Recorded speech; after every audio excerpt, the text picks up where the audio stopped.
Complete Batman, the brave and bold explored. Ever wondered what happens when Batman teams up with the wildest, weirdest and most wonderful heroes from across the DC universe? Batman, the brave and the bold throws you headfirst into that world where the Caped Crusader isn't just Gotham's Dark Knight, but a globe-trotting, time-travelling, dimension-hopping legend. This isn't the brooding loner you might expect. Here, Batman works side by side with everyone from Aquaman to Blue Beetle, solving bizarre mysteries and battling outrageous villains with grit, gadgets, and a deadpan sense of humour. One episode might land you in the heart of Atlantis, the next on a space station overrun with psychic gorillas. And at the centre of it all, a Batman who's tough as ever, but never afraid to crack a wry smile. It's bold, it's brave, and above all, it's a celebration of everything fans love about superheroes, the action, the heart, and yes,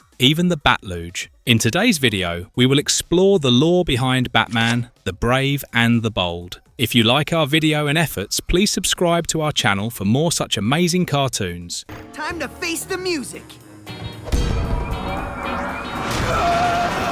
Episode 1, Season 1. Rise of the Blue Beetle. This episode opens with Batman and Green Arrow finding themselves tied up in a deadly trap crafted by Clock King, whose clock-headed, crown-topped costume harks back to the original comic book villain William Tokman, rather than the modern Temple Fugate from Batman, the animated series. As the King sets off for his next heist, the two heroes escape by swiftly disabling Clock King's defense network. The scene shifts to Jaime Reyes and his buddy Paco, watching Batman and Green Arrow defeat Clock King. Jaime wonders aloud if Paco could ever see him as a hero, only to be brushed off. Once Paco leaves, Batman emerges from the shadows, recruiting Jaime for a critical mission. It's then revealed that Jaime is the Blue Beetle, who activates his suit and flies out of his bedroom window with Batman. Their goal is to thwart a meteor on a collision course with a space station. But the plan goes awry when Jaime's suit takes over, teleporting them to the far reaches of the Milky Way. There, they stumble into a clash between the Gibbles and the space pirate Kanjar Ro.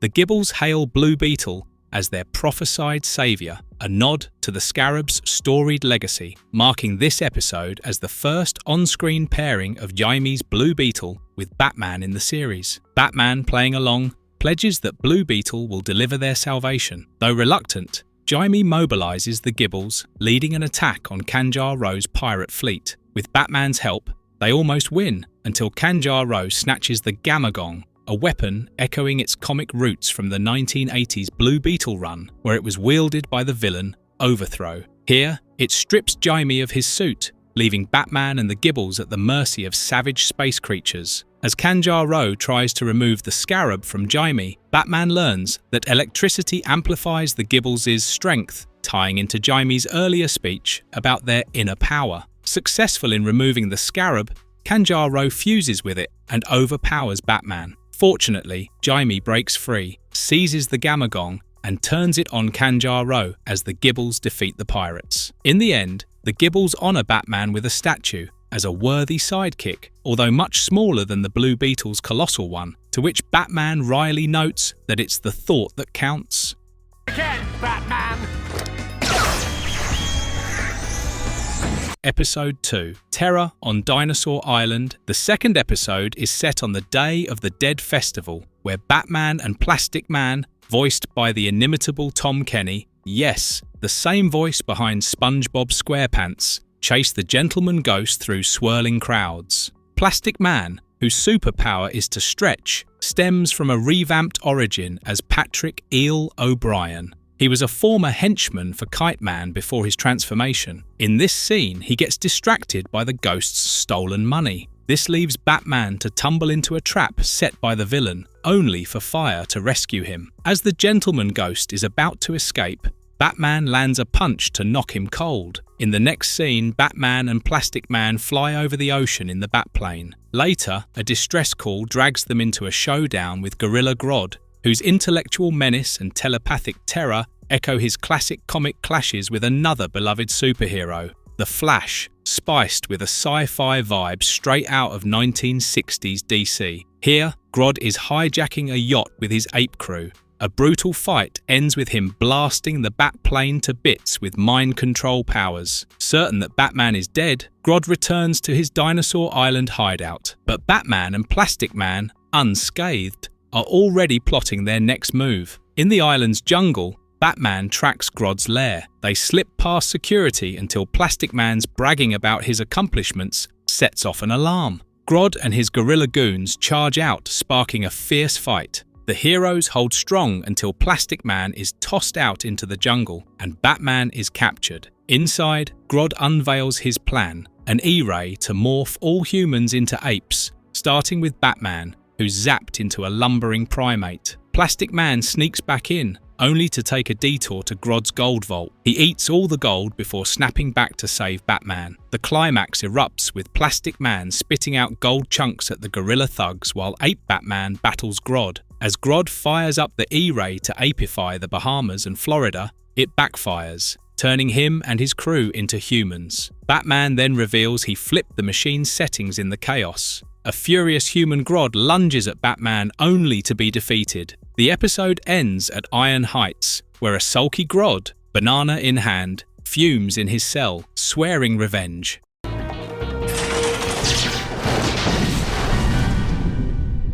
Episode 3. Evil Under the Sea. The episode begins with Batman tied to a pillar by Felix Faust, who's trying to release the evil inside Pandora's box. Batman's warnings about meddling with cosmic powers fall on deaf ears, so he breaks free with the help of what seems to be magic and incinerates Felix Faust's spellbook. It is then revealed that the Atom helped Batman defeat Felix Faust. The scene changes to Batman, soaring over the ocean in the Batplane. He detects a tremor along the ocean shelf, a plot point that channels the high-stakes environmental threats often swirling around Atlantis in DC's storied history. Piloting the Batboat, he dives to Atlantis, saving Aquaman from an assassin's strike just in time. Aquaman confides he's reconnecting with his brother, Orm. He insists that Orm is reformed, a nod to Orm's complex ocean master persona from his comic debut in Aquaman number 29, 1966. Batman still keeps his guard up, but notes he's there to probe the underwater disturbance. Aquaman joins the mission, unaware that Orm is scheming with Black Manta, whose betrayal echoes his relentless villainy across DC lore, to kill him and claim the throne. As they head to the site, Aquaman narrates grandiose tales of his sea exploits, which annoys Batman. Honestly, you can almost feel Batman's eye roll through the screen. At the disturbance zone, savage sea creatures attack, immune to Aquaman's telepathy, forcing them to fight back. They win and discover mind control devices on the beasts. Batman thinks it is Orm's tech, but Aquaman blames his nemesis, Black Manta. Back in Atlantis for a lavish festival, Batman's instincts flare, and he attacks Orm, wrongly suspecting poison in Aquaman's cup. Fed up, Aquaman throws Batman out, with two sharks ushering him to the surface. Back in the palace, Orm, now Ocean Master, ambushes Aquaman, declaring himself king and locking him away. Black Manta betrays Orm, caging him too. Talk about a double cross that screams classic villainy. Batman escapes the sharks and returns to save Aquaman,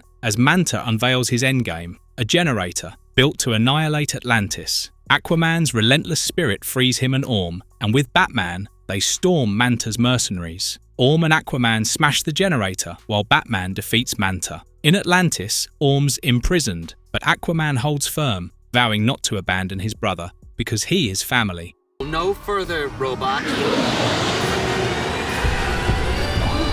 Episode 4. Invasion of the Secret Santa. In this episode, Sportsmaster crashes a bowling tournament, snatching the prize money. Batman and Blue Beetle swoop in, and while Blue Beetle handles the goons, Batman fights Sportsmaster. It's a quick takedown. Sportsmaster tries to escape, but Batman nails him with a bowling pin tossed between his legs, sending him crashing face first into a knockout. The move's so slick, it's pure Batman. Blue Beetle, ever the optimist, invites Batman for Christmas dinner, but Batman shuts it down cold. Crime doesn't take a holiday, and neither do I. Gotta say, that line's Batman to the core. The scene shifts to Red Tornado, disguised as a college professor lecturing on archaeology. When a truck nearly hits some kids, he leaves the class, transforms, and saves them. The kid's dad says that Red Tornado's actions embody the Christmas spirit, baffling the android. Curious, he dives into a quest to understand it, filling his house with tinsel,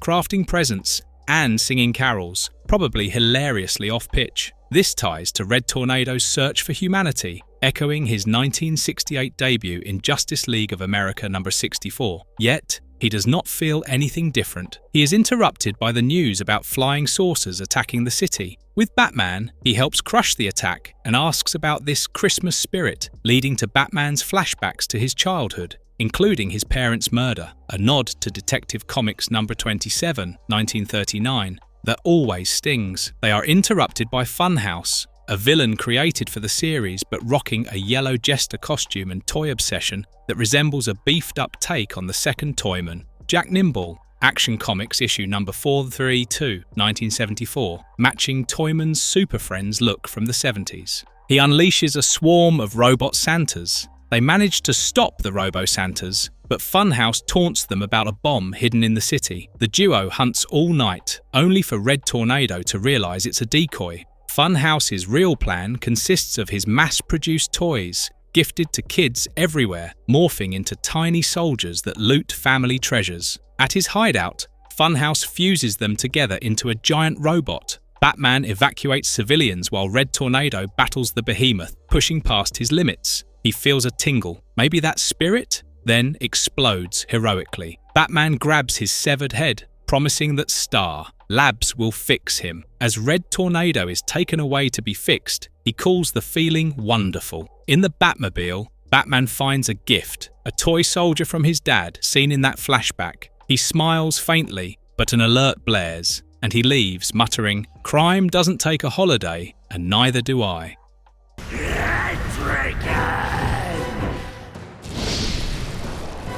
Episode 5. Day of the Dark Knight. The episode begins with Batman and Guy Gardner taking a prisoner back to Oa's high-security cells. Batman thinks that the Green Lanterns dragged him along only because of Guy's temper. Sure enough, Guy proves him right by dumping coffee on a prisoner who taunted him. The liquid makes the prisoner swell into a hulking giant, tearing through the cafeteria like a wrecking ball. Guy gets snatched up in the chaos, but Batman, cool as ever, zaps the beast with a dehydration gadget. Guy is then forced to clean up the mess. Gotta say, watching Guy eat humble pie is pure gold. The real action fires up as Batman and Green Arrow try to stop a prison break at Iron Heights. They're neck and neck, tying again on who's dropped the most goons. Classic frenemy vibes. Here's a juicy tidbit amidst the chaos. There's a glimpse of Clock King in the crowd, a nod to his time-obsessed schemes from World's Finest Comics number 111, 1960. When a lone prisoner makes a dash for freedom, Batman and Green Arrow go after him, each desperate to tip the score. But this guy is not an ordinary prisoner. He blocks their attacks and teleports them to 5th century Camelot, revealing himself as Merlin. He reveals that Morgan Le Fay has hijacked Camelot, and only Excalibur can stop her. Ancient runes say either Batman or Green Arrow is worthy to pull the sword from the stone, tying into DC's Arthurian flair from All-Star Comics number 62, 1976. On their quest to retrieve the sword, Morgan Le Fay attacks them by unleashing Etrigan and a few supernatural creatures. Batman and Green Arrow continue to compete on who is the better hero by counting how many creatures they have killed like it's a medieval arcade game. A bat grenade and explosive arrow blast sends Etrigan away, and they continue with their quest. As they almost reach the sword's tower, Merlin casually reveals that ogres guard it, prompting Green Arrow's exasperated, "Ogres? As in plural?"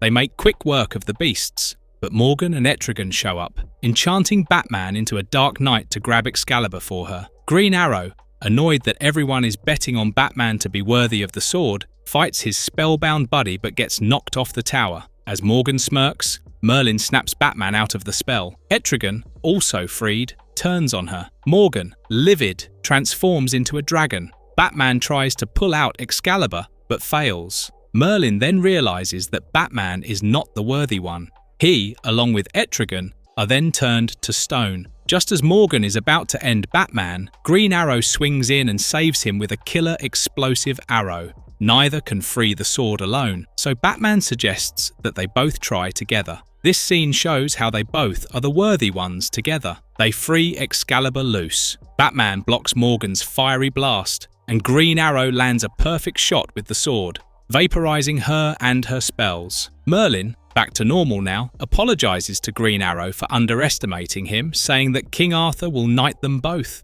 Batman and Green Arrow go back to squabbling over who's more knight-worthy. These guys are relentless. Done with their nonsense, Merlin returns them to the present. They admit their rivalry is a bit much, agreeing their tie stands since they took Morgan down as a team. Then, a Star City bank heist blips on the radar. Green Arrow bets his arrow car outraces Batman's Batmobile. "You're on," Batman growls, and they peel out, still sparring with grins.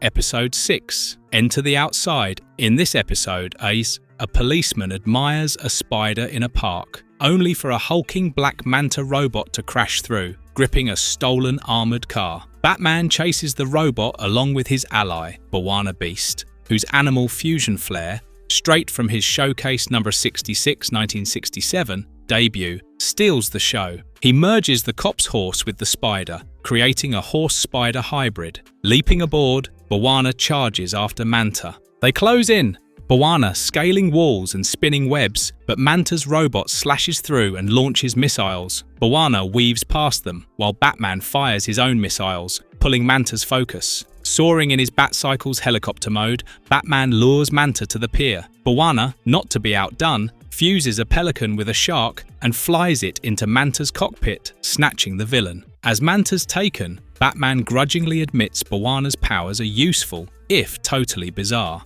At Wildcat's gym, Batman spars with Wildcat, his old mentor who's still a beast in the ring, channeling his gritty Sensation Comics number 1, 1942, roots. Wildcat whips up protein shakes, but Batman slyly dumps his into a plant. Smart move. Wildcat complains about his empty gym. Batman suggests retirement after a heart scare. A bat signal interrupts them, and they rush to a mall where 3 superpowered teens, Black Lightning, Metamorpho, and Katana, are wrecking the place, railing against the culture of garbage. Batman recognizes them as the Outsiders, who have been escaping from him for weeks, tying to their rebellious debut in The Brave and the Bold, number 200. 1983. A fun fact is that this episode marks a cool reunion for Scott Menville, a Teen Titan voice alum, bringing extra flair to the chaos. The teens ambush, with Katana and Metamorpho pinning down Wildcat fast, nearly ending him. Batman disarms Katana and frees Wildcat, but Metamorpho shifts to water, letting Black Lightning zap both heroes out cold. The Outsiders split, and though Batman tells Wildcat to stay back, the old boxer follows him to the subway on his motorcycle. They chase Metamorpho, now a jet plane, through tunnels. A train then smashes their bikes, flinging them onto a platform. In the melee, Wildcat knocks Metamorpho to the tracks, but he escapes as gas, forcing Batman to save Wildcat. Now, Batman is angry at Wildcat for getting into trouble, and he's blunt about the old man slowing down. Following the Outsiders to the sewers, they overhear their boss, Slug, a new villain twisting the teens' loyalty by claiming that the world hates them. This echoes the Outsiders' Batman and the Outsiders number 1, 1983, vibe of misfit unity. Black Lightning then says that they are grateful and admits that they were followed. Slug orders them to kill the heroes, but the teens are reluctant. In the tunnels, Wildcat triggers a trap,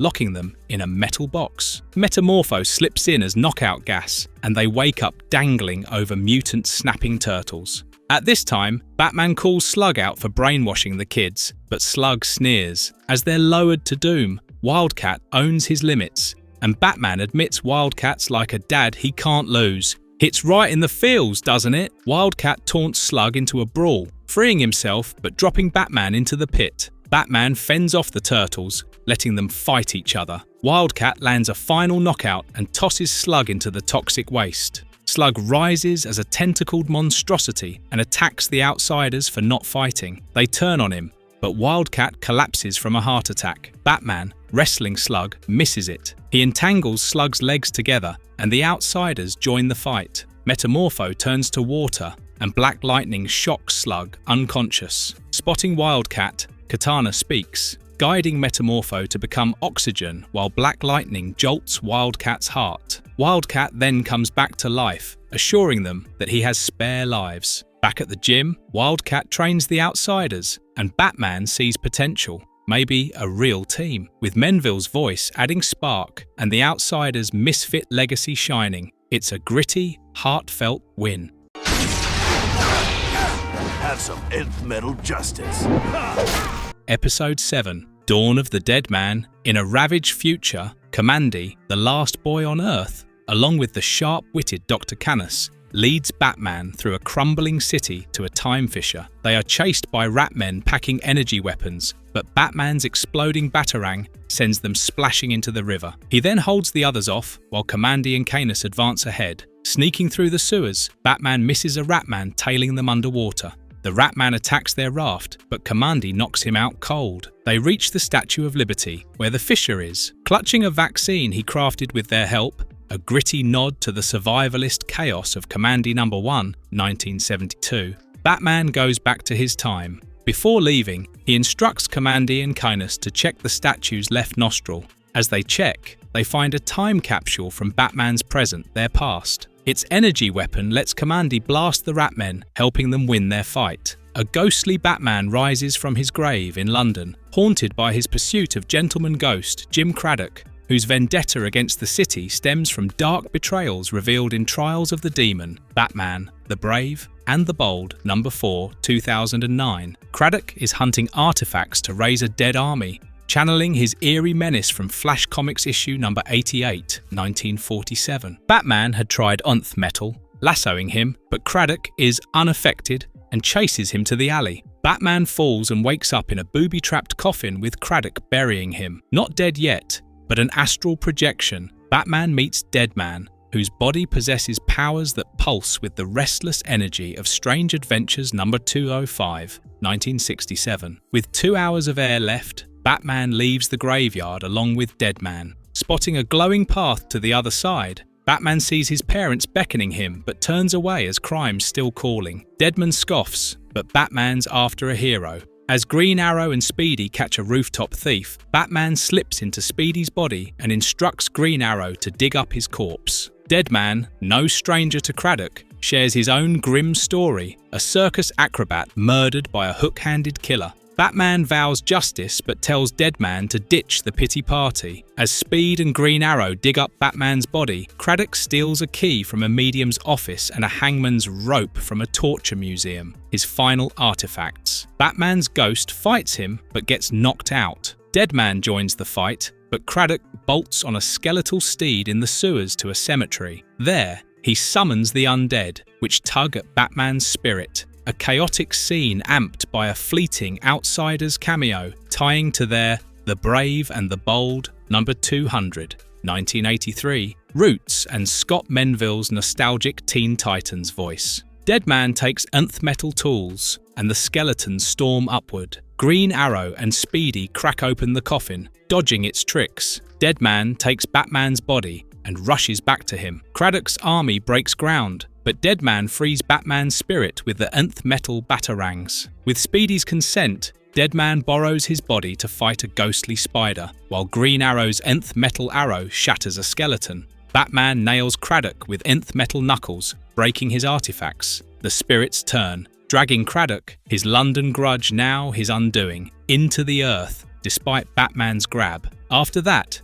Deadman's other side portal glows, but he stays, bound to his mission. 3 months later, Triad gangsters trap Batman. Their boss raises a blade at him, but then Deadman possesses him, grinning. He's chasing his killer but savouring the chaos, cementing their ghostly alliance. But the countdown can't be stopped, and your failure ushers in a new era for mankind, which... Episode 8, Fall of the Blue Beetle. 2 years ago, Batman teamed up with Ted Kord, the second Blue Beetle, Introduced in Captain Atom number 88, 1966, and voiced with geeky gusto by Will Wheaton. They infiltrate a company, taking down guards with ease. Alarms wail, and laser grids close in, but each hero disables one with high-tech precision. Textbook teamwork. The floor collapses and they fall into a cafeteria. There they engage in a fistfight that captures Ted's Silver Age spirit. In the present, Jaime Reyes, the third Blue Beetle from Infinite Crisis number 3, 2006, brought to life by Will Friedle, who also voiced the future Batman in Batman Beyond, is camping in the desert with Paco, arguing over what makes a hero. Jaime insists there is a purpose behind it, while Paco argues that it is up to chance. Meanwhile, Dr. Polaris, the magnetic supervillain, storms a gold depository, deflecting bullets with magnetic swagger. Batman and Jaime swoop in, but Jaime's hung up on whether the Scarab chose him deliberately, unlike the first Blue Beetle, Dan Garrett, Mystery Men Comics number 1, 1939, or Ted, who both held the Scarab but never bonded with it like Jaime, whose powers stem from that unique link. A shift cemented in Blue Beetle number 1, 1986. Batman grumbles, saying that Jaime is nothing like Ted. Polaris then takes control of his utility belt with magnetism, uses it to trigger an explosive that knocks out the villain. Batman then angrily refuses to talk more about the matter and leaves, stunning Jaime. Alone, Jaime's Scarab pulls data on Ted, the Hub City hero. Jaime arrives at Cord Enterprises, where his armor zips him to a dusty subterranean lair. He finds the bug, Ted's sleek airship, and its last flight log. Sensing Ted is in danger, Jaime ignores the warnings of his armor and follows the trail. Just as the bug reaches a cloaked island, Batman calls him, apologizing, and says that there are things that Jaime is not ready to learn. Jaime then informs him that he is investigating Ted's disappearance and cuts him off. At this moment, Beetlebots emerge to attack. Jaime's cannon blasts them until a man intervenes. Ted Cord, alive on Science Island. Batman rushes to the island, recalling Ted's knack for trouble. In a flashback, it is shown that they hit a lab to reclaim the Scarab Ted lent to a scientist. Robots attacked, but Ted grabbed the Scarab before the scientist fled. On the island, Ted informs Jaime about using the Scarab to power Beetlebots for humanity's grunt work, a dream echoing Blue Beetle number 50, 1977. He says he sent the Scarab to find a worthy ally and asks Jaime to help. Jaime agrees, letting Ted hook conduits to the Scarab, powering the bots. When Jaime mentions Batman, Ted smirks knowingly. As Jaime rests, Ted unleashes drones on Batman's Batplane. The drones take down the Batplane, and Jaime uncovers armed bots prepped for war. Ted, now in a battlesuit, turns Jaime's Scarab offline, revealing he's Jarvis Cord, Ted's uncle, whose android conquest plot mirrors his scheme from Blue Beetle number 2, 1964. Though there, Dan Garrett died, not Ted. Batman arrives, disabling Jarvis's suit, but Jarvis captures Jaime. Batman surrenders, and Jarvis ties them up, bragging of world domination. This is when Batman reveals that Ted, succeeding Dan, couldn't unlock the Scarab, so he fought with gadgets. Jarvis betrayed him, launching robots on Hub City. Ted hid the Scarab in a missile, detonating it mid-air with himself to pass it on. Jaime's Scarab surges, freeing them. They storm the control room, catching Jarvis. Jaime crashes the reactor, and as the island shakes, robots open fire. Batman urges Jaime to escape, but drones corner him. Jaime rockets back in the bug, blasting them, and they flee with Jarvis as the island blows. Jaime apologizes for fixating on the Scarab's choice, but Batman notes it bonded with him alone. With Wheaton and Friedel's voices driving the heart, Jaime pledges to honor Ted's sacrifice and rise as a true hero.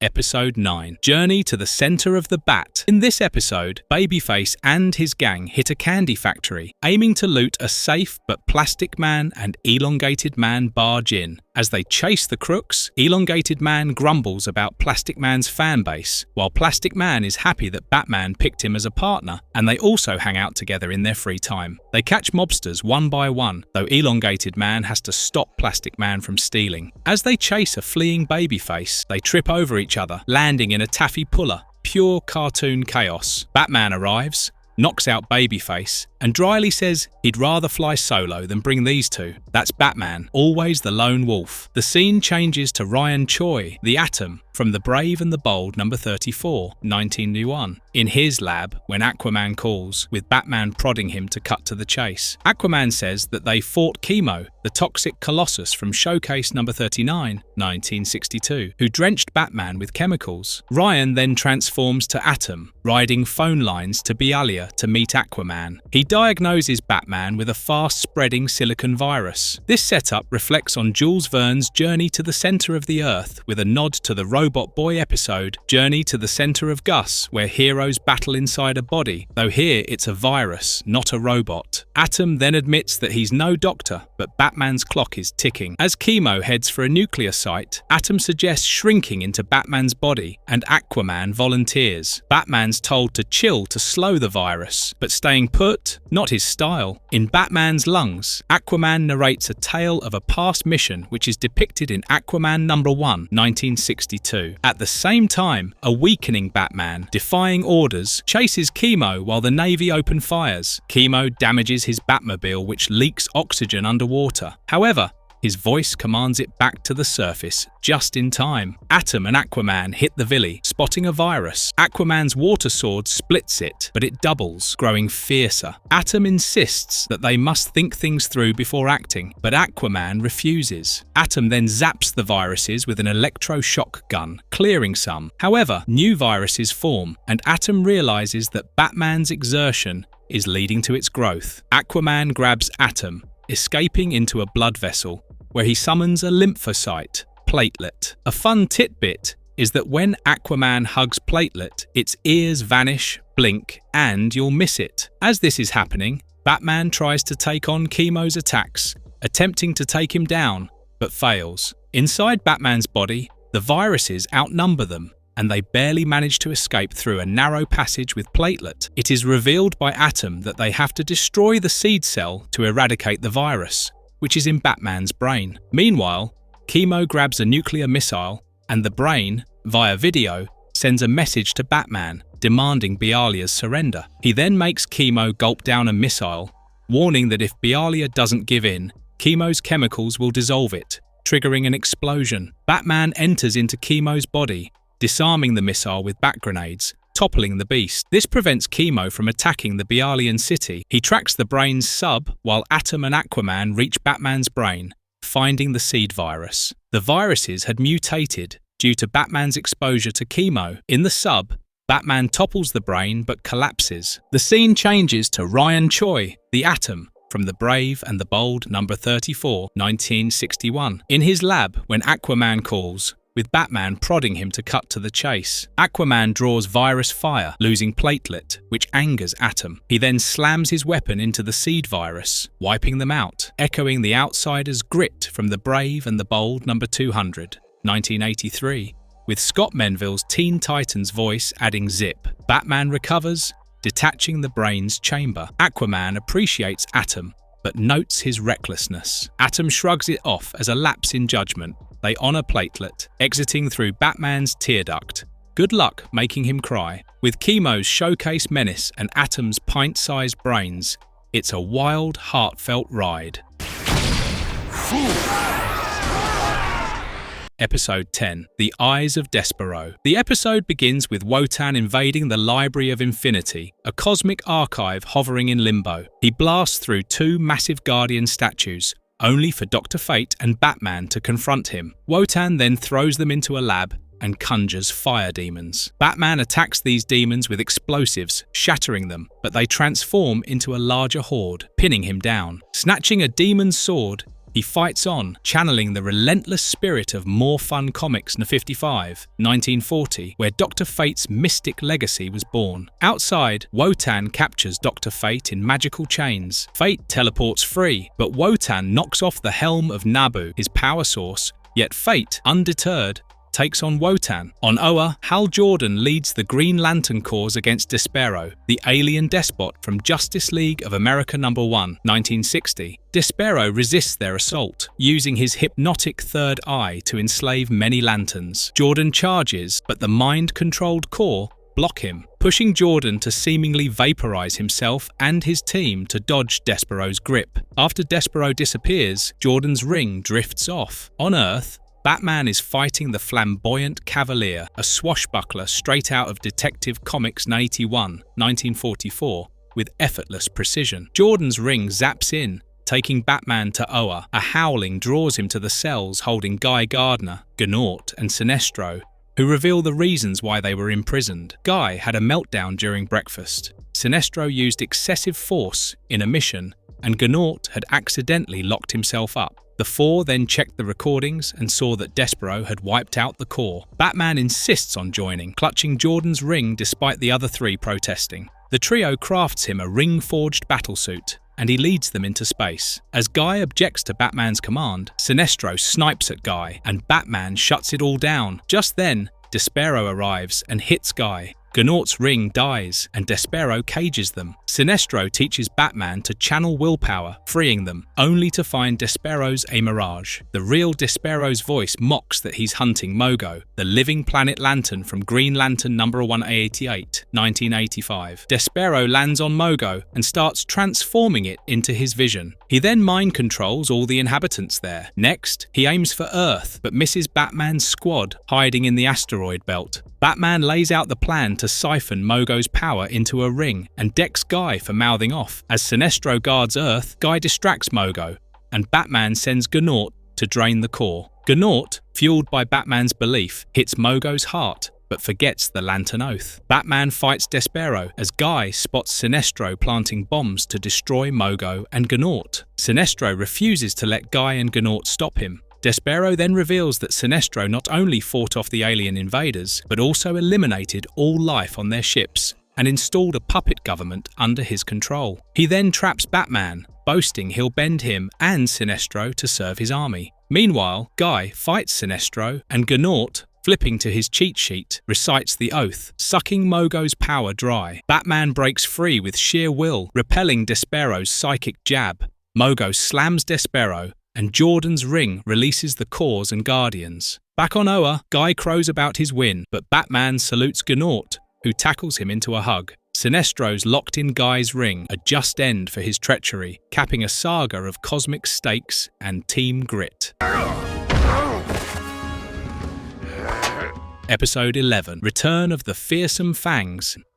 The episode is set at Sergio Station in the Old West, where the Royal Flush Gang sentences bounty hunter Jonah Hex to a brutal death, drawn and quartered by horses. However, Batman storms in and frees Hex. As the gang flees on horseback, Batman and Hex ride them down, taking them out in a dusty showdown. After the fight, Batman shrugs off the reward and rides off, true to his all-star Western number 10, 1972 grit. In the next scene, at China's Wudang Temple, an ancient monk, Wong Fei, is attacked by a hail of arrows, but deflects it with ease. 5 ninjas attack, but he knocks them out and confronts their leaders, the terrible trio, Fox, Shark, and Vulture, who want the temple's animal totem. Wong Fei warns them that they will never be able to defeat him. They attack him again, but he easily defeats Shark and Vulture. However, Fox manages to attack him with a poisonous dart, and he falls, gasping in pain. Wong Fei tells them that they have to leave before sunrise,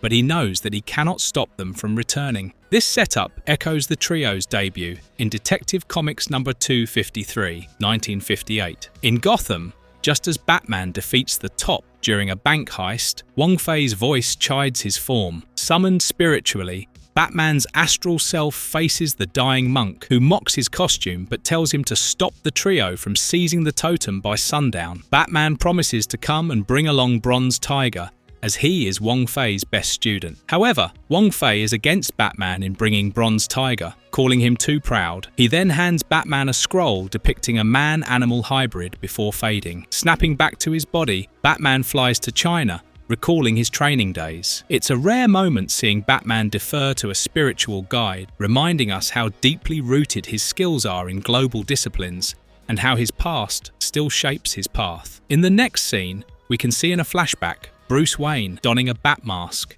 He tells Wong Fei that he seeks to reclaim his losses. Wong Fei instructs him to fight blind. like his bat totem. The other students fight Bruce and take him down, but Fox presses on. Bronze Tiger then intervenes, only for Wong Fei to insist Bruce fight solo. Bronze Tiger warns he won't save him again. Back in the present, Batman tracks Bronze Tiger to a jungle cage match, where he's thrashing foes. Challenging him, Batman says that they are the last ones left to guard the totem. Bronze Tiger scoffs, so Batman bets a fight. If he wins, Bronze Tiger joins. In the fight, Batman uses marbles to make Bronze Tiger trip. He then pins him down and wins the fight. Batman using something as simple as marbles to win a high-stakes duel is a perfect reminder that his real weapon isn't brute force. It's preparation and cunning. They then go to the temple together. At the temple, Batman reveals Fox's Shadow Clan ties and says that grabbing the totem means invincibility. In another flashback to the past, Wong Fei spars with his students. Fox schemes against Wong Fei, but he takes down Shark, Vulture, and Fox. Bruce fails in his attack, and Bronze Tiger breaks Wong Fei's staff but loses. Ordered to bow, Bronze Tiger ditches his tiger helm and storms off. As the flashback ends, Batman and Bronze Tiger enter the totem chamber. The trio, along with other ninjas, attack. Bronze Tiger chases Fox, ignoring the totem, and both heroes are overwhelmed by the others. The trio touch the totem, morphing into super strong animal forms. Vulture drops Batman from the sky. Fox slams Bronze Tiger, gloating they'll let him with defeat. Batman, saved by the Batplane, flies with Bronze Tiger to Hong Kong, where the trio summoned a mystic army by the totem from junks out of a bank of fog. Vulture rips the Batplane's wing, forcing an ejection. Surrounded on the docks, Bronze Tiger offers his surrender to save his village, kneeling to Fox. Then suddenly, he swipes the totem from Fox. Batman and Bronze Tiger transform into Bat and Tiger hybrids, wielding the scroll's power. The hybrid transformation isn't just a power-up, it's a symbolic fusion of Batman's discipline and primal instinct, perfectly paired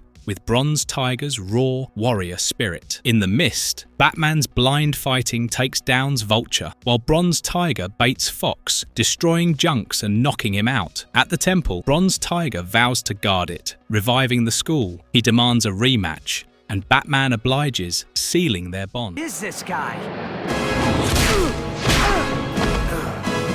Episode 12. Deep cover for Batman. Inside a dimly lit warehouse, the Red Hood activates a device known as a phase oscillator, then hurls a throwing weapon equipped with a sensor through the resulting rift. Watching the readings, he confirms he's successfully opened a wormhole to another universe, a feat that screams DC's multiversal madness. Just as he begins to relish the breakthrough, he's interrupted by the arrival of 4 mysterious shadowy figures, one of whom appears to be led by a Batman-like shadow. They attack Red Hood as they want the phase oscillator. Red Hood dodges their strikes with finesse, but they swipe the device. Outnumbered, he slips through a trapdoor to safety. The leader reveals himself as Owlman, the sinister Batman counterpart from the Crime Syndicate of America. Debuted in Justice League of America number 29, 1964, alongside twisted heroes Ultraman, Superwoman, and Power Ring, not to be confused with the heroic Owlman, Roy Raymond Jr., who joined the Outsiders in Outsiders Special Number 1, 2009, after Final Crisis, 2008. Owlman's crew, Scarlet Scarab,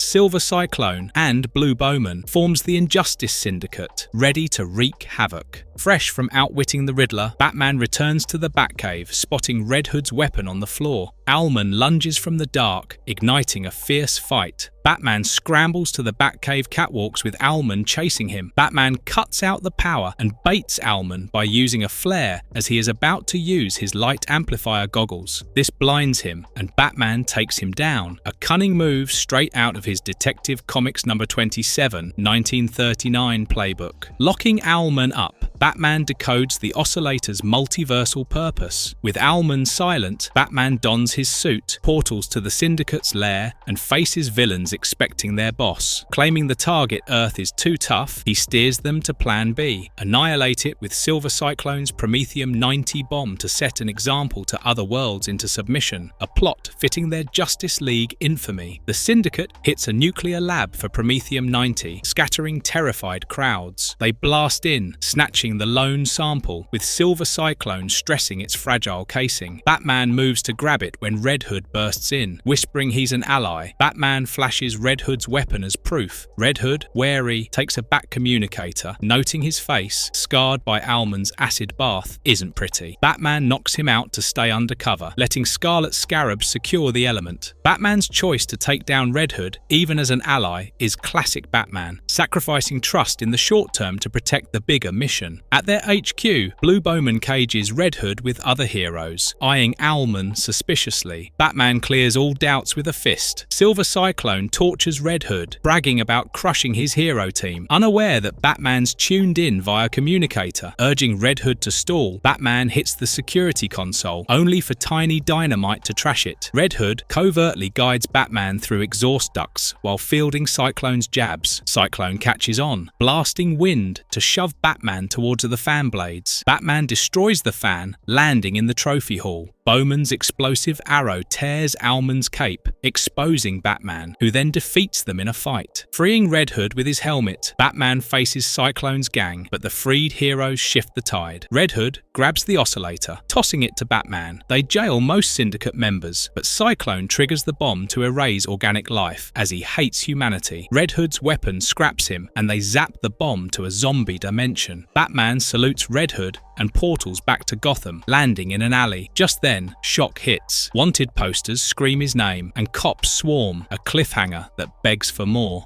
And I.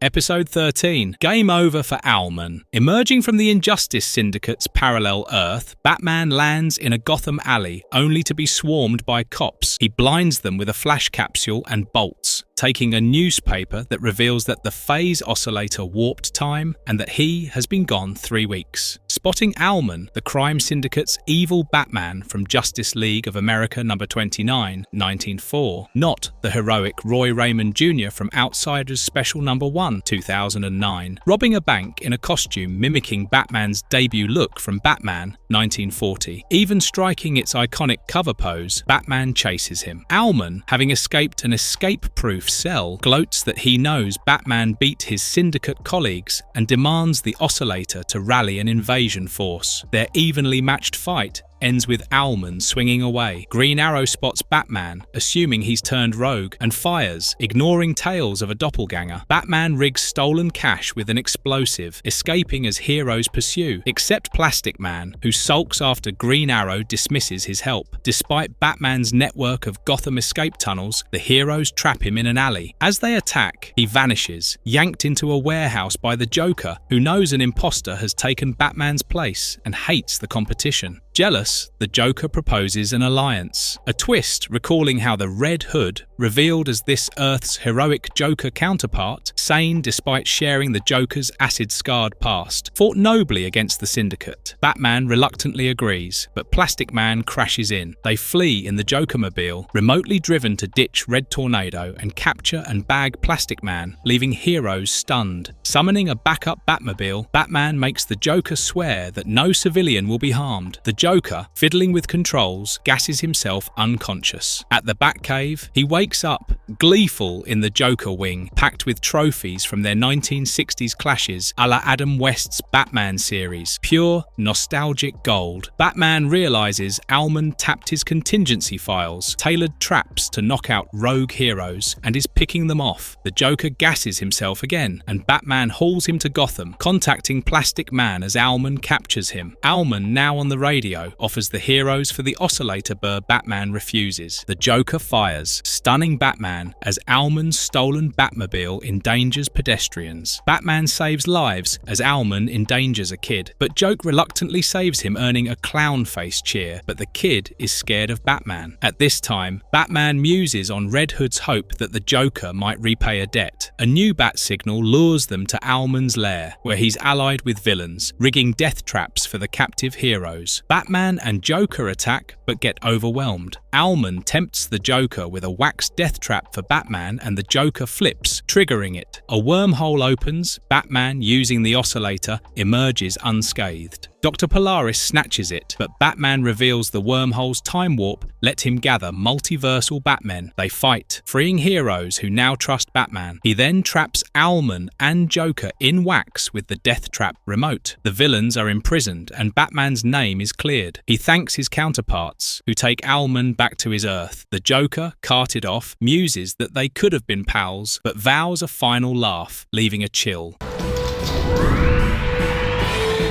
Episode 14, Mystery in Space. In this episode, Gorilla Grodd dangles from one side of a massive scale, hovering over a blazing vat, while the Question is strapped to the other. The villain Equinox looms above, declaring that Grodd's schemes threaten global balance and must be stopped, but a hero's death must offset a villain's. Batman swings in just then, and Equinox lowers both toward the flames, taunting Batman to choose one. Knowing about Equinox's obsession with equilibrium, Batman leaps onto the Question's platform, halting the device. He and the Question chase Equinox, but the Question slips off a fire escape. Batman corners Equinox, who yanks him off a rooftop. Batman cushions his fall, but Equinox escapes, leaving them puzzled about his identity, a mystery worthy of Showcase number 17, 1958, where Adam Strange debuted. On a lush tropical island, Batman awaits a timed event when an eerie wail echoes from behind a rock. It's Aquaman, humming a whale's morning song. Batman reveals that he is expecting a Zeta beam to whisk him to Rann for Adam Strange. Aquaman's lack of enthusiasm and half-hearted good wishes surprises Batman. Aquaman later admits that he is upset as he is unable to help people. On hearing this, Batman insists that he tag along, talk about a buddy road trip. The Zeta beam zaps them to Rann, landing them in a sky-high firefight. Adam Strange, rocketing in with his jetpack, saves them. They rendezvous with Alana, Adam's wife, in Ranagar's capital, meeting her dad, Sardath, a ruling scientist. General Kriegar, leading the Gordanian invaders, demands surrender. Defiant, they face a colossal tripod war machine stomping toward the city, its menace echoing Adventure Comics 400 Pounds of 49, 1977. Aquaman considers surrendering, but Batman's got a sharper plan. The trio boards the war machine, battling the Gordanian crews inside. Aquaman defeats the foes like flies, vintage Sea King style. However, Kriegar traps them in a heated cylinder and leaves with his troops. Batman takes Adam's jetpack and torches an escape route. Adam's cheery laugh amid peril shocks Aquaman. Free, they join Alana and learn that Kriegar seeks the Eye of Zared, an ancient artifact that could torch planets by channeling sunlight. As they dive for the underwater ruins, Kriegar's crew unearths the Eye. Adam is ready to rush in, but Batman notes that they are outnumbered. Aquaman, hesitant, summons Rann's sea creatures but urges them to flee for safety. Adam scoffs at his hero talk, so Batman pulls him aside. Aquaman confesses a month-old guilt. He failed to save beluga whales from whalers. Batman urges him to reclaim his fire, but Aquaman still feels broken. This moment is a powerful emotional pivot for Aquaman. When the Gordanians spot them, they open fire. Adam's pinned, Alana's captured, and the Zeta beam takes Adam back to Earth, 25 trillion miles away. He calculates a new beam in 45 minutes. Batman and Aquaman fight on, spotting Kriegar wielding the Eye. On Earth, Adam catches a Zeta beam before a train hits. Back on Rann, Batman and Aquaman inform Adam of Alana's capture. Batman deduces the Eye's solar reliance. Although Adam despairs, Aquaman tells him to snap out of it and rescue his wife. Love the way Aquaman steps up here. His emotional growth really shines. Adam then rallies Rann's forces. Their wild plan? Eclipse the Eye with Earth's moon, moved by the Zeta beam cannon. Aquaman powers it through underwater vents. Adam infiltrates the Eye to save Alana, and Batman aims the cannon with Sardath's help. Adam storms the Eye. Aquaman sets the cable, and Batman fires, teleporting the moon to block the sun. The Eye dies, Adam takes down Kriegar, and he escapes with Alana as it crashes. The moon zaps back, and the Gordanians surrender. Alana and Adam reunite, and Aquaman beams. Another epic win.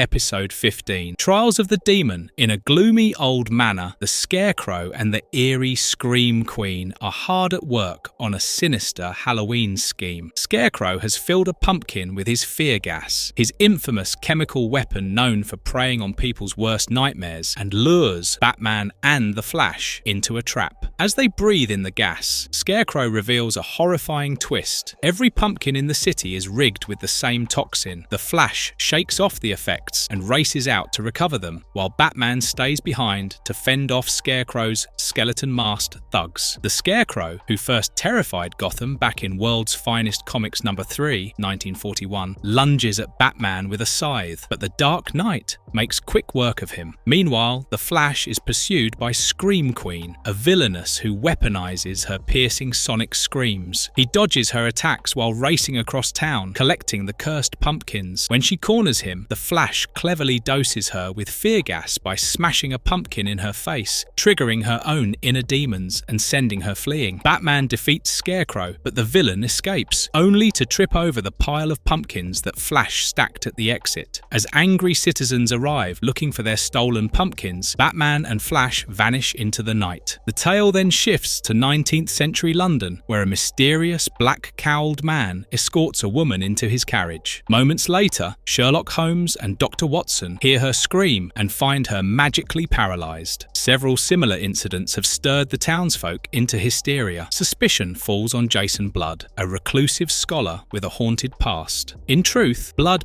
is the human host of Etrigan the Demon, a rhyming, flame-breathing creature of hell introduced in The Demon No. 1, 1972, by Jack Kirby. A mob interrupts Blood mid-ritual and shackles him with iron restraints. Holmes and Watson arrive, and the famed detective quickly deduces Blood's innocence. Holmes completes the spell, unknowingly setting events in motion that summon Batman, who's suddenly pulled from Gotham after defeating Crazy Quilt in an art museum. Holmes instantly deduces much about Batman, while the Caped Crusader is clearly familiar with Holmes's legacy. Batman rescues Blood from being burned and joins forces with Holmes and Etrigan. They discover that the attacker is Gentleman Jim Craddock, who in DC Comics lore eventually becomes the spectral villain known as the Gentleman Ghost. Flash Comics number 88, 1947. Craddock plans to offer 10 innocent souls to the demon Astaroth in exchange for immortality. One of those victims is Holmes himself. The trio confronts Craddock at a windmill. He summons a demon using a magical ring, but Etrigan instructs Batman to remove the ring from the creature's nose, a key to its defeat. Although they stop the monster, Craddock kills Holmes and escapes to the underworld. Batman and Etrigan follow. There, Craddock is betrayed by Astaroth, who attempts to consume him as the final soul. Batman distracts the demon, while Etrigan shoves Craddock's iron cane, one of the few objects that can harm such entities, into Astaroth's mouth,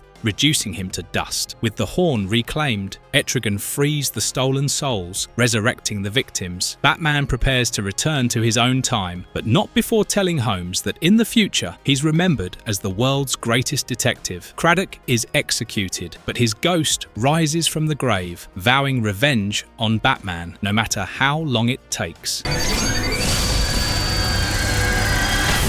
Episode 16. Night of the Huntress. In a lab, Solomon Grundy and his goons have captured a scientist, Grundy, as usual, wanting a bigger brain and aiming to steal one. Before they can proceed, Batman and Black Canary arrive. A quick fight breaks out, and the two heroes swiftly handle the thugs. Black Canary hits Grundy with her iconic sonic canary cry, stunning him. Dazed but furious, Grundy charges at her, only to smash into a mirror. Undeterred, he lunges again, but crashes through a window, landing on the roof below. Black Canary mocks him, and as he backs away from the ledge, he unwittingly steps onto a skylight. With one well-placed scream, she shatters it, sending Grundy plummeting to a knockout. Solomon Grundy, traditionally a formidable undead brute, has a weakness for blunt trauma and confusion, both of which Batman and Black Canary expertly exploit here. In the next scene, Jaime Reyes and his best friend Paco are adjusting to college life in Gotham City. They are excited to be in a city filled with superheroes and cannot help but gush over their crushes on heroines like Huntress. Their conversation is cut short when Professor Bertinelli, who is Huntress herself, walks in and questions their intentions for coming to Gotham. Meanwhile, at Blackgate Prison, a mysterious veiled woman carrying a baby visits a prisoner. She's revealed to be Mrs. Manface, the wife of crime boss Babyface, a bizarre villain who looks like an infant but commands his gang like a mob boss, embodying the kind of zany rogues that make up Gotham's underworld. With the guards distracted, the couple breaks out and quickly moves to free Babyface's old gang: Polecat Perkins, Hammertoes, Skeleton Keys, and the Tweeds, though notably excluding Lazy Eye for insulting Mrs. Manface. Batman is alerted about the breakout and confronts the gang, but the toxic fumes of Polecat knock him down. Just as Mrs. Manface moves in to finish the job, Huntress arrives to save him. They join forces, but Batman is again overwhelmed, until Blue Beetle swoops in. However, the gang escapes during the chaos. Professor Bertinelli and Jaime had both gone off to suit up, revealing themselves as Huntress and Blue Beetle. After regrouping, Huntress leads the team to Calculator's home, where he runs an intel network for criminals from his mother's basement. While Huntress handles him, Batman uncovers Babyface's next target, Warehouse X, which stores confiscated villain tech. At Warehouse X, the villains suit up with high-tech gear. Blue Beetle, distracted by Huntress, struggles until Batman rescues him. Now recovered, Beetle activates his armor's full capabilities and takes down several foes, which impresses even Huntress. Blue Beetle's suit is alien tech that can analyze threats and generate customized weapons, making him one of the most versatile younger heroes in the DC universe. Unfortunately, the trio is unable to match up to them and is knocked out. They wake up trapped in Clock King's giant hourglass. Working together, they escape using Batman's acid capsule and Huntress's crossbow. Despite Huntress's suggestion to ditch the love-struck Beetle, Batman insists they need all the assistance they can get. He realizes that Babyface is targeting Gotham's crime summit, which is hidden in a posh neighborhood, so that no one would suspect. At the summit, Babyface and his gang attack. The heroes split up,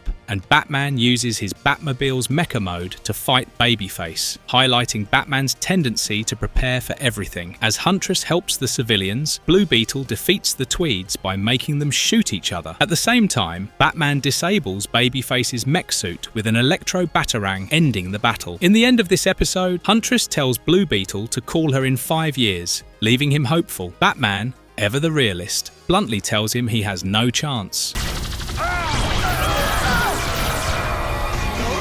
Episode 17, Menace of the Conqueror. Caveman. Batman teams up with retired boxer Wildcat to catch a fugitive in the subway. The two heroes corner the criminal, but Batman warns Wildcat that their opponent, Bane, is more dangerous than he looks. Bane injects himself with a chemical enhancer and bulks up into a massive powerhouse. He takes Wildcat down and overpowers Batman. As Bane lifts Batman into the air, Wildcat uses a batarang to sever Bane's chemical tubes. The leaking chemical hits the electrified third rail, shocking Bane into unconsciousness. Bane's transformation here nods to his classic comic origin, where he uses a chemical called Venom to boost his strength. Meanwhile, Booster Gold, a glory-seeking hero from the 25th century, tries convincing toy execs to make an action figure of him. He lies about inventing a flight suit and time machine, both of which he actually stole. Rejected and tossed out by security, Booster decides that teaming up with a big-name hero like Batman is his ticket to fame. Batman, dealing with the villainous duo Punch and Julie during a bank robbery, is interrupted by Booster, who loudly declares himself Batman's new partner. Batman isn't amused. He knows Booster's more into the spotlight than heroism and leaves him behind. Punch and Julie are deep cuts from DC's villain roster, mostly known for their appearances in Suicide Squad comics. Unfazed, Booster tracks down the Batcave using his future knowledge. Batman,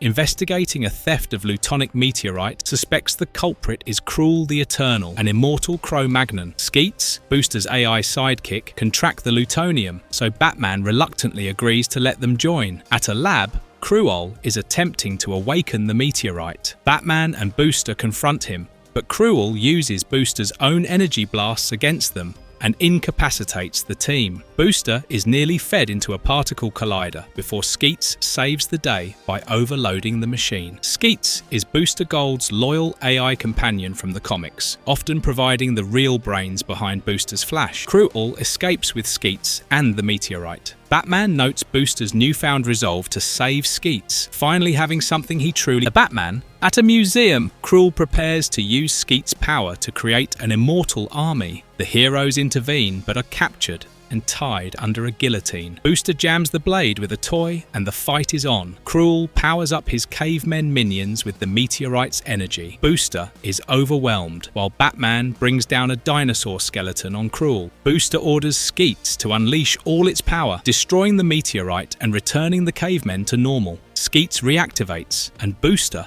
is thrilled. The destroyed dinosaur skeleton scene is a recurring Batman trope. He's often seen using his environment creatively in fights. As police arrest Krull, Batman reflects on the value of fighting for what's right over personal glory. Booster, however, is already on the phone with his agent. In the distant future, Krull appears again in a museum, bumping into a guard who looks suspiciously familiar. Episode 18. The Colour of Revenge. At Stately Wayne Manor, Bruce and Dick receive a call on the red phone from Commissioner Gordon. Without hesitation, they slide down the bat poles and emerge as Batman and Robin, roaring off in the Batmobile toward Gotham City. Robin analyzes a cryptic clue left at the scene of a crime, a painting believed to be the work of Crazy Quilt, a villain with a flair for light-based weaponry and art-themed crimes. Batman concludes the villain is targeting a cellar stimulated emission light amplifier device at the Exposition Hall. He first appeared in Boy Commandos number 15, 1946, and is one of Batman's more eccentric foes, obsessed with colours and light due to his blindness. At the hall, Crazy Quilt and his gang, the Colour Guard, break in. The dynamic duo drop in through a skylight. The henchmen attack, but Batman and Robin handle them easily. Crazy Quilt uses the cellar to fire light beams, forcing the heroes into hiding. When he strikes a solar panel on a nearby lunar module, Robin reflects the beam with it, turning Quilt's weapon against him and permanently blinding him again. In the next scene, we are back in the Pries, which is set in Bloodhaven. Here,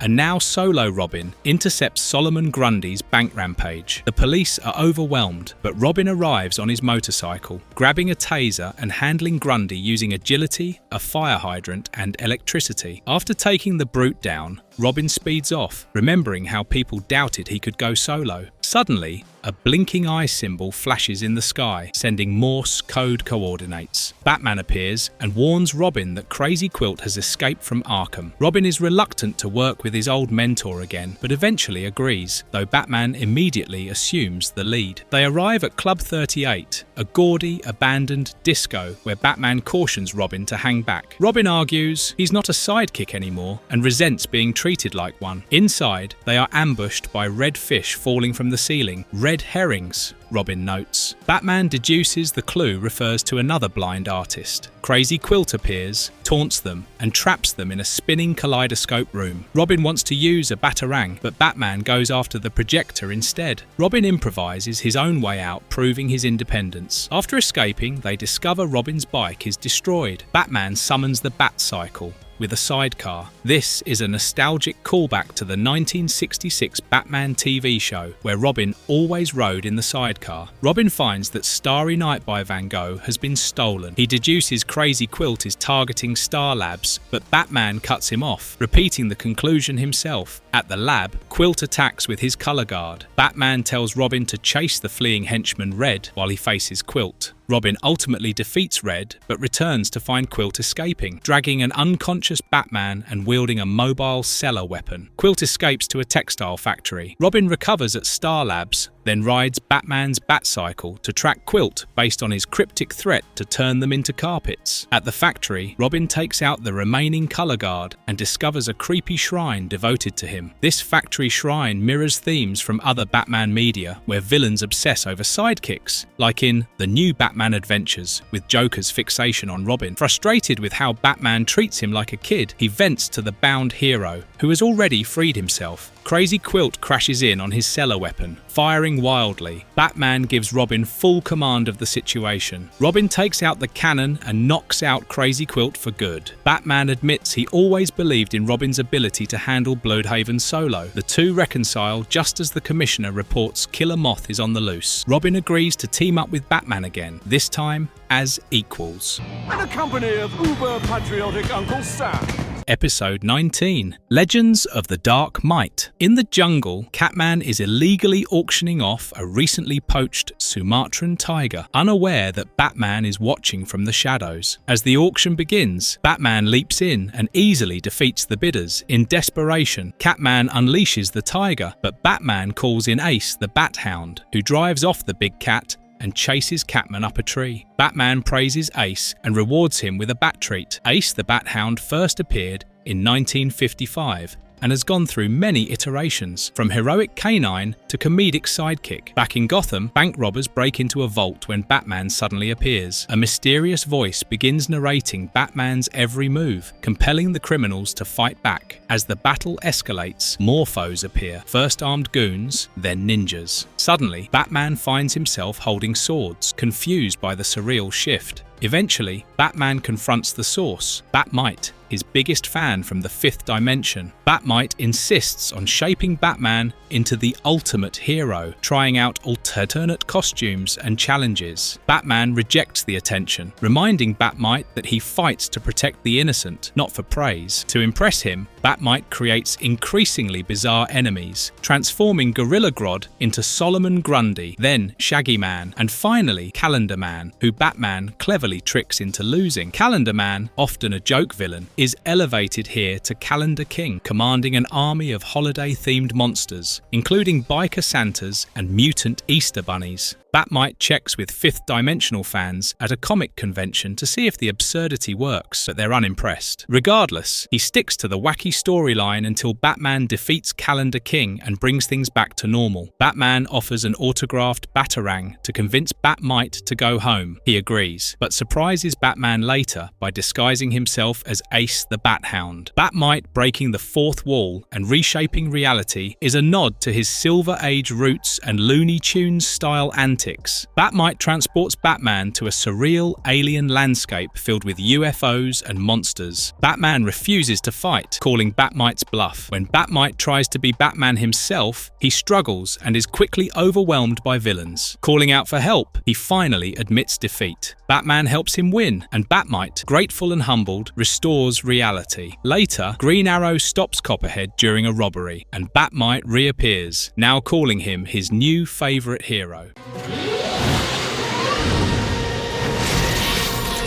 Episode 20. Hail the Tornado Tyrant. In Gotham City, chaos erupts as the Joker barrels through the streets in his Jokermobile with Batman chasing him. Joker then unleashes a massive barrage of giant popcorn in an attempt to stall Batman. Just when it seems Batman might be delayed, Green Arrow crashes through in his newly upgraded Arrowmobile and slices through the popcorn obstruction. Batman rejoins the chase, and the two heroes race after the Joker. The Jokermobile has more absurd feature with springs for sudden leaps and even a balloon transformation for airborne escape. It was first introduced in the 1950s and was originally a bright purple and green vehicle with a giant grinning face. True to Joker's flair for the ridiculous, but Batman and Green Arrow coordinate an impressive takedown, firing simultaneously and bringing the villain's vehicle crashing down. Afterward, the two complement each other's rides, only to be interrupted by Catwoman, who makes a flashy exit from a bank robbery in her cat plane. Not to be outdone, both Batman and Green Arrow's vehicles morph into planes and the two heroes blast off into the sky in hot pursuit once again. Batman arrives at a high-tech lab, only to find Red Tornado standing before a mysterious shrouded figure. Tension rises as Batman nearly throws a Batarang,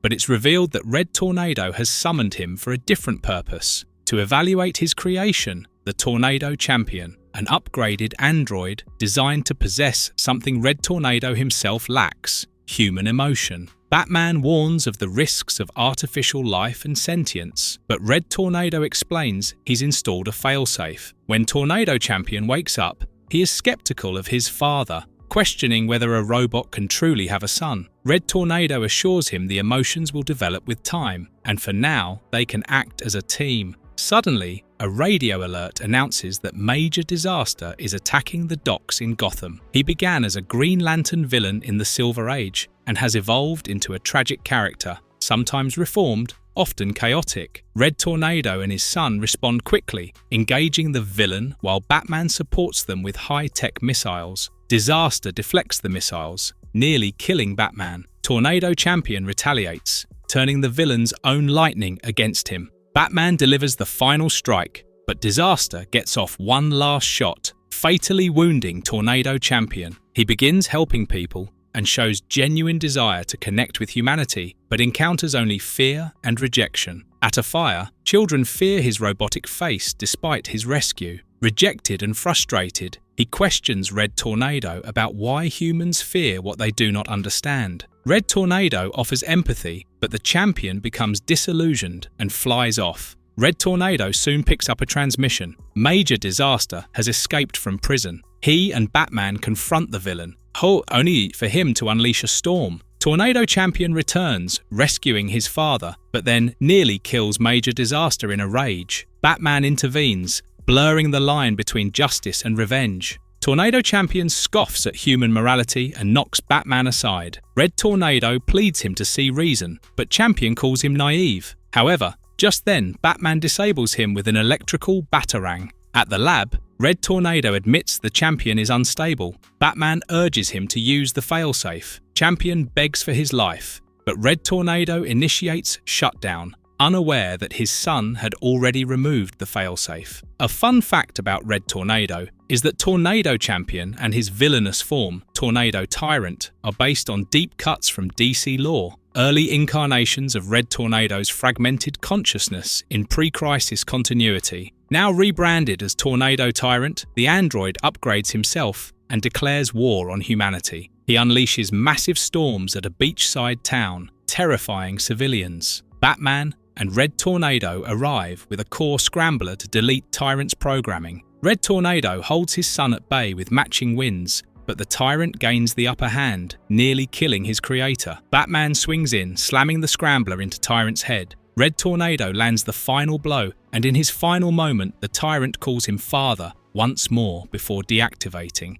Back at the lab, Red Tornado melts down his son's remains. Batman tells him he does understand humanity, but Red Tornado insists he is just a machine. As Batman departs, Red Tornado silently sheds a single tear, unaware that this action is very much human.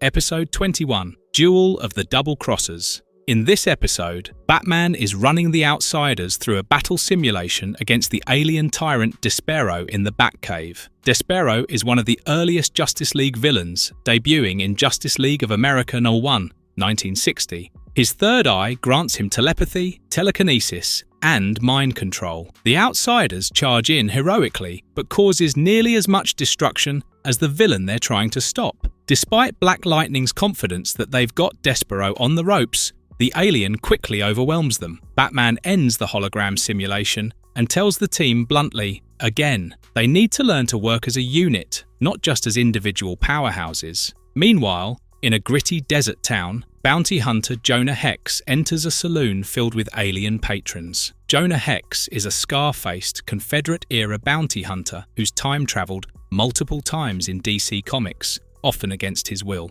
With his signature scowl, he strolls to a table where the wanted alien Argis sits. Hex calmly says Argis is on his list, but Argis fires an I-beam that sends Hex crashing outside. Hex calls in his robotic horse to block a second blast and knocks Argis out. He then sends a signal to Warworld, a brutal gladiator planet ruled by Mongol, requesting teleportation. On Warworld, Mongol greets Hex and thanks him for capturing Argis. Hex is unimpressed and demands to be sent back to his time. Mongol refuses and says he wants one more gladiator, Batman. Back on Earth, Zebra Man is using magnetic waves to hijack an armoured truck. Batman swoops in and swiftly incapacitates him. That's when Jonah Hex arrives with a futuristic wanted poster. Batman is now a target. Batman is skeptical, but Hex doesn't waste time. He shoots down Batman's gadgets and captures him using an energy whip. Though he dislikes Mongol, Hex admits he owes the Warlord a favour. On Warworld, Mongol gloats over Batman's capture. Jonah demands release, but Mongol refuses.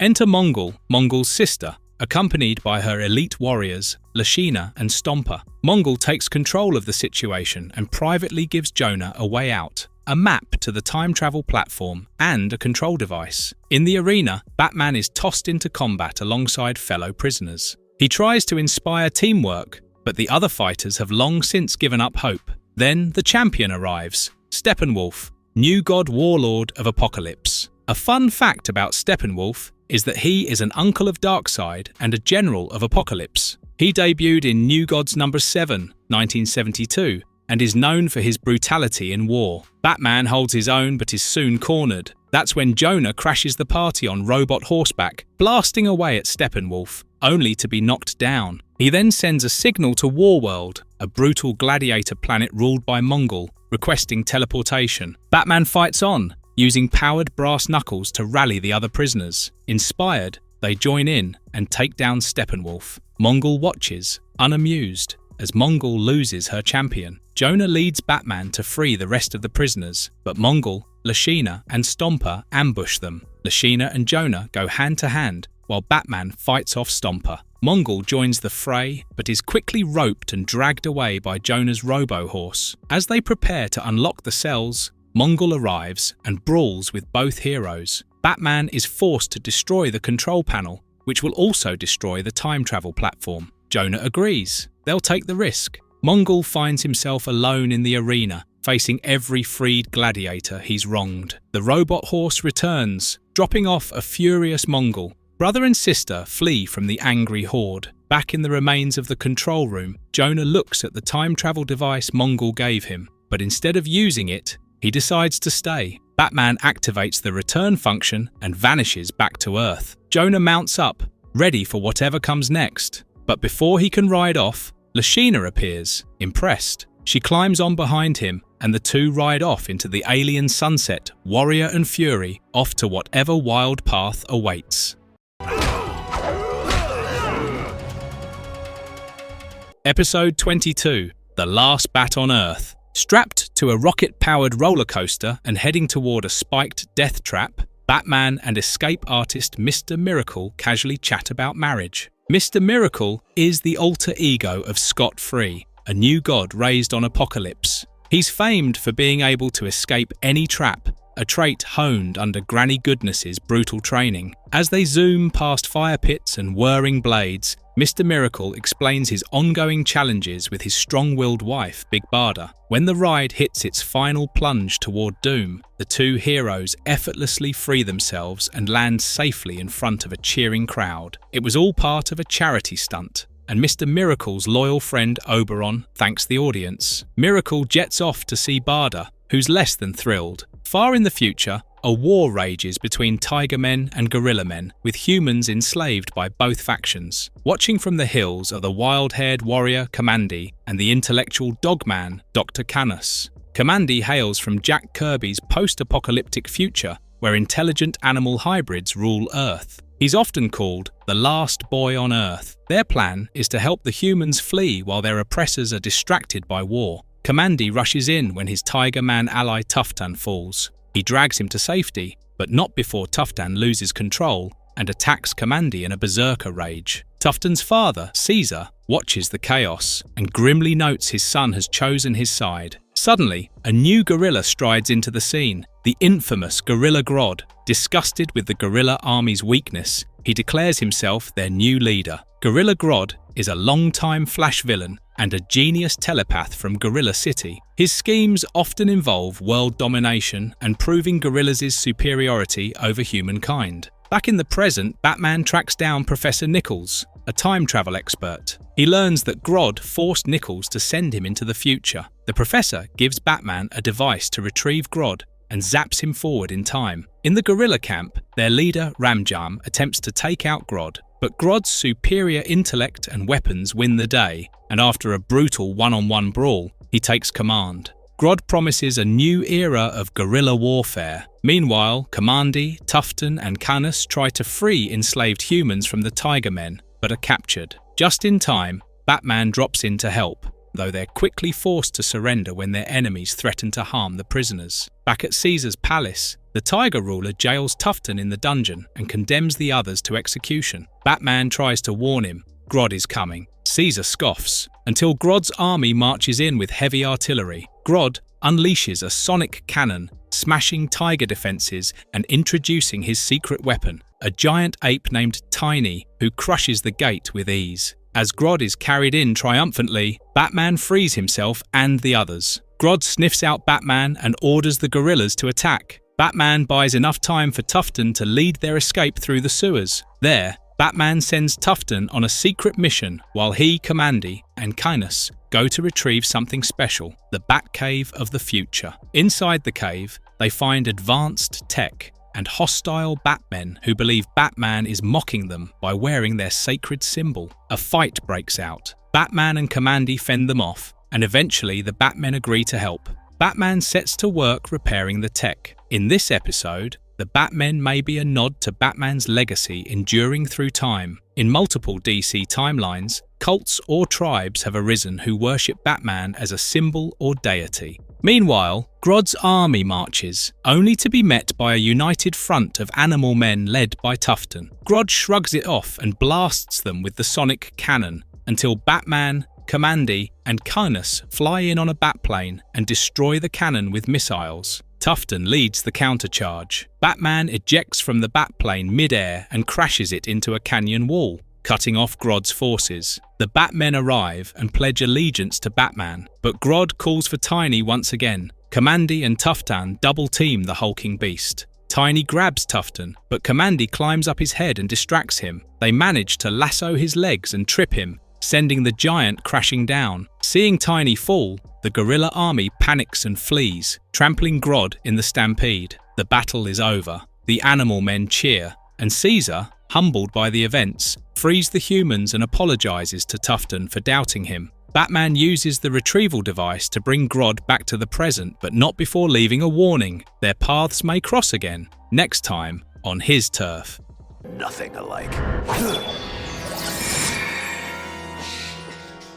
Episode 23. When OMAC attacks, in deep space, Batman pilots a sleek ship into an escalating intergalactic conflict. His mission isn't to win a war, it's to end it. He deploys Hawk and Dove, two superhero brothers with wildly different ideologies. Hawk wants action, while Dove prefers diplomacy. Hawk immediately objects to taking orders from Batman, while Dove tries to smooth things over. Batman, ever the tactician, reminds them their real goal is getting both factions to the negotiation table. Hawk and Dove represent the avatars of war and peace in the DC universe. Their powers and personas are tied to mystical lords of chaos and order, making them the physical embodiment of conflicting philosophies. On the ground, Hawk and Dove argue about their approach. One wants to talk, the other wants to fight, so they compromise with a competition. Hawk grabs an enemy blaster and charges into the fray, while Dove tactically disables heavy artillery. Above,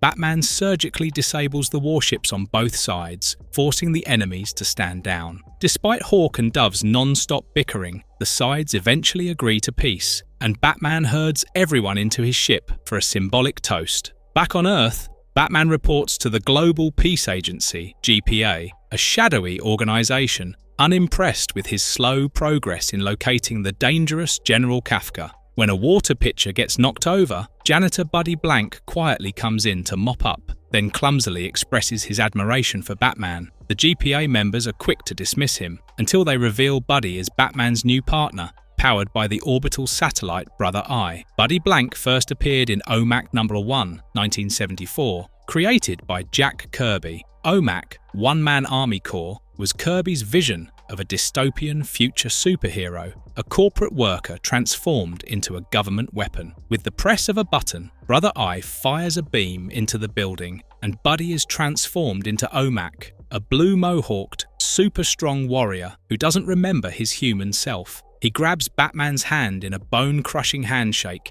and declares it's time to bust heads for peace. The unlikely duo travels to Kafka's base. OMAC, eager to smash, asks Brother Eye to amp up his jumping power and crashes into the enemy encampment like a missile. Batman follows in stealth mode, warning OMAC that restraint can be just as powerful as brute force. Inside the base, they find Kafka, but before they can capture him, a figure steps from the shadows. Equinox, a cryptic entity who claims to serve the cosmic balance. Equinox is a relatively obscure villain created for Batman, the Brave and the Bold animated series. His power lies in manipulating equilibrium between good and evil, chaos and order. Batman confronts Kafka just as Omak unleashes a blast from Brother Eye, but the shot hits volatile pipes, flooding Kafka with strange liquid metal. The General emerges transformed into shrapnel, a being composed entirely of organic, weaponized metal. He impales Omak with a burst of metal shards,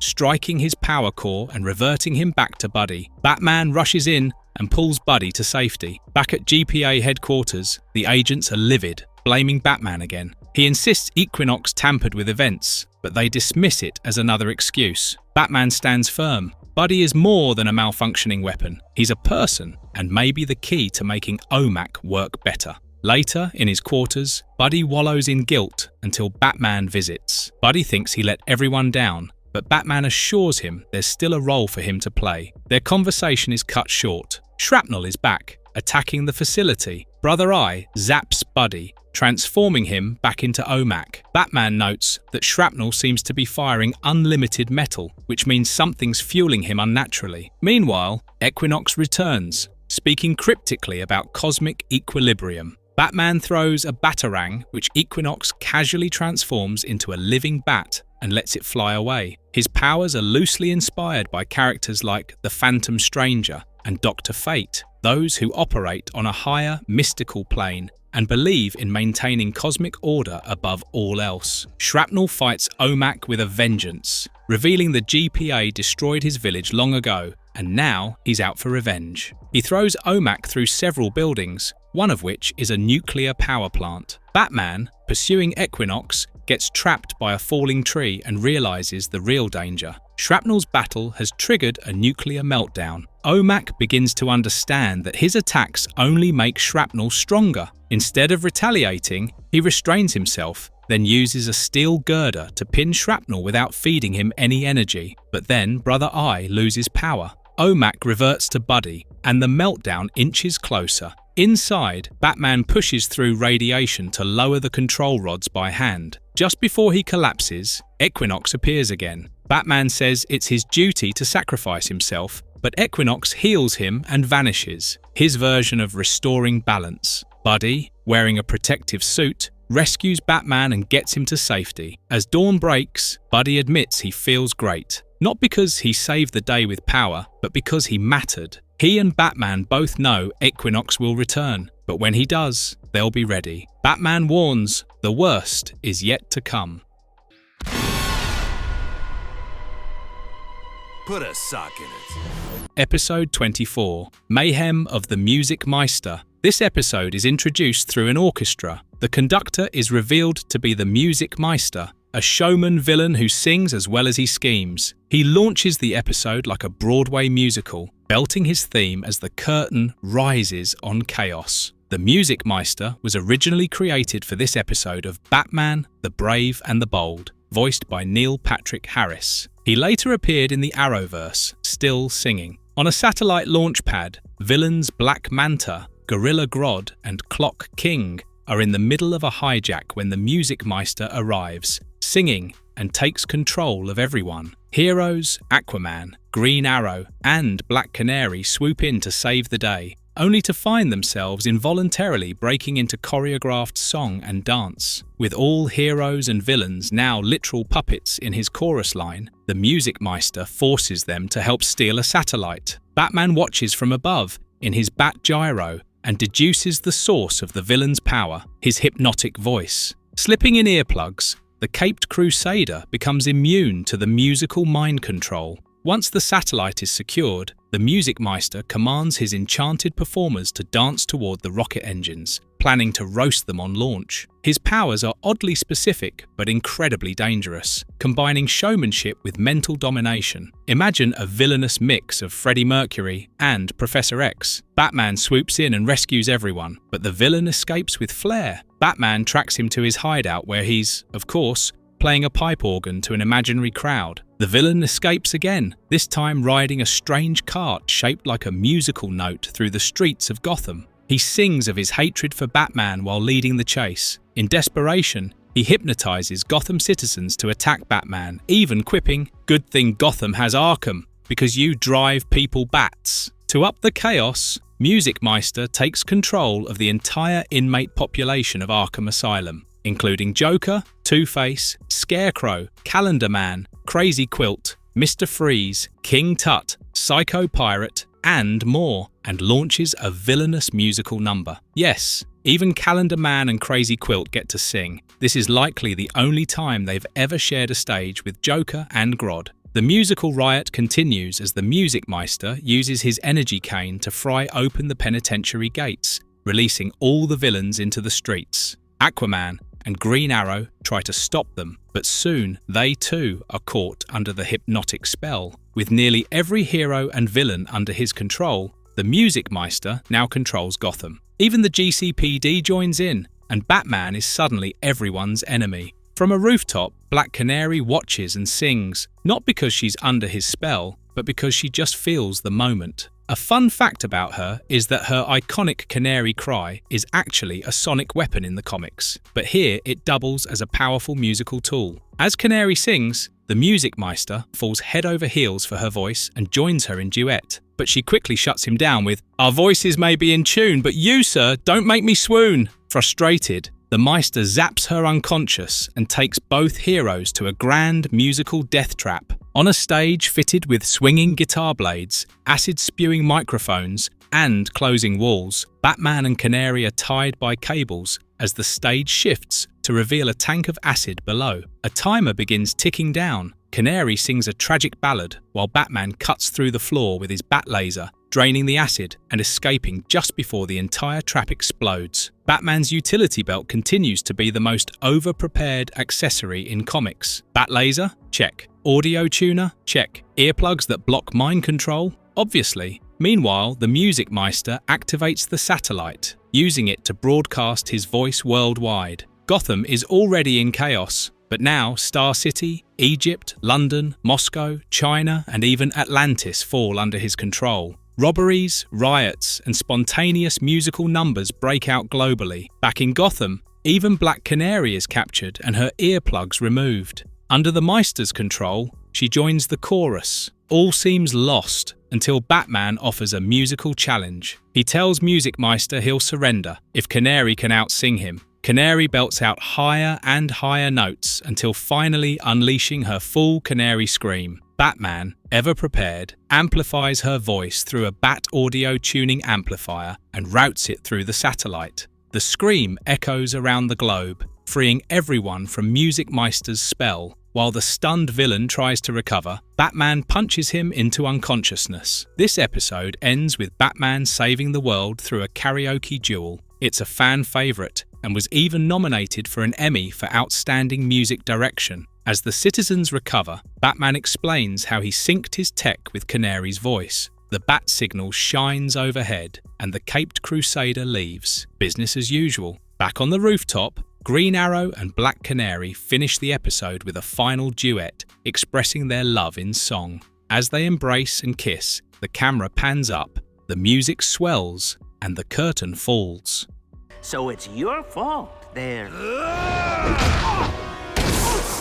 Episode 25. Inside the Outsiders. Batman and Green Arrow find themselves in a dire predicament, bound to a descending pole in a pit teeming with hungry cats. Their captor, Catwoman, has stolen 2 golden cat statues and intends to savor her victory. Batman, however, plays a strategic game, showering her with compliments and attempting to rehabilitate her. Meanwhile, Green Arrow is disgusted by their flirtatious behaviour. However, Batman is focused and soon breaks free from his restraints and rescues his friend. As Green Arrow fights Catwoman's henchmen, Batman squares off against Catwoman herself. She tempts him with an offer of partnership, but he refuses and captures her using her own cat-o'-nine-tails. Just as the heroes reunite, Catwoman takes advantage of a momentary distraction and disappears, leaving behind her phone number which Batman contemplates pursuing. A fun fact about Catwoman is that her iconic whip, the cat-o'-nine-tails,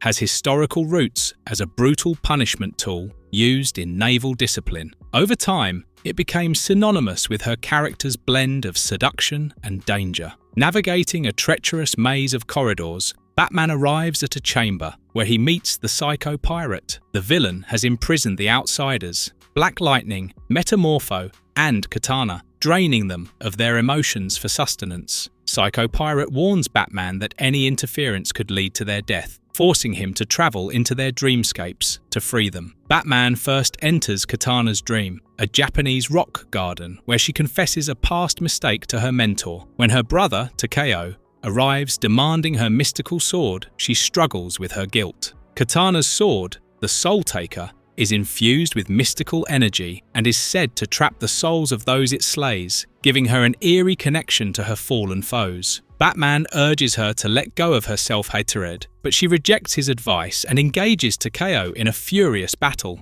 Ultimately, Batman helps her recognize that silence is her tribute to her fallen master, allowing her to overcome the emotional manipulation. Then, Batman and Katana invade Black Lightning's dream world, where he is racked with uncontrollable fury. Psycho Pirate gleefully stokes his anger, even bringing grotesque mascot figures to life to assail him. Batman instructs him to use his powers against their real foe. As Black Lightning comes back to himself, Psycho Pirate quickly shifts his attention to Metamorpho, tricking him into believing he is a monstrous loner. In Metamorpho's fantasy, Batman and his allies remind him of his worth, but the Pisco Pirate makes him believe that they are just envious. As Metamorpho rages, Katana says something for the first time, reminding them all that as outsiders, they are together. Her word soothes him, and the dreamscape collapses. Batman wakes up and confronts the Psycho Pirate head-on, who gloats in satisfaction over the hell that he has created. Realizing that the villain feeds on strong emotions,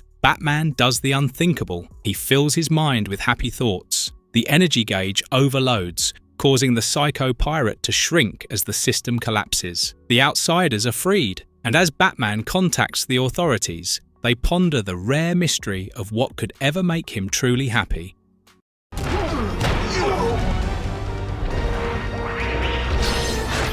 Episode 26. The Fate of Equinox. Batman follows Two-Face and his crew to the Double Dip ice cream factory, where he battles the villain. Two-Face's fixation on duality is a result of his history as Harvey Dent, the district attorney of Gotham. His fall into villainy was caused by acid disfiguring one side of his face, causing him to use his notorious coin to decide everything. Overpowered, Batman dares Two-Face to toss his coin to determine whether he will do good or ill. The spotless side comes up, and Two-Face commands his henchmen to stand down, but they refuse, so he changes his mind and attacks one of them instead. As Batman overpowers the others, Two-Face tosses again, but before the coin hits the ground, Batman knocks him out. The bad guy accuses him of fraud, but Batman responds that justice is not a two-way street. Batman zooms to a pyramid temple in the southern hemisphere, where the floor gives way to reveal a huge gyroscope.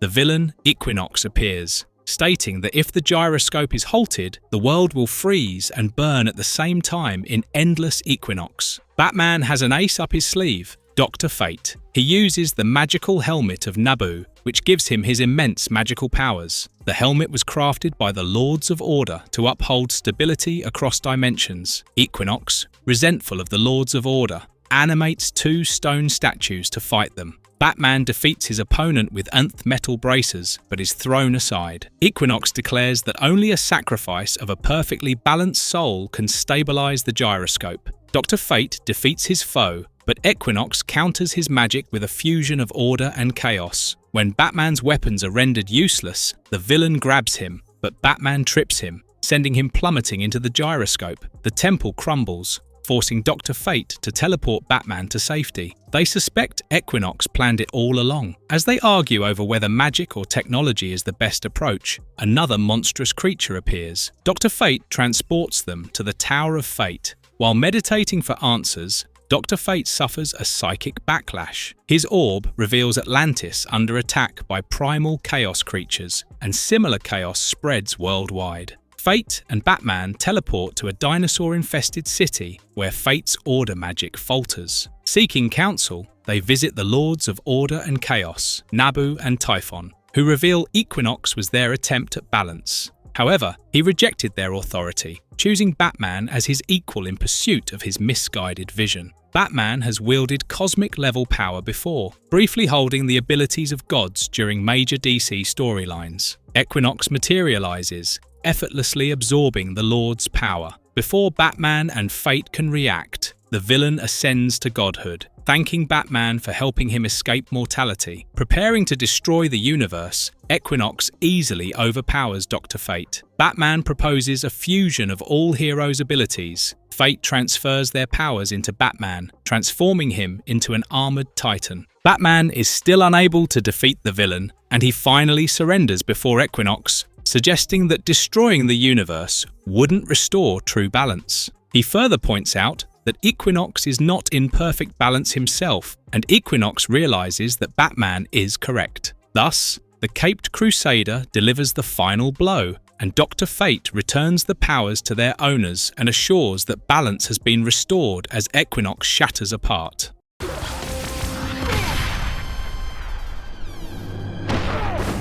Season 2, Episode 1, Death Race to Oblivion. In Fawcett City, Billy Batson and his classmates tour a museum when a boy approaches the Star of Bionia, attempting to steal it. Batman intervenes, recognizing him as Mark Desmond, aka Blockbuster. When challenged, Desmond consumes stolen chemicals and mutates into a hulking brute, swatting Batman aside. As he reaches for the diamond, Billy utters "Shazam!" and transforms into Captain Marvel. Billy Batson is actually a teenager who transforms into Captain Marvel by speaking the magic word Shazam, which stands for 6 legendary figures: Solomon, Hercules, Atlas, Zeus, Achilles, and Mercury, each granting him unique powers. Working together, Batman and Captain Marvel defeat Blockbuster, sending him fleeing. With the danger gone, Billy eagerly rushes to check out the dinosaur exhibit. Suddenly, the massive spaceship War Moon appears above Earth, carving a raceway into the desert with energy beams. Heroes and villains alike are teleported onto the track with their vehicles. Mongol descends, announcing the games. His champion Steppenwolf will race against them. If Steppenwolf wins, Earth will be annihilated. If a competitor wins, they become its ruler. Any eliminated racers will be teleported to a prison on War Moon for execution. Refusal means the destruction of their home city. Each racer prepares. Plastic Man morphs into a car with Woozy Winks as his driver. Guy Gardner crafts a vehicle with his power ring. Batman asserts to Green Arrow that he intends to win, reminding him of their last race. Green Arrow shares his determination, but Batman remains cold, snapping at him. Huntress watches their tense exchange. The race begins. Plastic Man speeds ahead, but Steppenwolf fires at him, forcing him to transform into a bell. Steppenwolf rams him off the track, knocking him unconscious. Woozy revives him just in time to parachute to safety, but they are still teleported to War Moon. Huntress forces Catwoman's car off the road, leaving her to eject and plummet. Surprisingly, Batman ignores her struggle. Just before impact, she vanishes, teleported to War Moon. Black Manta knocks Batman off course, and Joker and Gentleman Ghost push the Batmobile off a cliff. Batman fires grappling cables, morphs the Batmobile into a plane, and tries pulling Black Manta down. The Batmobile has undergone numerous adaptations, including turning into a plane, boat, and even Mecha Warrior form. Manta cuts the cable, but Gentleman Ghost fails and is teleported away. Joker cleverly deploys a giant whoopee cushion, sending Black Manta careening off the road. Mongol warns Batman that it's a land race. Batman cleverly reverts to the Batmobile, arguing that Mongol never established strict rules. Mongol smirks, but warns Steppenwolf to secure victory. Guy Gardner conjures a ramp to leap over Steppenwolf's war machine. Steppenwolf fires a sonic cannon. Guy counters with energy earmuffs, but gets distracted by Joker's Jack-in-the-Box attack. Losing focus, he crashes and is teleported away. Seeing Batman's ruthless determination, Green Arrow questions his behavior. Batman coldly rams Green Arrow off the track, declaring he has no friends in protecting Gotham. As Green Arrow retaliates, Mongol teleports him away. Huntress and Batman confront Joker, but the clown uses an acid-squirting flower to disable Huntress's cycle. She strikes back with her crossbow, taking out his tires. Joker loses and is teleported away. The heroes watch in horror as Huntress's motorcycle explodes, believing she has perished. Green Arrow secretly removes an EMP device from his boot. As Batman and Steppenwolf duel, Plastic Man morphs into a bow, launching Guy Gardner as an arrow at their captor's force field. Guy regains his ring, frees the imprisoned heroes, and they storm War Moon's core. Steppenwolf unleashes everything on Batman, but he abandons the Batmobile for the Batcycle, dodging attacks. As Steppenwolf prepares his final strike, the Batmobile resurfaces, ramming Steppenwolf off course. Batman wins, and Huntress emerges from the Batcycle, alive. Mongol congratulates Batman, but announces that War Moon will destroy Earth anyway. Batman, having anticipated betrayal, signals Green Arrow, who triggers War Moon's explosion. Guy safely evacuates the heroes. Furious, Mongol attacks, but Batman transforms the Batmobile into its mecha form, taking him down in one punch. Batman has piloted several mecha suits, including his Justice Buster, designed to take on the entire Justice League if necessary. As the dust settles, Plastic Man realizes Green Arrow and Batman had orchestrated a hidden plan. Meanwhile, Joker casually asks the villains if they want to grab pizza, proving that some things never change.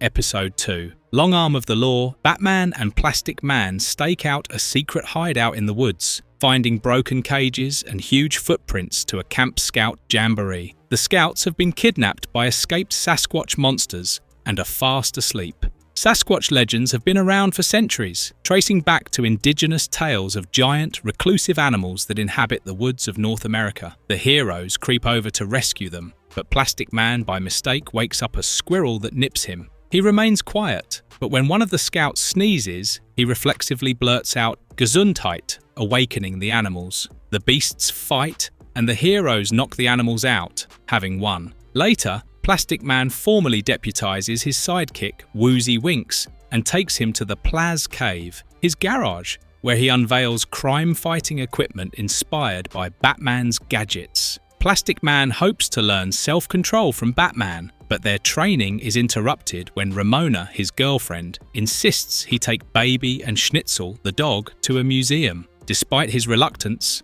Plastic Man complies. At the museum, a towering rubbery figure, Rubberneck, bursts in, shoving security guards aside. Schnitzel pulls Woozy into the villain, who charges forward. Plastic Man disguises himself as a painting to ambush Rubberneck, but is tossed through a window. Batman catches him mid-air before he can fly off uncontrollably. As Woozy frantically searches for Baby and Schnitzel, Batman and Plastic Man fights Rubberneck, who knocks out Plastic Man outside. Plastic Man's elastic abilities make him nearly invulnerable, but losing even a small piece of himself can compromise his strength. Batman saves Baby and Schnitzel, while Plastic Man inflates himself with water, bouncing Rubberneck away. Unbeknownst to them, Kite Man secretly collects a fragment of Plastic Man's body. Back home, Plastic Man and Woozy avoid telling Ramona about the museum chaos, but news reports expose the disaster. Ramona is furious, interrupted only by Batman's arrival.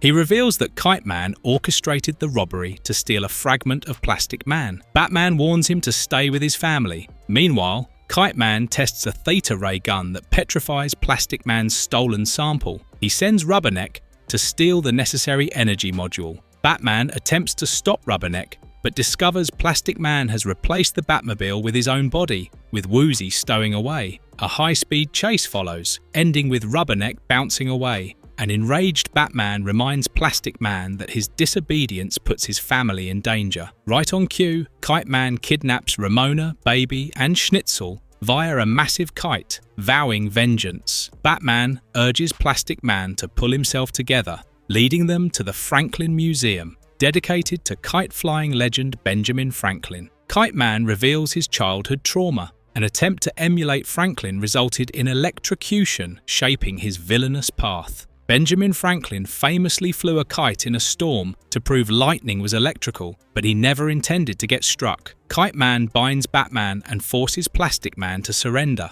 He petrifies Plastic Man with his ray gun, leaving him helpless. Batman demands the hostage's release, but Kite Man refuses. As Batman struggles against Rubberneck, Woozy's bumbling interference unintentionally disrupts Kite Man, altering the ray gun's settings. A stray beam restores Plastic Man. Plastic Man battles Kite Man, while Woozy accidentally turns the villain into a rubbery mass. Batman, temporarily rubberized, defeats Rubberneck. Plastic Man stretches past Kite Man to free his family, but the villain intercepts him. In the final showdown, Plastic Man lands the decisive blow. The ray gun solidifies Kite Man and Rubberneck into statues. Batman destroys the weapon with a batarang as Plastic Man launches himself into the sky, cutting his family free and gliding them safely to the ground. Jaime, snap out of it. Episode 3. Revenge of the Reach, The Challengers of the Unknown. Head to Dinosaur Island to explore a strange meteorite crash. While they inspect the area, Batman shows up and warns them of its radioactivity. Out of nowhere, an enormous spider mutated from the meteorite's radiation comes shattering through the underbrush. While the team fights off the spiders, Professor Haley deceptively calls out to a pterodactyl from an ultrasonic whistle, sending the prehistoric creature to sweep up the spider. As Batman leaves, the challengers proceed with their investigation. The meteorite cracks open, and alien starfish-like parasites jump onto their faces, taking over. The star-shaped alien parasites are similar to Starro the Conqueror, one of the original villains the Justice League ever encountered, which can mind control its victims. Meanwhile, in outer space, Evil Star attacks an alien ship, which leads Blue Beetle to interfere. His scarab armor fires off automatically, and he is caught off guard. Blue Beetle's scarab is symbiotic to him, which means his connection to it gets stronger with each passing moment and gives him more control over its immense powers. Jaime Reyes is overwhelmed and calls his Earth friend Paco for guidance. Batman intercepts the call, but gets cut off when Paco informs him that Evil Star gets his powers from starlight. Based on this, Jaime employs an electromagnetic pulse to cut Evil Star's power supply, leaving him helpless. Batman, observing from a distance, praises Jaime for his triumph and assesses if he is qualified for independent missions. Blue Beetle decides to take Evil Star to Oa to hand him over to the Green Lantern Corps. Arriving at Oa, Jaime delivers Evil Star to the Green Lanterns, including Guy Gardner. However, Guy insists that the scarab is influencing Jaime and demands he turn it over. Atman jumps in, but the Lanterns disregard him and attack Jaime with their rings. When they attempt to imprison him, Jaime fights back. Batman intervenes in the fight, demanding an explanation. The Guardians of the Universe arrive and explain that Jaime's scarab is from the Reach, longtime enemies of the Lanterns. The Reach is a militaristic alien civilization that secretly inserts scarabs across galaxies, gradually turning their wearers into unwitting conquerors. In the Guardians' barracks, they explain that the Reach implants worlds with scarabs to birth heroes and eventually turn them into their soldiers. Jaime is having a hard time dealing with the news even after Batman's approval. Guy recites his oath and dares Jaime to define his beliefs. Unable to articulate them, Jaime burrows through Guy's barrier and departs, leaving the Guardians to deliberate. Outside, Jaime questions whether the Guardians are right. His armor suddenly pulls him into a virtual reality, taking control. It apologizes, explaining that it can't defy its programming. He now belongs to the Reach. Uncontrolled, the scarab infiltrates Oa's power generator, disabling security and sentry robots. Batman intervenes but is swiftly attacked. Guy joins the fight, but the heroes are overwhelmed as Jaime's armor penetrates the power core, defeating Kilowog and lowering Oa's planetary shields. When control returns, Jaime is horrified. He has unintentionally triggered a Reach invasion. The Reach offers Jaime a position among them, but his refusal prompts them to override his mind again. His armor lashes out, incapacitating Batman and the Lanterns before launching into space to join the attacking forces. Batman, observing that Jaime could have killed them but didn't, deduces that he still retains some control. As the invaders target Oa's central power core to strip the Lanterns' energy, Jaime's armor unleashes an assault. Batman grapples with him, insisting he fight back through sheer willpower. The armor fires missiles at Batman, but Jaime wrestles for control. Within the virtual reality, the Scarab claims Jaime is only a hero because the Reach allowed it. Jaime refutes this. Together, they are Blue Beetle. With immense resolve, he regains control. The Green Lanterns rally with Batman for a final stand, and Jaime arrives. He tells them to put all their ring energy into his armor. Grudgingly, Guy complies, but the Reach counterattack overpowers them. Jaime will not give up, stating that there is always hope. He channels the power ring energy into his armor, releasing the trapped warriors and repelling the invading armies. Later, the Guardians promise Batman that the Scarabs will be examined and destroyed. They demand that Jaime turn in his Scarab, but Guy stands up for him, affirming his devotion. The Guardians give in, and Batman promises Jaime that he will be prepared for his next solo mission. I've got your back, old friend. Episode 4. Aquaman's Outrageous Adventures. Batman travels back to World War I in the Batplane to confront an alien dictator wielding an advanced energy cannon. As he prepares to strike, the German flying ace Hans von Hammer, enemy ace, mistakes him for the enemy and opens fire. Dodging relentless machine gun fire, Batman closes in and convinces von Hammer that they must team up. Recognizing the dishonor in the alien's weapon, enemy ace unleashes an attack, distracting their foe long enough for Batman to bomb the cannon. The alien flees in his spaceship as Batman returns to the present, leaving enemy ace with a cryptic farewell, warning him never to return for Batman's own sake. Meanwhile, Aquaman dreams of defeating the Fisherman, an underwater villain holding scientists hostage. In reality, he's on a road trip, driving an RV with his wife Mira and son Arthur Jr. Bored, Arthur Jr. plays video games while Aquaman, longing for action, daydreams. Mira reminds him that he promised to embrace a surface dweller's vacation. Arthur Jr., also known as Aqua Baby, tragically met his demise in the comics, making him one of the rare superhero children to suffer a fatal fate. Stopping in Star City, the family visits a diner. Looking for excitement, Aquaman slips out to call Batman, who is preoccupied with battling the Penguin. Batman advises him to enjoy his holiday. Disappointed, Aquaman spots the arrow signal in the sky and stops a bank robbery by the Clock King and his goons.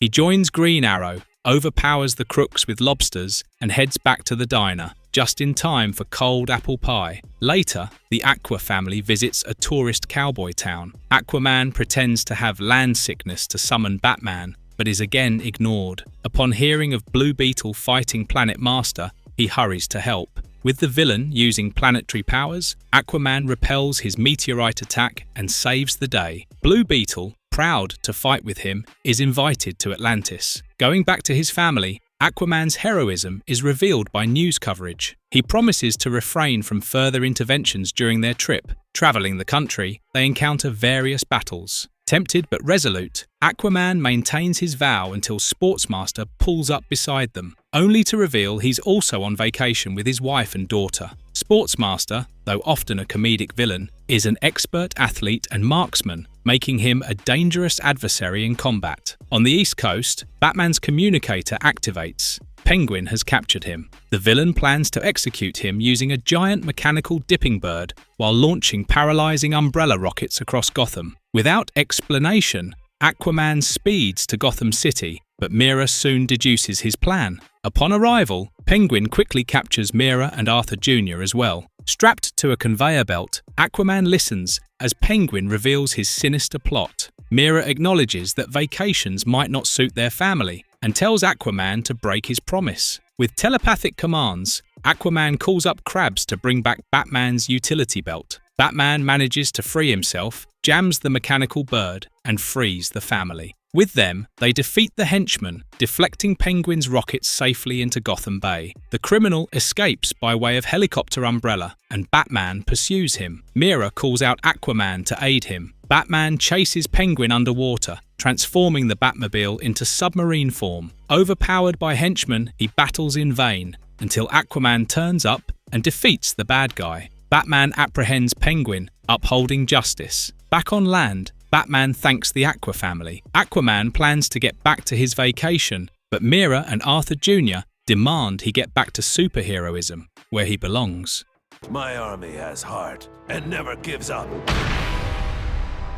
Episode 5. The Golden Age of Justice. At a secluded manor, Batman and his partner Detective Chimp gather 6 suspects in the case of the stolen Golden Skull. Each suspect confesses a secret, but only one is the true thief, Miss Gatsby. As Detective Chimp munches on a banana, he reveals the culprit's disguise, the villainous False-Face, known for his mastery of deception. False-Face originally appeared in the 1960s Batman TV series before making comic appearances. His masks are so perfect, even Batman can be fooled. In a comical twist, False-Face slips on a banana peel while trying to flee. Batman and Chimp subdue him, and in celebration, Batman eats a banana himself. But Detective Chimp, speaking up for once, tells him not to be so patronizing. Decades earlier, during World War II, the villain Per Degaton wielded a powerful temporal weapon, the Spear of Destiny, capable of manipulating age. Joined by his associate Professor Z, he attacked Allied forces. The Justice Society of America,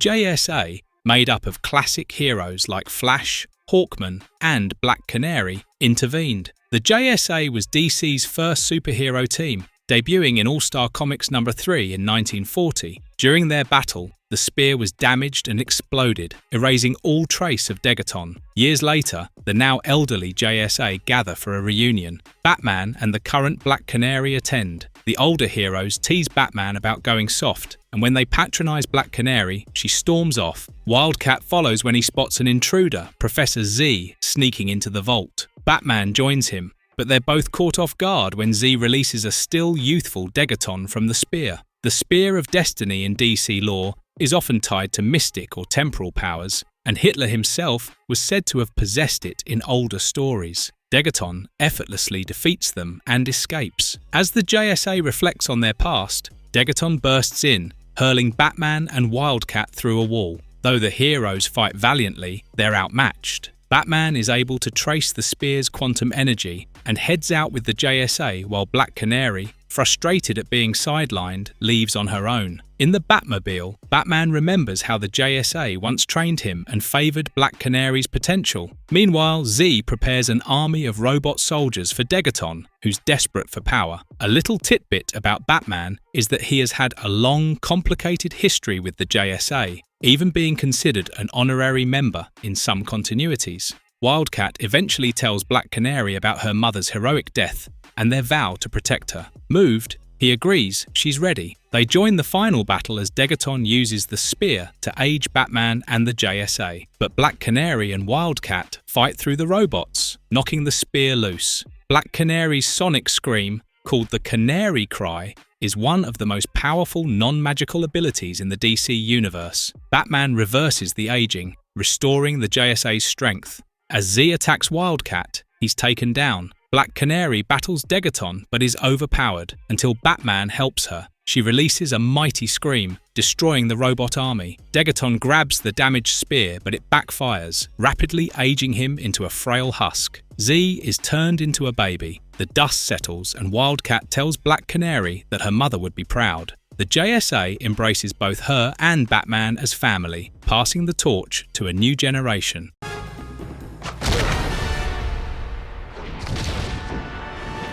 Episode 6. Sidekicks Assemble. In the past, aboard the Justice League Watchtower, Batman and the senior heroes gather to strategize for an impending meteorite threat. Meanwhile, their young protégés, Robin, Aqualad, and Speedy, sit aside, angry at being left out. As tensions rise, Robin and Aqualad become involved in a petty squabble. Their mentors step in quickly and instruct them to report to the simulation room to establish teamwork and discipline. Within the simulator, the three are attacked by holographic foes. Despite continued bickering between Robin and Aqualad, they're able to repel the foes. Robin's competitive nature with Aqualad is a time-honoured DC trope. Early Teen Titans comics often featured these growing pains as sidekicks establish themselves. Speedy suggests they start a team when they're older, but the others shoot it down at first. But they agree to a competition. Whomever beats the most bad guys becomes chief. Robin wins, and,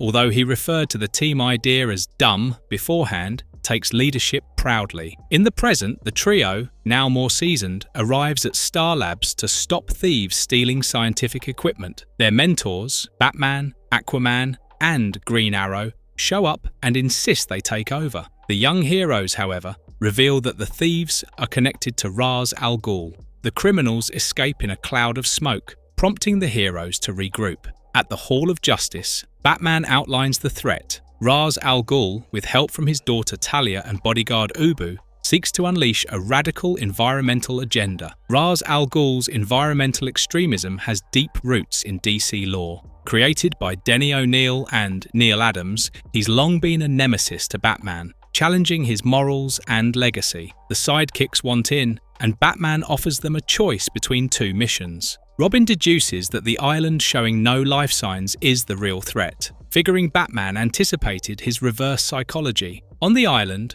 Robin and Aqualad resume their squabbling. Meanwhile, Batman explains that he told the truth, betting Robin would assume he lied. Suddenly, the senior heroes are attacked by living vines and a monstrous Venus flytrap, confirming the kids made the right call. The sidekicks face off with more henchmen and encounter Talia. Robin awkwardly flirts, while Aqualad prefers action. During battle, Talia holds her own, but Robin gains the upper hand until she headbutts him away. Talia al Ghul has always had a complicated dynamic with Robin, particularly Dick Grayson and Damian Wayne, often playing both foe and conflicted ally. Batman and the other adults free themselves, but poor coordination leads to more arguments. Meanwhile, the sidekicks are knocked out by gas and awaken in Ra's lair. Ra's offers Robin a place at his side, claiming Batman will never treat him as an equal. Robin refuses, and they're lowered into a grinding trap. Talia, disillusioned, helps them escape and urges Robin to find his own path. Ra's launches his flying island, aiming to fire a chlorocannon over Coast City to flood it with mutated plants. Robin and the sidekicks storm the control room, but can't shut it down until they sabotage the systems and freeze the console using Speedy's arrows. Robin defeats Ubu with a clever jet blast from his staff. Batman duels Ra's while the others steer the island out to sea, aided by whales summoned by Aquaman. Talia saves her father while Batman flees the island. Back at the Hall of Justice, Aquaman urges Batman to ease up on himself, noting that the chloroplast spill has revitalized Coast City's marine life, and the sidekicks stepped up big time. Speedy and Aqualad call out their mentors for treating them like kids. Robin struts in, sporting a sleek new outfit, declaring he's ready to take charge of his own path. As he hesitates on a new name, Batman suggests Nightwing, a name Robin embraces. Metalmen, suit up.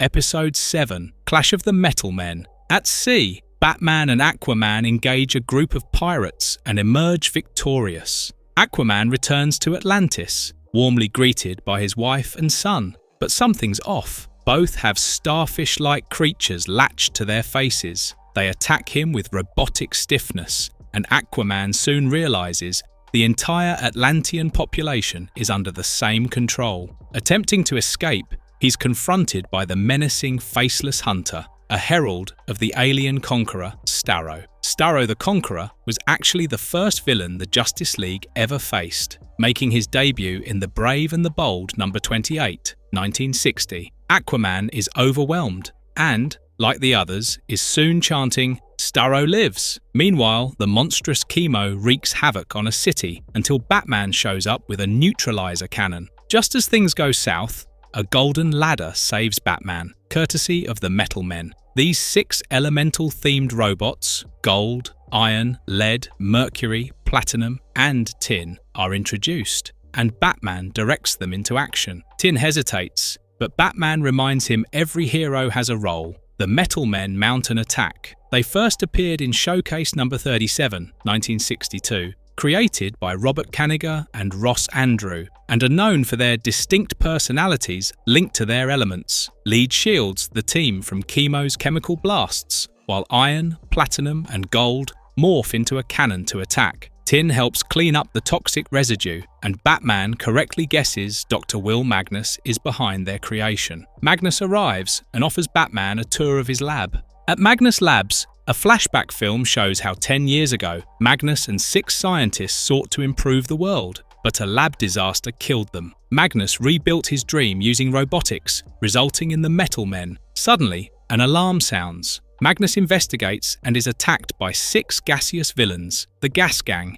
made from the deceased scientists' consciousnesses bonded to gases like nitrogen, hydrogen, and chloroform. Batman, searching for Magnus, is knocked out by chloroform. The Metal Men revive him, and he analyzes the attack. Using Platinum's backup data, they identify the Gas Gang and track them to a volcano. The Gas Gang first appeared in Metal Men No. 6, 1964. Each member embodies properties of the gas they represent. The villains reveal to Magnus that their gaseous forms are unstable. They demand he create bodies for them, arguing he owes them. Magnus reluctantly agrees. Batman and the Metal Men arrive but are overpowered and captured in an energy cage. Batman reveals the truth. The scientists caused the lab accident while trying to develop a volcano-triggering gas to sell to warlords. The Gas Gang responds by tossing Magnus toward the lava. Batman helps the Metal Men use iron as an electromagnet to escape and rescue Magnus, but the Gas Gang returns and overpowers them again. Batman orders the Metal Men to merge into a battle armor suit for him. With their powers combined, Batman defeats the villains until they combine into a flaming, gas-transforming giant. Batman cleverly lights a spark, using their flammability against them, and they fall into the volcano, only to reform as a deadly gas cloud. Batman enters the Batplane, activates the self-destruct, and sacrifices the plane to eliminate the cloud, escaping just in time. Tin, now braver, saves Magnus during the chaos. Later, Magnus rebuilds the Metal Men. Tin, proud of his role, now speaks with a high-pitched helium voice, a funny reminder of the ordeal.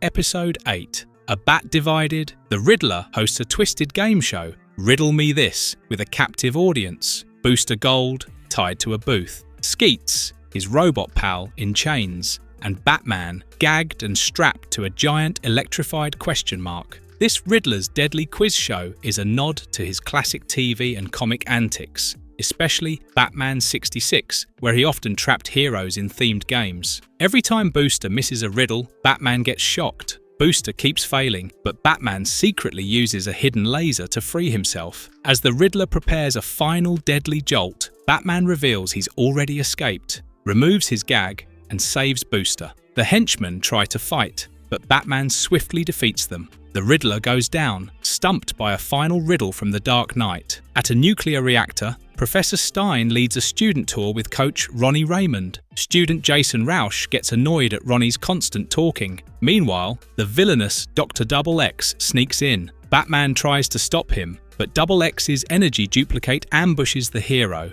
The villain begins absorbing reactor power for an evil upgrade. During the chaos, Jason and Ronnie get trapped inside. Batman battles Double X, who grabs Jason and Ronnie. When a nuclear surge hits, Jason and Ronnie are struck. Jason later awakens to find that not only is his hair on fire, but he's now sharing a body with Ronnie, who speaks to him mentally. Jason Rausch and Ronnie Raymond are both incarnations of Firestorm in DC Comics. This story fuses both versions into one origin tale. Jason, confused, is attacked by Double X, but saved by Batman. As they flee, Jason accidentally transforms matter with a gesture. Batman scans Jason and realizes he's radiating nuclear energy. At the Batcave, the intellectual Batman designs a containment suit for Jason. Ronnie and Jason bicker mentally. When the other Batmen show up, confusion grows. Jason blasts aggressive Batman, prompting a revelation. The nuclear blast split Batman into 3 parts: mind, muscle, and what's left without them. This triple Batman scenario humorously explores Bruce Wayne's personality breakdown. Each aspect exaggerates a different strength or flaw. The 3 Batmen begin working together to restore order, just as Dr. Double X returns. Meanwhile, Jason experiments and learns he can manipulate matter. When Double X captures Jason, Batman tracks him down. Jason is locked in a chamber as Double X tries to become pure energy. During the final battle, the Batmen wrestle Double X's duplicate while slacker Batman searches for an off switch. Jason and Ronnie decide to work together and break out, swapping places to disrupt Double X's plan. With a final energy blast, Jason forces Double X and his energy self to recombine. In the aftermath, the Batmen still refuse to reunite. Jason tells them that the world needs a complete Batman, not divided personas. The three Batmen agree, enter the chamber, and Jason fuses them back into one. Batman thanks him, and Jason, now confident with Ronnie at his side, flies off, ready to become a hero in his own right. I've got you, Miss Baylor. Episode 9. The Super Batman of the Planet X. Doc Magnus and his sketchy partner, Matches Malone, offer the alien outlaw Kanjar-Ro a suitcase full of rare metals. Suspicious of a setup, Kanjar-Ro watches closely, too closely, because Magnus flinches and Matches rips off his disguise, revealing Batman underneath. Suddenly, the briefcase bursts apart as platinum and iron emerge. Gold springs from Magnus's teeth, mercury flows from a medallion, tin untangles from his cloak, and iron, doubling as Magnus's boots, punches his way into the fight. These are the Metal Men, and together with Batman, they dismantle Kanjar-Ro's thugs. The Metal Men are classic DC creations by Magnus, each one based on a different metal and its properties. Their disguises here are textbook, comic book creativity. When the alien attempts a last-ditch move by taking Magnus hostage, Batman finishes things with a pinpoint batarang. Despite the hiccup, Magnus is jazzed to go undercover again. Batman? Non-committal. Meanwhile, Batman teams up with Green Arrow to stop space pirates from stealing a mysterious artifact. The two can't help but turn it into a contest, counting takedowns like a superhero scoreboard. But when a pirate's laser hits Batman's force field, the energy reacts with his bat rocket, opening a wormhole that sucks him in. Green Arrow is left to fend off the pirates alone. On the alien world, Zur-En-Ar, Batman crash lands in the city of Gothtropolis. He intervenes when a criminal harasses a family, only to find his batarangs smashing through buildings like they're made of cardboard. A second Batman, Batman 2, arrives, using a sonic weapon to disable the Crook. He explains that Rotul, Gothtropolis' nemesis, is launching another attack. Zur-En-Ar and Batman 2, aka Tlano, are deep cuts from the Silver Age, famously first appearing in Batman number 113, 1958. That version of Batman was inspired by the real one and operated on an alien planet. The two Batmen join forces, and when they engage Rotul's giant robots, Batman saves a reporter, Vilsi Villar, from falling debris. Surprisingly, he shrugs it off like nothing and realizes he now has super strength. He also gains cold vision and other powers, likely a result of being exposed to Rodon, a local element. He easily crushes Rotul's attack and wins the crowd's admiration, especially Vilsi's. Batman 2, however, is less thrilled. Back at the Batcave, Batman 2 and his robot aide Alpha Red run tests and confirm Batman's powers are from Rodon, but the exposure may have side effects. As Batman ponders this, Vilsi gushes about the mystery Superman in her article. Meanwhile, on a pirate-infested planet, Green Arrow battles solo. In his cell, Rotul discovers Batman's Earth origin and rodent-based powers. He hacks a robot to escape and begins another robot-led attack, this time equipped with yellow quartz crystals that emit radiation. When Batman tries to fight, the crystals cripple him, and Rotul reveals that Rodon combined with quartz is lethal to Earthlings. Just as a robot closes in, Batman 2 arrives in his Batplane, spraying Batman with a protective polymer that strips away his powers but saves his life. Together, the Batmen destroy the robots. Vilsi tries to get the scoop but gets herself captured. Batman 2 rescues her and the Batmen defeat Rotul once and for all. Rotul is a clear homage to Lex Luthor. His name is literally Luthor backward, and he serves as a similar brainy foil on another world. Batman admits he prefers crime fighting without superpowers, and just in time, the wormhole reopens. Green Arrow zips in with his arrow orbiter, boasting about his own pirate victory. He also now has superpowers from Zur-En-Ar's atmosphere and starts showing off until Batman 2 sprays him with the same polymer, knocking him back down to Earth, figuratively. With everything wrapped up, Batman thanks Batman 2, says goodbye to Vilsi, and returns home. Once again, just a normal man who happens to be extraordinary. Episode 10. The Power of Shazam. Faceless Hunter, acting as Starrow's advance agent, unleashes psychic starfish parasites across Earth, taking control of heroes like Aquaman. Green Arrow, Flash, Jay Garrick, Plastic Man, and Blue Beetle. Only Red Tornado proves immune, but Faceless Hunter destroys him mercilessly. With Earth's defenders compromised, an army of controlled heroes now serves Starro. Starro the Conqueror was the first villain the Justice League ever faced in The Brave and the Bold, number 28, 1960. Meanwhile, Dr. Sivana and his children, Thaddeus Jr. and Georgia, attack the Wiz radio tower, aiming to disrupt all communication. The Batman tries to stop them, and across town, orphan Billy Batson listens from the orphanage. Bullies steal half of his heart-shaped pendant, and Miss Minerva unfairly blames him for the commotion. After cleaning his room at super speed, Billy asks permission to leave and races to the radio tower. As Sivana prepares to complete his device, Captain Marvel saves Batman. Sivana traps the hero in an energy cage, and when Billy transforms to escape, the lightning is partially absorbed by the tower. Sivana escapes triumphant. Back at his lab,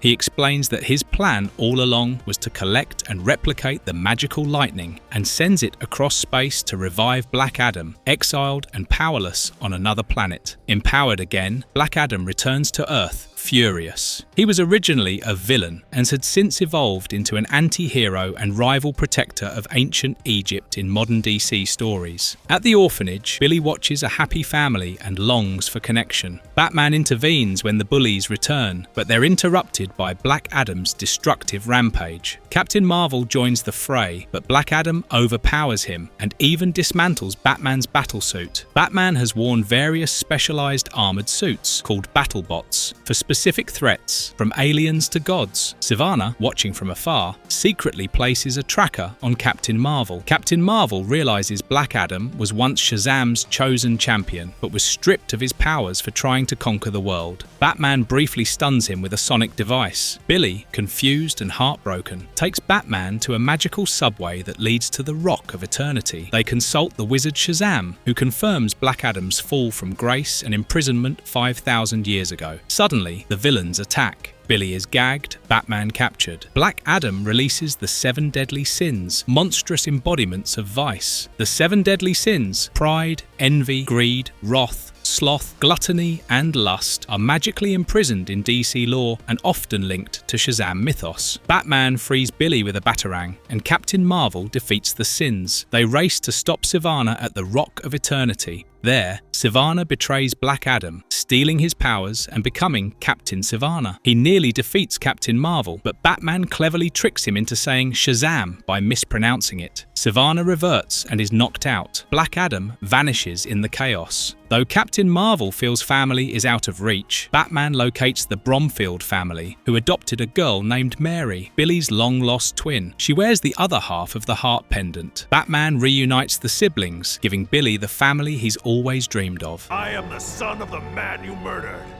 Episode 11, Chill of the Night. Years ago, after seeing a Zorro movie, young Bruce Wayne tells his parents he wants to be a hero like Zorro. The film, The Mark of Zorro, is often referenced as the movie the Waynes watched, inspiring Bruce's vigilante persona. As he runs ahead, a mugger steps from the shadows, demands Martha Wayne's necklace, and shoots Thomas when he tries to intervene. Martha screams, and the killer shoots her too. As Alfred cradles Bruce, the boy swears vengeance. Years later, Batman has trained his mind and body to perfection and become Gotham's dark protector. In a mysterious void beyond time, 2 cosmic entities, the Phantom Stranger and the Spectre, observe. The Spectre argues that Batman's quest is about vengeance, while the Stranger believes in justice. The Spectre proposes a wager. If Batman kills his parents' murderer, he becomes an agent of divine vengeance. If not, he stays on the path of justice. Meanwhile, in a prison hospital, a priest hears a confession from dying mob boss Lou Moxon. Moxon admits he ordered Thomas Wayne's murder years ago, but the hitman also killed Martha, which wasn't part of the plan. Lou Moxon first appeared in Batman number 47, 1948, retroactively connected to the Waynes' murder. He whispers the killer's name, Chill. The priest removes his robes. It's Batman. Batman crashes a memorial gathering for Moxon and interrogates thugs. As he starts losing control, a calm inner voice tells him to pull back. The Phantom Stranger appears, warning that Batman is close to crossing a line. He offers to take Batman into the past, where they appear at a masquerade charity event decades ago.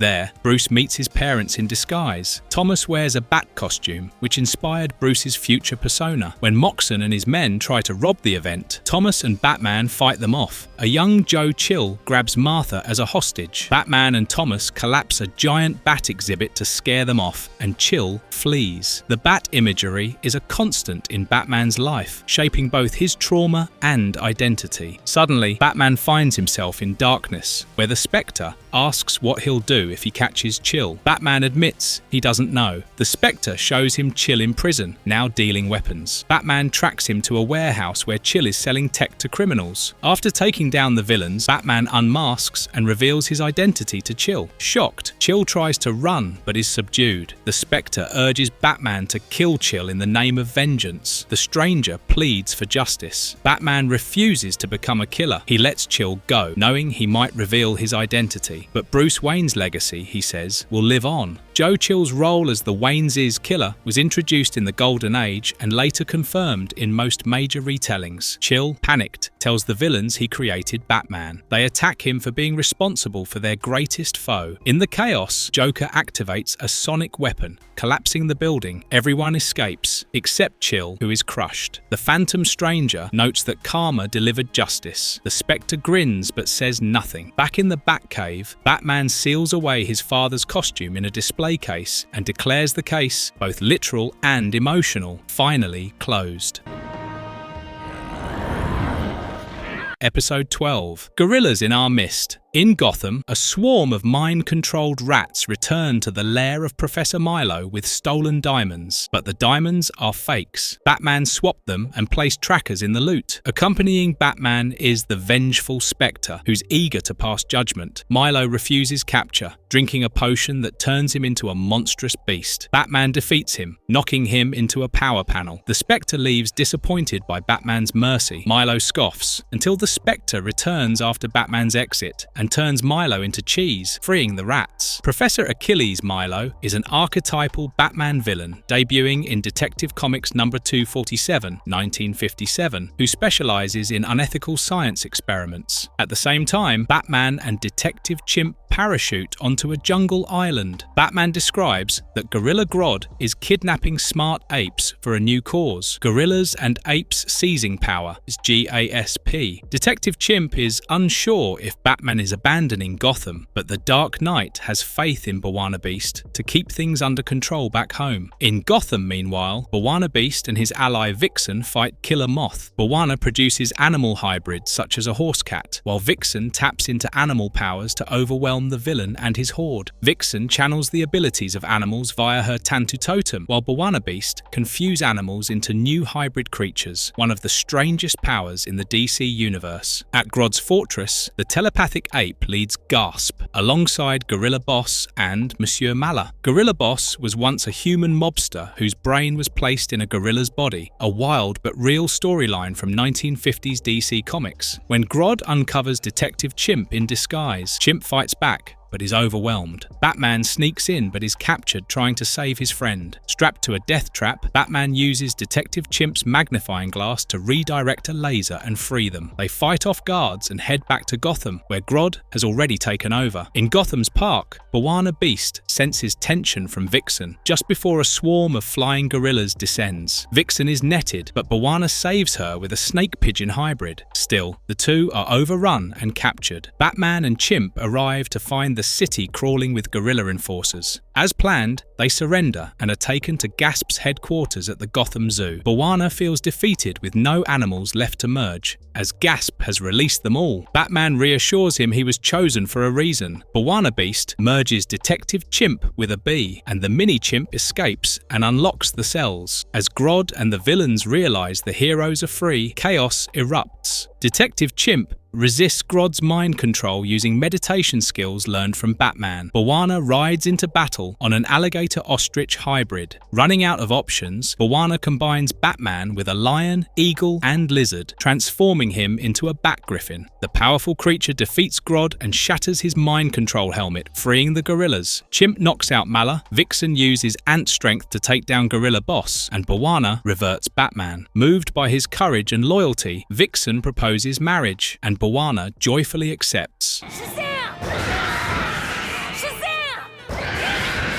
Episode 13, Part 1, The Siege of Starro. In the cold reaches of space, Guy Gardner leads a valiant defense of Oa, home of the Guardians, against a swarm of mind-controlled heroes infected by Starro drones. The heroes manage to repel the first wave, only to see the terrifying arrival of Starro's true form, a colossal cosmic entity, the Star Conqueror. Back on Earth, Batman and Booster Gold return from a time travel mission, arriving just as a strange meteor activity triggers a mysterious signal from Star City. Booster, who hails from the future, senses that something disastrous is about to happen on this date, but his memory is fuzzy. His constant chatter earns him a growl from Ace the Bat-Hound, let loose on him by an annoyed Batman. Booster Gold often remembers major historical events too late, a recurring gag tied to his unreliable knowledge of time travel. As Batman investigates, an alien intruder known as the Faceless Hunter materializes. Serving as the herald of Starro, he reveals the signal is a homing beacon. He quickly subdues Ace with a Starro drone and resists all of Batman's weapons, even the mechanical Dinosaur and Batmobile arsenal. Just as he's about to convert Batman, Booster returns with a warning: an alien invasion has already begun. The distraction allows Batman to fight free, and Faceless Hunter vanishes, leaving behind a dire warning: Earth has already fallen. Across the globe, heroes are falling under Starro's thrall, spreading its control like wildfire. Batman, using a custom device to detect the uninfected, gathers the few remaining free heroes: Firestorm, Captain Marvel, and Bwana Beast. A fun fact about Bwana Beast is that he has a unique power which lets him fuse animals into hybrids, making him one of DC's strangest but most inventive heroes. The team storms Star City to destroy the beacon, but is ambushed by dozens of possessed heroes. As Bwana Beast fights a heart-wrenching battle against his controlled fiancée Vixen, Batman reaches the transmitter, only to be stopped by the Atom. After a brutal struggle, they destroy the beacon, but Faceless Hunter, watching from orbit, triggers a self-destruct. They escape just in time, rescuing Vixen. At Star Labs, Vixen awakens briefly to deliver a chilling prophecy: the Star Conqueror has consumed thousands of worlds, and Earth is next. As the skies darken, the heroes witness its immense form descend through the clouds. They launch a full-scale attack, but Starro shrugs them off. Faceless Hunter reappears to battle Batman and Bwana Beast, revealing that his species was immune to Starro, so he chose servitude over extinction. Meanwhile, Firestorm saves his teammates by transmuting the ground into foam and leads an undercover mission to free civilians from a stadium conversion center. In a final battle, Billy Batson is nearly lost to a Starro drone, but Firestorm destroys it with a focused energy burst. When Billy yells Shazam, the magical lightning hits Starro instead. Realizing its weakness, Firestorm repeatedly hurls Billy beneath the beast. The overload fries Starro, and it crashes to Earth, defeated. But victory is short-lived. Faceless Hunter, seeing his master fall, teleports away, taking Bwana Beast with him, claiming he now possesses the ultimate weapon to ensure Starro's vengeance.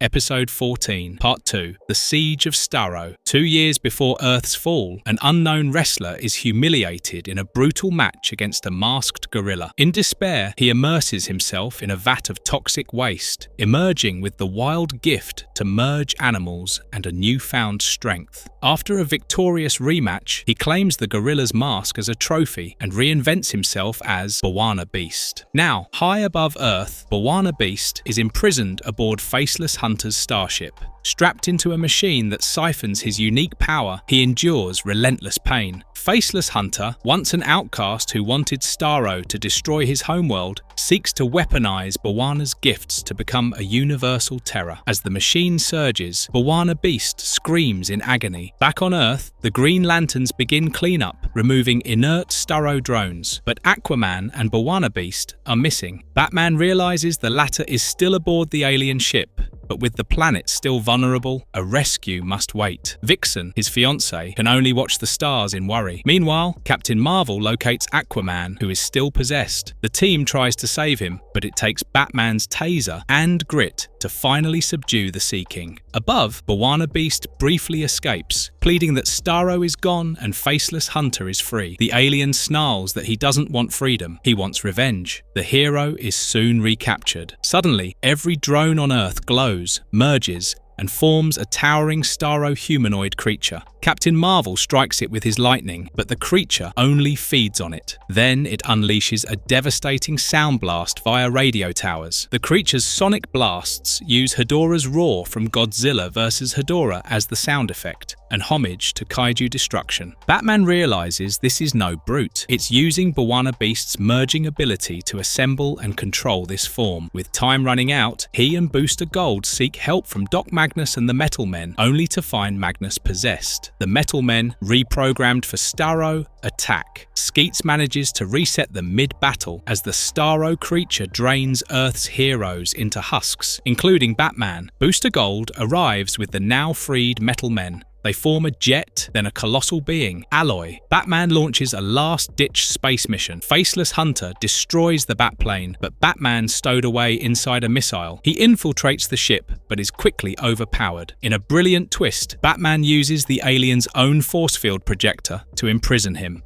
With Faceless Hunter caged, Batman flies the ship down. Now close enough, Bwana Beast unleashes one final act of control over the Starro creature itself. It begins to unravel, and Alloy finishes it off with a mighty strike. But the cost is high. As the beast collapses, Bwana Beast vanishes in a blinding flash, his last words asking Batman to tell Vixen he loves her. Bwana Beast's death may have been foreshadowed earlier, as Booster Gold, a historian of heroes, didn't even remember his name. The heroes mourn at his gravesite. Vixen stands among them, silent in her grief, as Batman places a single flower. Earth is safe, for now, but the jungle hero who merged beasts is gone, leaving behind legend and loss. Episode 15, Requiem for a Scarlet Speedster. In a storm-lashed castle, Batman arrives to stop the villainous Cobra from unleashing chaos upon the world. The Outsiders, now sporting sleek new costumes and 2 new members, join the fight. But Cobra completes the ritual, summoning the Kali Yuga, a titanic stone serpent fueled by blood sacrifice, to bring about the Age of Chaos. The Kali Yuga is a real concept from Hindu cosmology, symbolizing an age of darkness and decline, fitting Cobra's apocalyptic plans. As it coils around Batman, the Outsiders launch a desperate assault, freeing their mentor and destroying the beast. Afterward, Batman commends them until they realize they never destroyed the bridge to stop Cobra's reinforcements. Their learning curve isn't over yet. Flashback 2 years. Batman teams up with Barry Allen, the Silver Age Flash, to take on his rogues. Now, a solemn memorial watches over Central City. Its protectors, Heatwave, Captain Cold, and Weather Wizard, wreak havoc until Batman confronts them. However, he's overpowered and entombed in bronze. The villains miss their true rival. Suddenly, 2 Flashes arrive. Jay Garrick, the Golden Age speedster, and Wally West, Barry's protege. Jay Garrick's winged helmet is inspired by the Roman god Mercury, fitting for DC's original speedster. They free Batman and stop the carnage. Later, Jay tells Batman that Barry died chasing Professor Zoom across dimensions. As they neared lightspeed, Barry sacrificed himself to save Jay and Wally. Now, Wally resents Jay for surviving. Jay, riddled with guilt, believes the younger Flash is right. Driving away, Batman glimpses Barry's ghostly image. He gathers Jay and Wally at the Flash Museum, where he theorizes that the cosmic treadmill is receiving Barry's resonance from another dimension. Wally admits to seeing the ghost too. They align the treadmill's frequency and enter the lightspeed dimension. They land in a dystopian 25th century, plastered with propaganda of Lord Zoom. Robot sentries summon the Speed Force, an elite guard with super speed who arrest Wally and Batman. Jay escapes, but Wally blames him for running once again. In the throne room, Professor Zoom gloats. He banished Barry here and chained him inside a generator, forcing him to run endlessly to boost Zoom's power. Jay returns and frees the others, but Zoom locks all 3 Flashes inside the generator and chains Batman separately. With 3 speedsters fueling him, Zoom plans to conquer time itself. Zoom's fortress resembles the Reverse Flash Museum from the Flash Comics' future timelines, a twisted echo of the Flash's legacy. Inside the generator, the speedsters reconcile, agreeing to stop blaming and start acting. Batman, ever prepared, uses a hidden pick to escape, then steals a speed bracelet and uses super speed to rescue the Flashes and defeat the guards. He confronts Zoom, but even empowered, Batman is outmatched. At Barry's cue, the 3 Flashes create a dimensional rift. They shove Barry through. Now free, Barry blitzes back into the fray. He and Zoom clash in a battle across the globe. Barry tricks Zoom into forming a circular speed trench, polishes it with friction, and sends Zoom skidding helplessly. One final blow ends it. Barry's move mirrors classic Wally West tactics, polishing surfaces with speed to disable foes, paying homage to his protégé's cleverness. The heroes return home. The Flash's rogues await, eager to see their rival again. Batman steps aside with a smirk. Central City is in good hands. Episode 16. The Last Patrol. Batman finds himself in a life-or-death situation, trapped in a giant killing jar by the flamboyant and delusional Killer Moth, who unleashes genetically altered Atlas moths to finish him off. Killer Moth, often a punchline in Batman's rogues gallery, was originally designed to be Batman's criminal counterpart, even boasting a Mothmobile. Batman fends off the first, but numbers overwhelm him. Just in time, a familiar figure bursts in, Batgirl, fierce and poised. As she tackles the henchman, Batman gasses the moths unconscious and breaks free. Batgirl knocks out Killer Moth and departs just as quickly. Years later, she and Batman reflect fondly on that chaotic first meeting while trapped by the Penguin, recalling how their partnership began in wings and silk. Meanwhile, Niles Calder, aka the Chief, watches a documentary on his old team, the Doom Patrol, a group of outcasts who saved Paris from destruction but faded from public life. His peaceful moment is shattered when two old enemies, the Brain and Monsieur Mallah, invade his home. They claim it's time to kill him, but Batman bursts in, battling Mallah as the Chief fights back. Together, they fend off the intruders, who leave a chilling warning. The Doom Patrol is doomed. Batman and the Chief join forces to reunite the disbanded team. First up is Rita Farr, formerly Elastigirl, now a reclusive actress lounging in luxury. When water monsters attack her poolside retreat, she refuses to get involved until Batman calls her out. Reluctantly, she grows to kaiju size and flattens the beasts. Despite her distaste, she agrees to rejoin the mission. Next is Negative Man, performing parlor tricks at a carnival. When the audience boos him, he prepares to leave, only to be attacked by the bizarre Animal-Vegetable-Mineral Man. Batman and the team arrive just in time. They take the villain down, and Batman tells Negative Man to stop hiding behind bitterness. With some coaxing, he agrees to reunite. Lastly, they find Robot Man, who's testing cars due to his indestructible body. Though he insists he's not a hero anymore,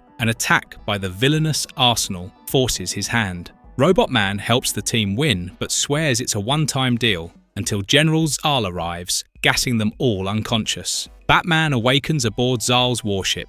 The Doom Patrol are held in stasis, stripped of their powers. Zal reveals his grand plan. He's reunited the Doom Patrol only to humiliate them. Broadcasting to the world, he recounts their dark secret. During the Paris mission, he took a hostage. To save the city, the team let the hostage die. Guilt fractured the group ever since. Now, Zal replicates that moment. He traps the team on a floating island rigged with bombs. General Zal first appeared in Doom Patrol No. 121 and was once a Nazi U-boat commander, cementing him as a morally bankrupt militaristic foil. Nearby, a second island houses 14 innocents. The Doom Patrol must choose their lives or the civilians. Zal broadcasts the decision to a global audience. As Zal gloats, he realizes Batman has escaped. The Caped Crusader battles his men, trying to seize the detonator. Meanwhile, the Doom Patrol chooses sacrifice, speaking not with fear,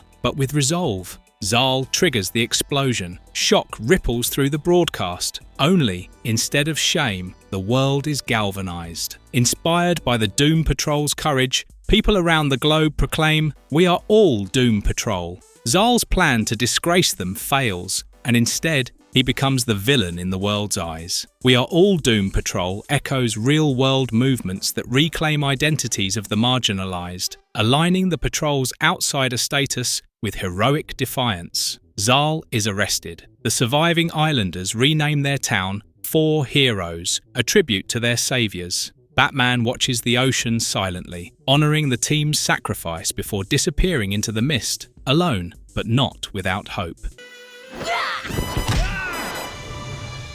Episode 17, The Mask of Matches. Alone, in the heart of Gotham City Park, Poison Ivy makes a bold move to claim power. Her army of flower children, female minions under her hypnotic influence, captures Batman and drags him before her. She offers him a place at her side to help her save the world in her own twisted, eco-terrorist image. Batman refuses. Enraged, Ivy orders her minions to throw him into a monstrous, carnivorous plant. Before he's devoured, Batman reminds Ivy she's not invincible. His hidden ally, Black Orchid, sheds her flower child disguise and springs into action. She first appeared in Adventure Comics number 128, 1973, and her identity has always been wrapped in secrecy. Her plant-based powers and stealth make her a perfect counter to Ivy. As she takes on Ivy's followers, Batman is hurled into the plant, but uses a hidden grenade to blast his way out. Even with his hands tied behind his back, he bests Ivy in hand-to-hand combat. But she fights dirty, summoning massive vines to ensnare him once again. She offers him one last chance to join her. Black Orchid intervenes just in time and knocks Ivy out. She vanishes as mysteriously as she arrived. Batman, tied up and disheveled, mutters, "Now I know how Commissioner Gordon feels." Elsewhere in Gotham, Catwoman breaks into a museum to steal the mystical cloak of Nefertari, an ancient artifact said to grant the wearer 9 lives. Batman intervenes and they spar in the moonlight, their flirtation veiled behind each punch. Just when it seems a romantic moment might break through, Black Canary and Huntress arrive, disrupting them. The women aren't there for Catwoman. They're tracking Two-Face, who plans to steal the cloak for an underworld auction. He arrives, guns blazing. Amid the chaos, a henchman drops a sarcophagus on Catwoman. Batman saves her, but Two-Face escapes with the artifact. Catwoman offers to help. She knows where Two-Face plans to sell it, the Double Decker Club, a high-end criminal hideout. Batman agrees to let her in on the operation. Disguised in civilian garb, the women arrive first. Tension erupts when Black Canary sees that Catwoman is wearing the same dress. Batman, disguised as Matches Malone, struts in and claims them as his bodyguards. Catwoman plays along, clinging to his arm. Two-Face starts the auction, but the mobsters double-cross him. Gunfire erupts. Batman dons the cloak in the chaos and pretends to be a new underworld boss. He even offers to double their pay, Two-Face's signature trick, winning them over. Batman's matches. Malone persona was first introduced in Batman number 242, 1972, and has become a staple for his undercover work in Gotham's criminal underground. Now fully leaning into the role, Matches commits a string of high-profile crimes. He's shot by police, drowned and burned, yet each time, the cloak revives him. Gotham's underworld is in awe, and even Two-Face becomes obsessed with this new rival. Meanwhile, Catwoman, Huntress and Black Canary track him to the Iceberg Lounge. They sneak backstage, but find themselves thrust into the spotlight. Thinking fast, they pretend to be a musical trio and give a surprise performance that wins over the crowd. This humorous Birds of Prey as a singing group sequence is a nod to the Birds of Prey 2002 TV series, which often leaned into stylized action and character flair. After the set, they try to reach Batman, but he's too deep into his Matches persona. He orders their execution and lowers them into a shark tank. Just as they panic, Batman crashes in through a skylight. A fight ensues, and they realize it's not the real Batman. Matches chases this imposter to the roof and unmasks him. It's Two-Face, testing the cloak's powers. The women arrive and knock Two-Face out, but the cloak's magic is fading. Matches is now down to his final life. Moments later, Matches rises from the rubble, alive again. He attacks the heroines, knocking out Black Canary and Huntress. He corners Catwoman on the rooftop's edge. She asks for a last kiss, and then kicks him off the building. He falls 20 stories to his apparent death. Huntress and Black Canary are stunned, but below, Matches reawakens, alive once more. Batman, now revealed beneath the disguise, explains that the cloak gave 9 lives, and this fall used the last one. Matches Malone is dead for good. Batman lets Catwoman go, letting her keep the cloak. We'll call it even. Episode 18, Menace of the Madniks. Batman is hot on the trail of criminal matriarch Mabel Murder, known on the streets as Ma Murder. She lures the Dark Knight into an ambush where her thugs attempt to entomb him in freshly poured concrete. Batman evades the deadly flow, but things look grim as her men open fire. Suddenly, salvation arrives in the most unlikely form. J.E.B. Stewart, the ghostly commander of the haunted tank, blasts onto the scene. He rescues Batman, and together they pursue Ma, who flees in her getaway car. Murder tries to escape by jumping a broken ferry bridge, but Stewart takes the haunted tank airborne, landing the impossible leap. He fires a cannon at Ma's car, forcing it off a bridge. Batman dives in and rescues her from the wreckage, nodding respectfully to his ghostly ally. The haunted tank debuted in GI Combat 87, 1961. It's commanded by the ghost of Confederate General J.E.B. Stewart, who offers both comic relief and battlefield wisdom. Soon after,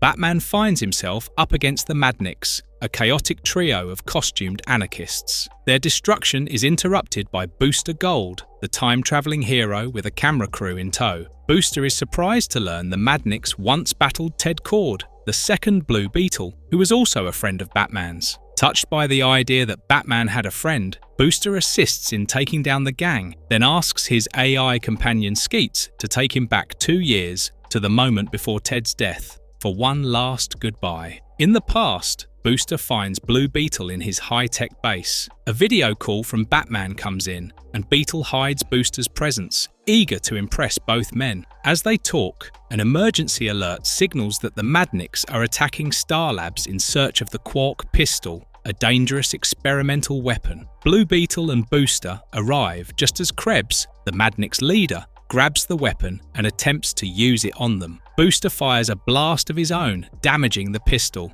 Booster Gold debuted in Booster Gold #1, 1986, and has long had a complicated reputation. Part fame-hungry showman, part self-sacrificing hero, his bond with Blue Beetle is legendary in DC Comics. The resulting radiation knocks the Madniks unconscious, and the heroes walk away thinking the timeline is safe. Returning to the present, Booster finds Hub City in ruins and a massive energy monster rampaging through the streets. Batman arrives, battles the creature, and immediately realizes Booster has altered history. Skeets takes them back 2 years, to just after their prior visit. At Blue Beetle's base, Beetle is startled to see both Batman and Booster again. The three realize that the damaged Quark pistol had mutated the Madniks into energy beings. They rush to Hub City Penitentiary in Beetle's ship, the Bug, but are too late. The Madniks transform, drain the Bug's power, and bring the prison down on top of the heroes. Trapped and running out of air, Booster and Batman argue, but Blue Beetle forces them to cooperate. Booster triggers an inflatable raft hidden in Batman's utility belt, freeing them. Once out, they realize the Madniks are heading for Hub City's nuclear reactor, seeking more energy. Blue Beetle adjusts his BB gun to reverse the mutation, but the monsters must ingest the energy directly. Booster offers to do it, seeking redemption. Batman and Booster finally admit they were both Ted's friends, and Blue Beetle wires the gun into Booster's force field generator. A fun fact about Ted Kord's BB gun is that it is non-lethal and usually fires compressed air pellets, but its tech versatility is often underestimated, just like Kord himself. At the reactor, Blue Beetle distracts the monsters while Batman and Booster dive into the reactor core. Batman activates the gun, channeling the reversed radiation through Booster's suit. The monsters revert to human just in time to spare Beetle. Booster collapses from the strain, and Batman hauls him to safety. Back at Beetle's base, Batman prepares to leave, but not before giving Beetle a handshake and admitting it was an honor, a rare show of emotion. Booster gives his friend one last hug. As they go, Beetle discovers a message from Batman about his corrupt uncle, Jarvis Kord, leading into the mystery that would end his life. Batman and Booster return to the present and find Hub City peaceful. Booster apologizes, and Batman thanks him. He finally got to say goodbye. Suddenly, bank robbers race from a nearby heist. Batman leaps into action and, to Booster's surprise, invites him to help. With a smile, Booster Gold joins the chase. Episode 19. Emperor Joker. Years ago, Batman and Robin faced Firefly, a villain with an affinity for colour-themed crimes. Each night, Batman donned a different coloured costume, ultimately confusing both criminals and the public. The duo tracked Firefly to a vault he was breaking into using specialised colour weapons. But Firefly's gadgets failed when used against the matching hues of Batman's costume. Frustrated, Firefly summoned his secret weapon, the Rainbow Creature, a bizarre entity whose different colours granted unique abilities. The creature turned Robin two-dimensional, but Batman revealed his final trick. His costume absorbed every colour of the rainbow, rendering the creature's powers useless. Batman took both Firefly and the Rainbow Creature down with one punch. Batman's rainbow-coloured costume debuted in Detective Comics number 241, 1957, as part of one of the character's goofier Silver Age stories. The colour change had a strategic purpose, like distracting crooks from a Robin injury. Later, Batman confronted the obscure but dangerous 10-eyed man, whose 10 fingers each had an eye. As the battle raged, Bat-Mite, the impish fan from the 5th dimension, popped in to watch his hero in action. While reading the villain's backstory, Bat-Mite remembered he was supposed to return home, but before leaving,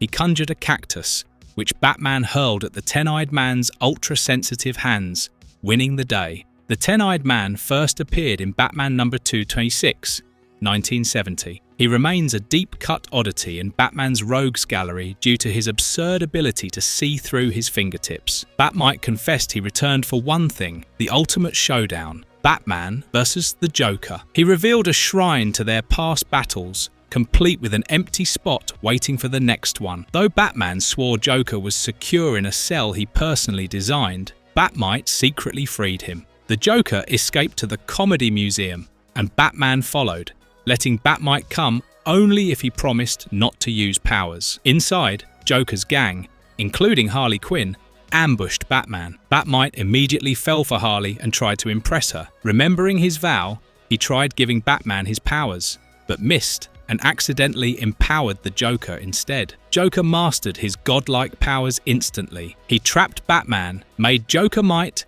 and declared himself ruler of the world. In full madness, he refused to unmask Batman because where's the fun in that? And launched into a musical number. Where's the fun in that? Is a nod to Joker's theatrical flair, echoing his Mark Hamill-voiced musical antics in Batman, the animated series. Joker killed Batman repeatedly, toyed with Bat-Mite, and entered Batman's mind despite warnings. Inside, Joker tried destroying Batman's core memories, but instead encountered a terrifying vision. A world without Batman, where Joker was a dull, ordinary man. Horrified, he begged for escape. In the real world, Harley Quinn and Bat-Mite teamed up. Using silent film title cards, they defeated the henchman and Joker-Mite. Joker finally relinquished his powers. Everything reset, and Bat-Mite got his powers back. Bat-Mite asked Harley to join him, but she chose Joker. Batman cheered him up by pointing out he now had his own arch-enemy, Joker-Mite. With glee, Bat-Mite hauled his new nemesis off to the 5th dimension, ready for years of cartoonish conflict. Episode 20. The Criss-Cross Conspiracy. At the Atom's lab, the villainous, bug-eyed bandit attacks a miniaturized Batman and Atom using an army of robot ants. With Atom's biobelt destroyed, they're in trouble until Aquaman arrives. At first, he doesn't notice their microscopic battle, but the Atom quickly flies into his ear canal to explain the situation. Aquaman races off to find a replacement white dwarf star fragment to repair the belt. Meanwhile, Batman buys him time, fending off the robotic insects until Aquaman returns, restores the heroes to normal, and helps subdue the Bug-Eyed Bandit. The Bug-Eyed Bandit was originally a Ray Palmer Atom villain, debuting in The Atom number 26, 1966. His signature gimmick, commanding robotic insects. In a flashback to 10 years ago, the Riddler crashes the prestigious Wordy Awards after being snubbed. He steals the first-place trophy as Batman and Robin swoop in. Unexpected help comes from Katrina Moldoff, a circus acrobat turned vigilante calling herself Batwoman. Katrina's name is likely a tribute to Sheldon Moldoff, co-creator of the original Batwoman, Kathy Kane, back in Detective Comics number 233, 1956. Batman isn't thrilled. Her reckless heroics endanger civilians. He warns her to stand down or face consequences. Katrina disregards him and captures the Riddler,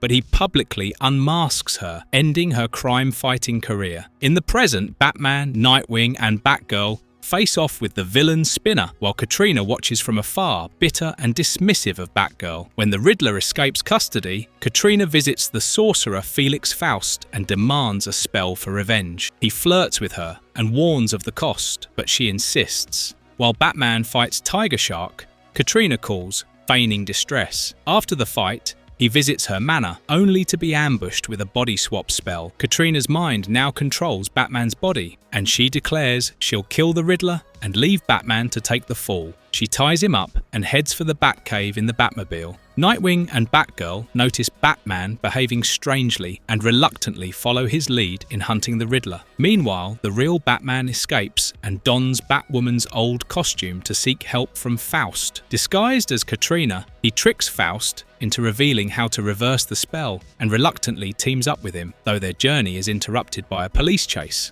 Nightwing and Batgirl spot Batwoman on the news, and Batman commands them to bring her in while he finds Riddler. Batgirl and Nightwing confront Batwoman, who reveals the body swap and proves she's Batman by sharing intimate details only he'd know. Meanwhile, the Riddler is siphoning Gotham's bank accounts and traps Batman in an electrical snare, suspending him over a vat of acid. The team arrives just in time. While Nightwing and Batgirl handle Riddler's goons, Faust, dazed from an earlier blast, is convinced by Batgirl to cast the reversal spell. Batman returns to his body, escapes the trap, and knocks out the Riddler. Afterward, Batman warns Katrina that revenge isn't the path forward. She reflects on his support and her isolation. As Faust watches her walk away, he muses that she was something else. Batman casually reminds him he was Katrina at the time. Faust smirks. Nobody's perfect.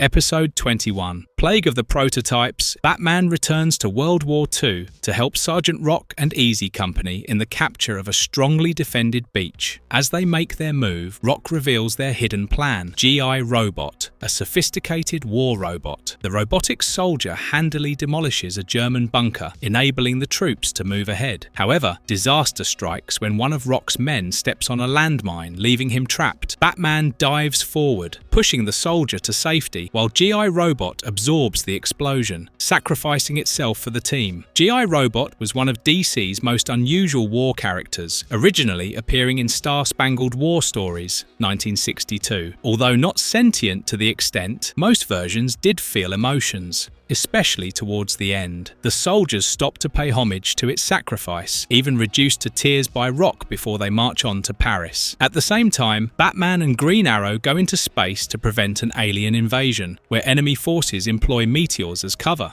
Batman assures Green Arrow that Gotham is still secure thanks to his Batbots. Back in Gotham, Black Mask and his gang rob a bank, assisted by tech expert Taboo, who hacks the time lock. As they flee, Batman's Batbots intercept them. The gang collapses a tunnel roof, buying themselves time to escape. Black Mask, aka Roman Sionis, is obsessed with power and control. His mask was originally carved from his father's coffin, symbolizing his hatred for Gotham's elite. Returning to the Batcave, Batman reviews surveillance footage alongside Ace the Bat-Hound. The clunky prototype Proto, an oversized Batbot, volunteers to assist, but Batman reminds it that it's not battle-ready. He only kept it active because Ace likes it. Batman defeats Black Mask's crew at their next crime scene, but Taboo hacks the Batbots, turning them against Batman. Overwhelmed, Batman retreats to the Batmobile, transforming it into battle mode, but is swiftly overpowered. The Batmobile has been weaponized multiple times throughout history, including tank-like forms, flight modes, and even a time-traveling variant in certain stories. At the Batcave, Proto sees Batman's distress signal. Ignoring orders, Ace opens the roof hatch, allowing Proto to fly off with the dog. Ace the Bat Hound first appeared in Batman number 92, 1955, originally wearing a mask to conceal his identity because even Batman's dog needed a secret identity. They arrive just in time to rescue Batman, and the prototype hugs its creator, promising not to let him down. Black Mask intends to employ stolen nuclear bombs to take Gotham hostage, delegating his tainted Batbots to blow up strategic points. Batman understands Proto's inexperience may put lives at risk, but Proto quickly demonstrates its worth by rescuing a stuck kitten with tender precision. Batman gives the prototype another chance in awe. As the Batbots deploy, Batman and Proto destroy 5, but the final one targets a random location. Black Mask activates the detonation, but Proto snatches the bomber bot, soaring skyward to contain the explosion. It miraculously survives the blast, proving its mettle, while Batman defeats Black Mask. Afterward, Batman acknowledges Proto as a true hero, sending it into deep space to continue fighting cosmic threats, while Batman and Ace watch proudly. Episode 22. Cry Freedom Fighters. Stargirl battles the power-sapping villain Mantis using her Star Staff, but it has no effect. She fires a bat flare for backup, but instead of Batman, Blue Beetle answers the call. He taunts Mantis and strategically positions him between himself and Stargirl. The two heroes blast Mantis from both sides, overloading the parasite with energy and knocking him out. As Stargirl takes him into custody, she reluctantly admits that Blue Beetle is okay. Blue Beetle tells Batman the rookie has potential. Meanwhile, on election day, masked thugs attack voters to shut down polling places. Batman intervenes. Plastic Man, wandering by, joins the fray despite forgetting it's election day. The thugs reveal themselves as disguised aliens. When they threaten Plastic Man, Uncle Sam appears to defend him. Fueled by the crowd's patriotic spirit, Uncle Sam becomes stronger and defeats the attackers. One alien sets off a bomb, but Uncle Sam shields the heroes, weakening himself in the process. He first appeared in National Comics number 1, 1940, and is a symbol of American spirit deriving his strength from national pride. The heroes retreat to Uncle Sam's ship, where they receive a warning from Teletig, a rebel from the antimatter world of Quad. He explains that the tyrannical Supreme Chairman and his weaponers plan to corrupt Earth's governments. As Teletig is captured, Uncle Sam vows to fight for freedom. While exploring the ship, Plastic Man meets Doll Man, a mini-hero who questions Plastic Man's patriotism. Uncle Sam introduces the Freedom Fighters, Phantom Lady, Human Bomb, Black Condor, and the Ray. Plastic Man eagerly joins, as the Freedom Fighters debuted in Justice League of America number 107 to 1973 and were originally from Earth X, where the Nazis won World War II. As they approach Quad, enemy fire forces are crash landing. Plastic Man scouts and sees villagers being oppressed by the weaponers. The Freedom Fighters engage and defeat them, but Uncle Sam is weak. He can't recharge off Earth. He calls on the villagers to rise up, but they're too frightened. The team hatches a plan. Plastic Man disguises himself as a cart, carrying the hidden heroes into the capital. Infiltrating the citadel, they find Teletig, only to walk into a trap. Weaponers ambush them. Uncle Sam protects them with a final shield, collapsing afterward. Plastic Man escapes with him. In hiding, he confesses he knows little about America. Uncle Sam assures him that true patriotism comes from the heart, then fades, leaving only his hat. Plastic Man returns to the village and rallies the people with bizarre, inspirational tales. Meanwhile, the chairman prepares to execute Batman, Teletig, and the Freedom Fighters. Just as all seems lost, Plastic Man crashes the execution, throws down Uncle Sam's hat, and starts singing. The crowd joins in. The hat stirs. Uncle Sam is reborn, powered by the collective will of the people. Batman breaks free, and the heroes fight back. The Supreme Chairman proves tough, even besting Batman, until Uncle Sam lends him patriotic power, transforming Batman into Batman the Patriot. In full red, white, and blue glory, Batman defeats the Supreme Chairman, and the villagers finish off the weaponers. Plastic Man lands the final punch. As they return to Earth, Doll Man admits he was wrong. Plastic Man is a true patriot. The president calls to thank him, and Plastic Man is moved, though he still doesn't know who the president is.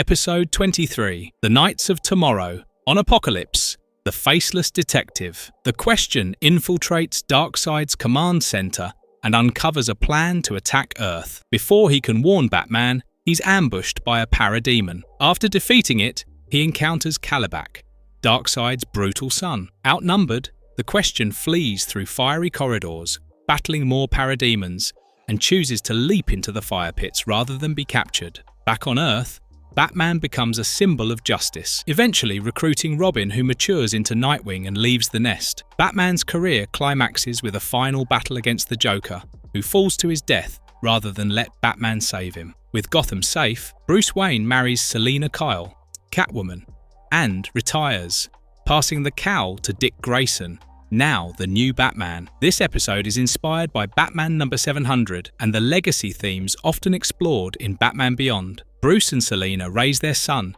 Damian Wayne, training him in combat and science. Though he shows promise, Damian resents having his future as Batman chosen for him. At the grand opening of the Batman Museum, chaos erupts when a new villain arrives, JJ Joker, the self-proclaimed son of the Joker. Bruce attacks, but is overpowered by age. Selina steps in with her whip, and Bruce urges Damian to join the fight. Damian hesitates, unsure of himself. The current Batman, Dick Grayson, arrives and engages JJ. Explosions rock the museum, and during the chaos, Bruce and Selina are trapped under rubble. Dick saves Damian, but the building explodes before he can return, killing Bruce and Selina. Devastated, Damian buries his parents. In the Batcave, Dick consoles him and encourages him to carry on the legacy. Batman, he says, is born from tragedy, but also from hope. Meanwhile, JJ defaces a Batman statue when Dick confronts him. JJ unleashes Joker gas from a hidden cannon. Suddenly, the real Joker appears, revealing he faked his death and trained JJ as his successor. Now, terminally ill due to years of chemical exposure, Joker wants one final victory to destroy Batman's legacy. Joker mentoring a son mirrors the Batman Beyond, Return of the Joker twist, and this version draws from The Dark Knight Returns and Batman, the animated series influences. Tied up and helpless, Dick insists Batman is an idea, not a man. Joker aims to prove him wrong. Just then, Damian arrives as Robin, declaring JJ a fraud. While Damian battles JJ, Dick escapes and rushes to disable the gas. Joker shoots Dick out of the sky, but Damian defeats JJ. As Joker releases the gas,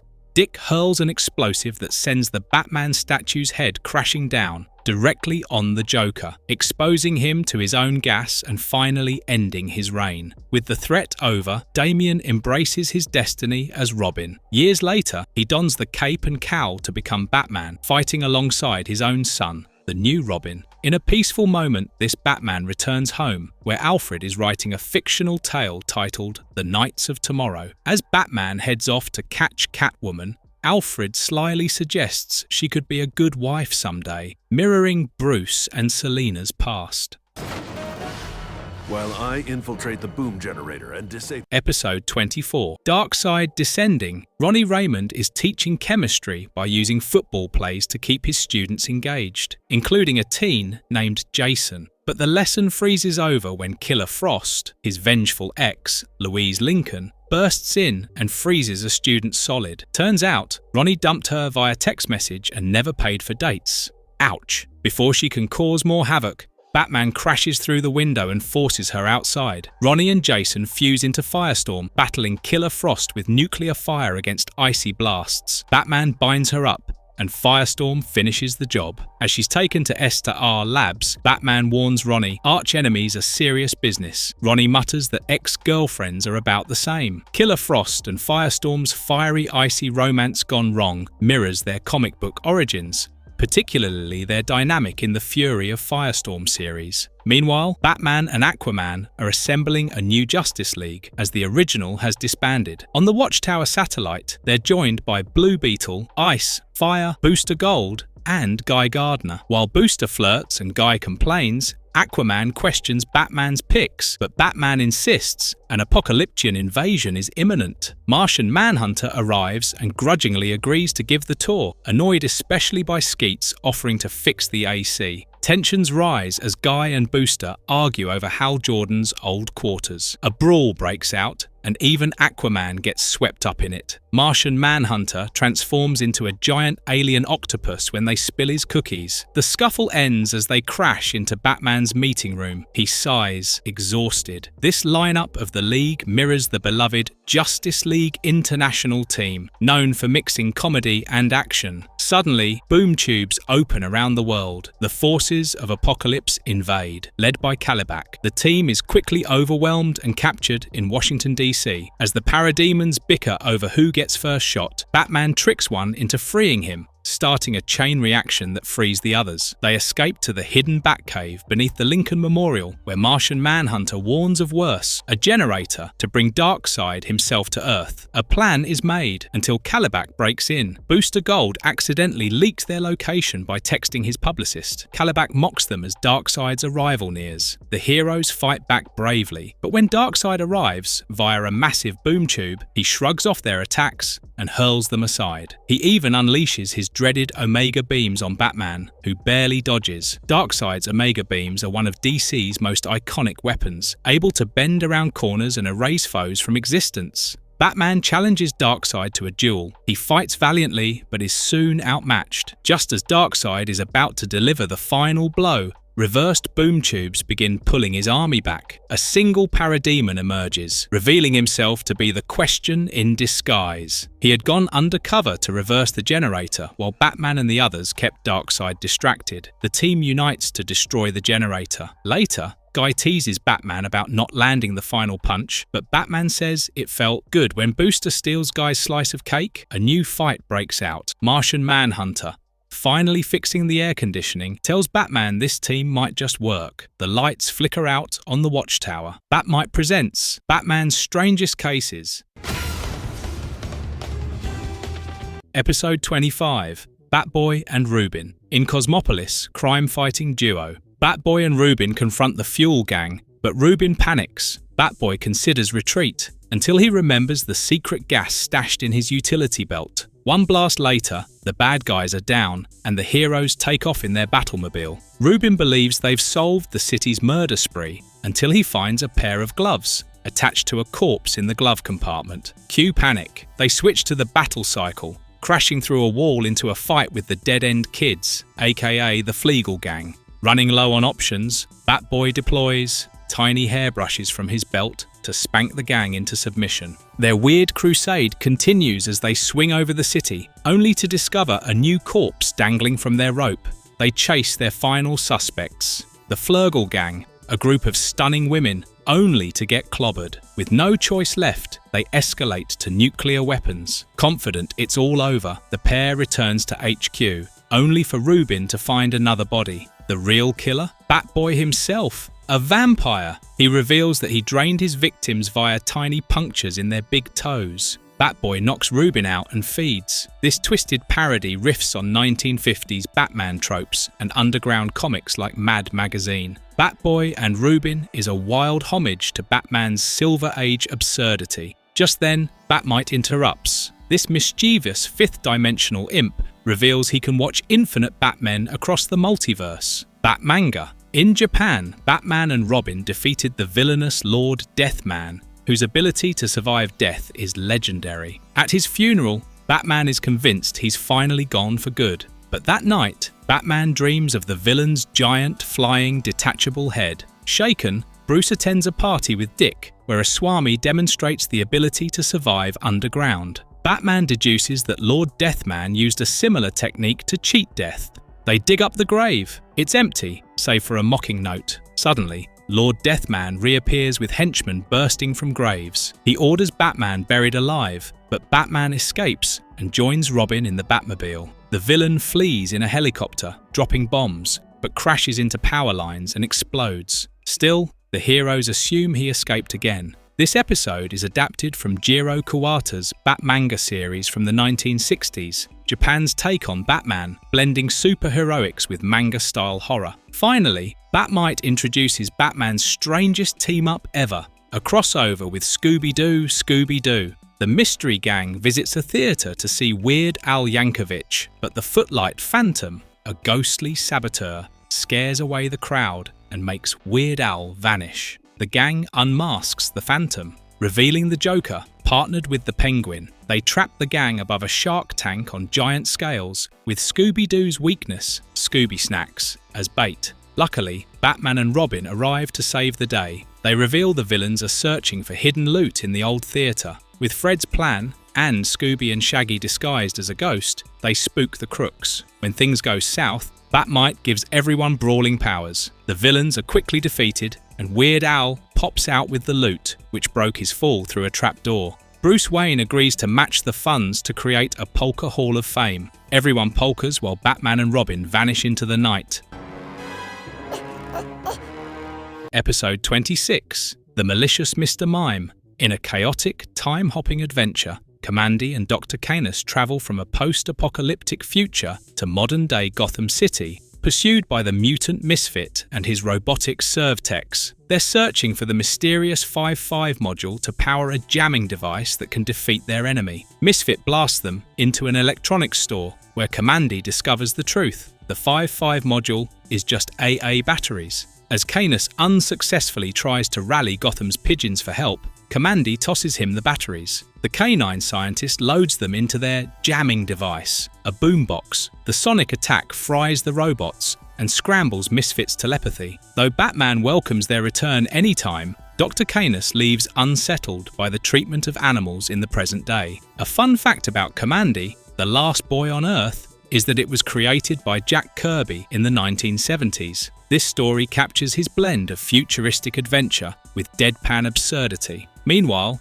in Fawcett City, Dr. Sivana steals a special lens and faces off with Batman, only to call him back up, the Monster Society of Evil. As the villains attack, Wiz TV reports the event. Watching from a picnic, Billy Batson, Mary Batson and Freddie Freeman transform into Captain Marvel, Mary Marvel and Captain Marvel Jr. They aid Batman and defeat the villains, until Sivana hits Batman with a youth ray, turning him into a 10-year-old child. The villains escape, and Sivana is soon deposed by a new arrival, the psychic worm Mr. Mind, who takes control of the Monster Society and unveils plans for a dark matter projector powered by the Fawcett City Atomic Collider. Mr. Mind, one of DC's strangest villains, dates back to 1943 and is often a literal worm with glasses. Back home, toddler Batman deduces the scheme. The heroes arrive at the Collider as Mr. Mind manipulates the Marvels from within their brains, stoking latent insecurities.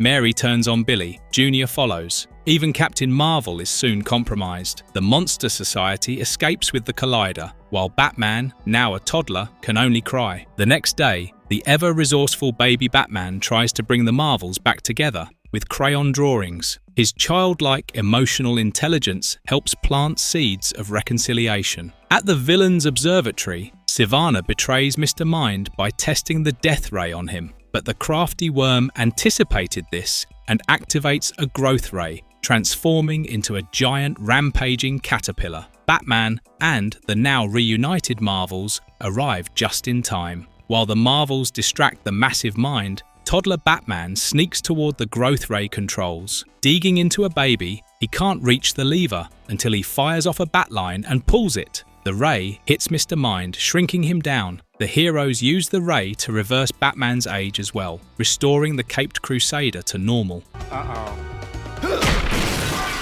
Episode 1, Joker, the Vile and Villainous, Season 3. In a distant post-apocalyptic future, Tufton and his Imperial Tiger Army worship a terrifying god, an Omega warhead. Kamandi arrives, warning them that the mutant villain Misfit plans to seize control of the missile. Misfit attacks with his Servitex, but Kamandi stops him, just in time for a time portal to open. But instead of help, it's Joker, summoned by Misfit himself. The unlikely duo defeat Kamandi and Tufton and gain access to the warhead. But Joker, in classic Chaos mode, gleefully presses the big red button, launching the missile and annihilating the Earth, to Misfit's horror. Classic Joker turns Misfit's plan into total chaos for a laugh. He didn't want control, just destruction. Cut to Atlantis, where Batman is retrieving an observometer from Atlantean scientists. Fisherman attacks, trying to steal it, but Batman defeats him easily. Then Joker arrives to assist his villain buddy, but Batman traps them in a net. Joker escapes and begins to suspect that Batman is up to something far bigger than any villainous scheme. Later, in a villain bar, Joker meets an unexpected figure,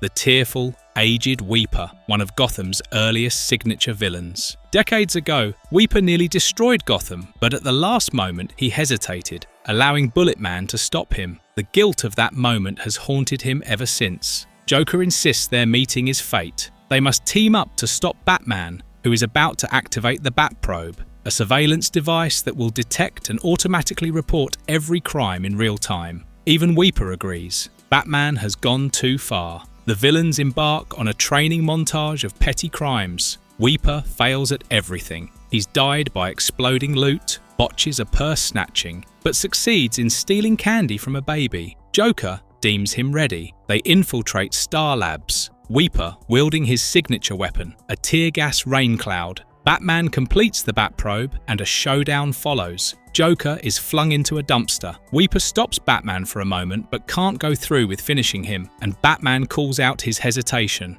He collapses the restaurant on them and leaves, believing the villains are done for. Weeper admits Batman's right. The Weeper originally appeared in Bullet Man comics of the 1940s. He was a villain who wept while committing crimes. Here, reinvented as a tragic figure who mourns his own failure at villainy. Batman activates the Bat Probe, and Joker is its first victim. But on his way to Arkham, Joker escapes. Meanwhile, Weeper watches a boy walk away from petty theft and realizes someone must inspire future criminals. Joker arms up and attacks the Bat Probe headquarters. The police overwhelm him until Weeper returns, joining him for one final stand. They battle Batman on the roof. Weeper destroys the Bat Probe, but then turns on Joker to become the sole king of crime. Batman defeats them both. As they're taken away, Joker weeps, grateful Batman saved him. The irony breaks Weeper's sadness, and he bursts into maniacal laughter. A chance to join us.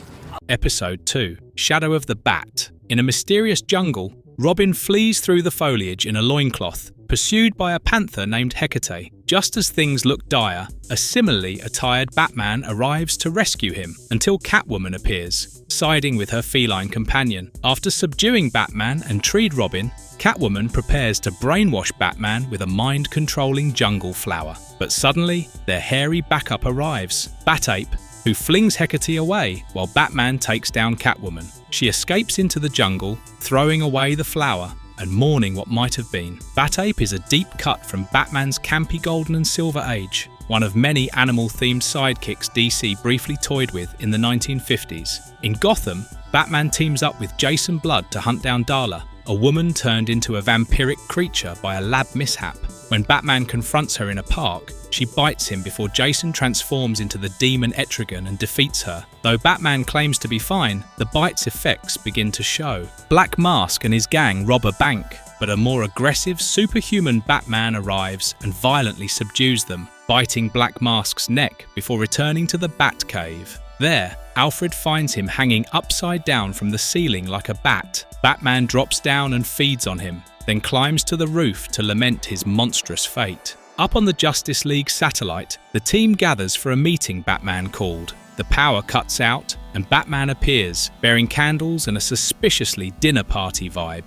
He warns them they're all needed, but Booster Gold tries to leave. The teleporter's offline, they're trapped. As night falls, Batman stalks the League, appearing in terrifying, demonic forms. Booster Gold and Blue Beetle are the first to crack. Batman frightens fire and ice too. In the hydroponics lab, Aquaman and Martian Manhunter realize the fish are vampiric. Batman attacks, transforming Aquaman and knocking out John. The Martian recovers and tries to reach Batman mentally, but is overwhelmed by visions of his lost Martian family. Still, he resists. The vampire Batman idea predates this episode. He starred in the Elseworlds trilogy, Batman and Dracula Red Rain, 1991, where he becomes a vampire to fight Dracula. Meanwhile, Batman bites fire and ice. In the kitchen, Booster Gold creates garlic sauce but learns the hard way that garlic doesn't work on real vampires. Batman bites him too. Martian Manhunter returns for a final stand, but he's outnumbered,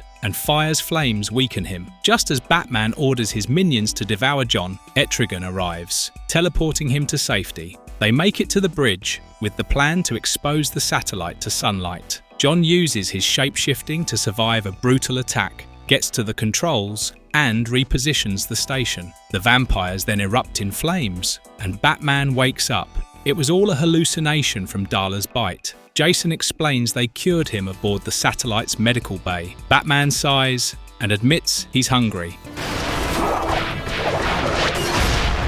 Episode 3. Night of the Batman. In Gotham, Batman faces off against a gang of criminals under the serenade of the harmonica-playing cowboy hero, Vigilante, who also takes out a rooftop sniper. The last thug takes a young boy hostage, but Batman throws a batarang, disarms him, and leaves the child the batarang as a souvenir before riding off into the metaphorical sunset. Elsewhere, Captain Marvel, Green Arrow, and Aquaman are locked in battle against alien battlebots commanded by Kanjar-Ro. Things turn dire until Batman arrives and disables the bots. When the villain hides behind a force field, Martian Manhunter, disguised as a pirate, disables it, allowing the heroes to mop up. Batman pilots an overloading cannon into the sky where it detonates, flinging him back down to Earth. Kanjar-Ro debuted in Justice League of America No. 3, 1961, and is known for wielding high-tech alien weaponry and enslaving planets. Batman wakes up in the Justice League infirmary. The team assures him he'll be fine, except Aquaman's memoirs have already leaked the news of his injuries. Batman insists Gotham will descend into chaos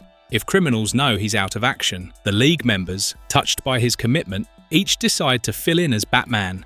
Green Arrow dons the cowl and confronts Deadshot, but soon realizes batarangs aren't arrows. After a shaky start, he defeats Deadshot and Cavalier, though a horde of villains soon pile on. Green Arrow asks aloud, "How does Batman do this alone?" Meanwhile, Martian Manhunter offers Batman a crossword puzzle to pass the time, and sedates him. But Batman secretly switched the sedative for a placebo. At Gotham Harbor, Aquaman impersonates Batman and confronts Penguin, who flees in an amphibious submarine and begins terrorizing the city streets. Aquaman takes him down, but asks the same question. How does he do this alone? Back at the infirmary, Batman prepares a fake sedative vial while Martian Manhunter is away, planning his next move. Elsewhere, Captain Marvel, aka Shazam, catches a gold justice statue about to crush civilians. 4 villains gang up on him, forcing the mighty mortal to wonder, yep, how does Batman do this alone? Plastic Man,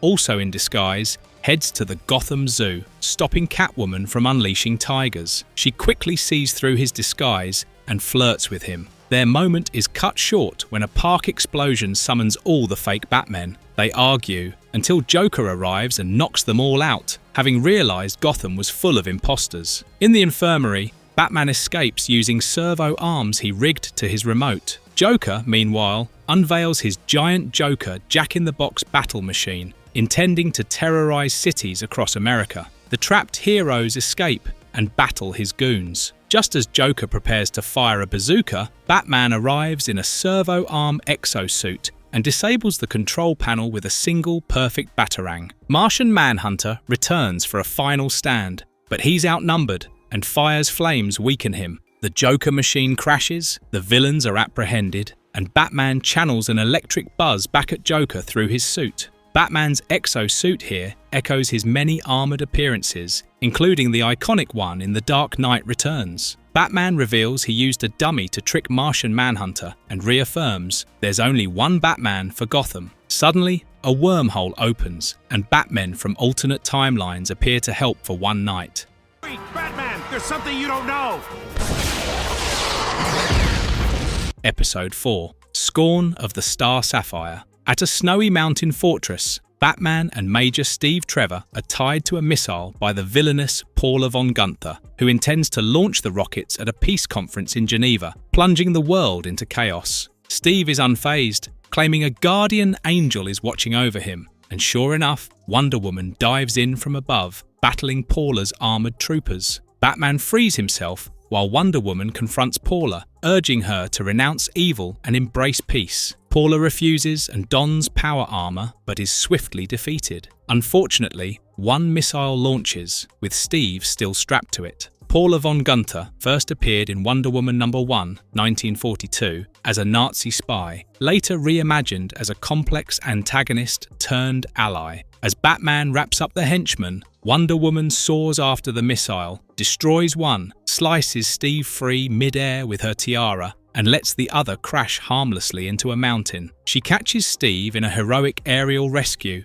and returns him to the base. In Coast City, Green Lantern Hal Jordan narrates the origin of his nemesis Star Sapphire, an Earth woman possessed by the alien Zamoran's queen, given a violet ring fueled by love and domination. Hal tests a new Batmobile jet engine, courtesy of Carol Ferris and Ferris Air. While he's airborne, Batman spots Tattooed Man robbing a bank. Carol, watching the risky flight with reporter Georgette Taylor, is worried about Hal's recklessness. Georgette questions Carol about her dual role as Hal's boss and girlfriend. The Batmobile crashes, but Hal safely parachutes down. Carol embraces him and agrees to a date, but Hal ditches her to help Batman. Green Lantern teams up with Batman to stop Tattooed Man, who escapes on a hawk tattoo. Batman disables the villain with a sonic device, and the two share banter, Batman teasing that Carol might be out of Hal's league. Tattooed Man debuted in Green Lantern #23, 1963, and his tattoos can manifest into deadly constructs. The next day, Hal tests the Batboat with Carol and Georgette. Carol warns him of a classified meeting, but Hal skips it. Later, while Batman fights Major Disaster, Hal joins the fray. Batman tells Hal to stop neglecting Carol or risk losing her. That night, Carol screams as Star Sapphire breaks into her office. Batman and Hal give chase and are attacked by energy missiles from Sapphire's floating desert palace. Batman suspects Georgette, but Hal reveals she's innocent and that Carol is Star Sapphire. She was chosen by the Zamorans while test piloting a prototype, and now the entity within her seeks Hal's destruction. Carol Ferris became Star Sapphire in Green Lantern #16, 1962, forming a complex, tragic love-hate relationship with Hal Jordan. Star Sapphire attacks again as the Zamorans descend. Batman holds them off while Hal pleads with Carol to fight the entity's control. Through sheer will and his emotional confession, Carol regains control, but collapses from the strain. The Zamorans retreat in defeat. Later, Carol sleeps peacefully, unaware of her actions. Georgette storms in, ready to break the story, until Batman uses Batamnesia gas to wipe her memory. Hal admits his biggest fear isn't cosmic destruction, it's losing Carol. You can't win. Episode 5, Battle of the Superheroes. In a long-forgotten tale, the Egyptian villain Pharaoh uses a mystical scepter to turn people into obedient zombies. He unleashes them on a bank, zombifying the guards. As he escapes in his sarcophagus mobile, photojournalist Vicky Vale arrives, just in time to see Batman and Robin show up wrapped like mummies. Pharaoh zaps them with his scepter, but Batman reveals they soaked their wraps in buttermilk, the only known defense against Pharaoh rays. The heroes defeat the zombies, break the scepter, and restore everyone to normal. Buttermilk is a classic Silver Age comic callback, often used for its absurdity in defeating magical or sci-fi threats. Meanwhile, in Metropolis, Jimmy Olsen fakes a terminal illness in an elaborate scheme to trick Superman into revealing his secret identity. Superman plays along until a museum robbery interrupts the act. Batman, on the trail of a jewel thief,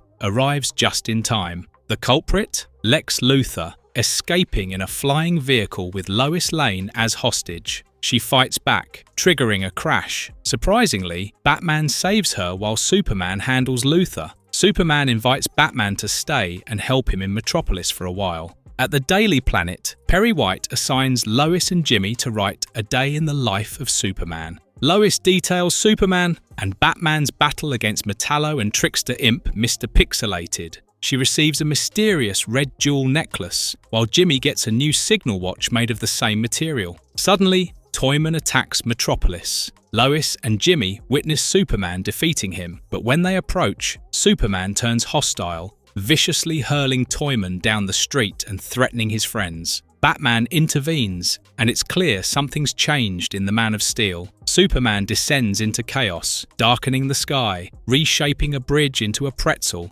and putting a cat into a tree. Lois and Jimmy investigate, and Batman connects the gifts they received to Superman's transformation. He visits the Fortress of Solitude, where Superman is bullying the people of Kandor, the bottled Kryptonian city. Even Krypto the Superdog senses something is wrong. Batman and Krypto retreat to the Batcave, analyzing the jewels. The verdict? Red Kryptonite, which unpredictably alters Superman for 24 hours. Red Kryptonite debuted in Adventure Comics number 252, 1958, known for causing bizarre transformations like giving Superman an ant head or split personalities. Superman declares himself King of Metropolis and captures the mayor. Lois and Jimmy lead a failed rebellion. Batman, in a high-tech battlesuit, and Krypto fight to stall Superman until the kryptonite wears off. Superman nearly kills Batman, but a reminder of Ma Kent makes him hesitate just as the effects fade. The real Superman, ashamed, vows to make it right. The heroes storm Luthor's observatory. Luthor reveals everything was a setup, using a Lexbot and kryptonite to smear Superman's image. But in a twist, Superman is disguised as Batman, and Batman reveals himself as Superman, turning the tables. Superman pretending to be Batman is a nod to World's Finest Comics, where identity swaps were a frequent Silver Age gimmick. Metropolis celebrates with a parade, though Lois is annoyed that Clark Kent scooped her again. Superman promises a dinner date, but the moment is ruined by Brainiac, arriving to shrink Metropolis. Superman and Batman leap into action once more.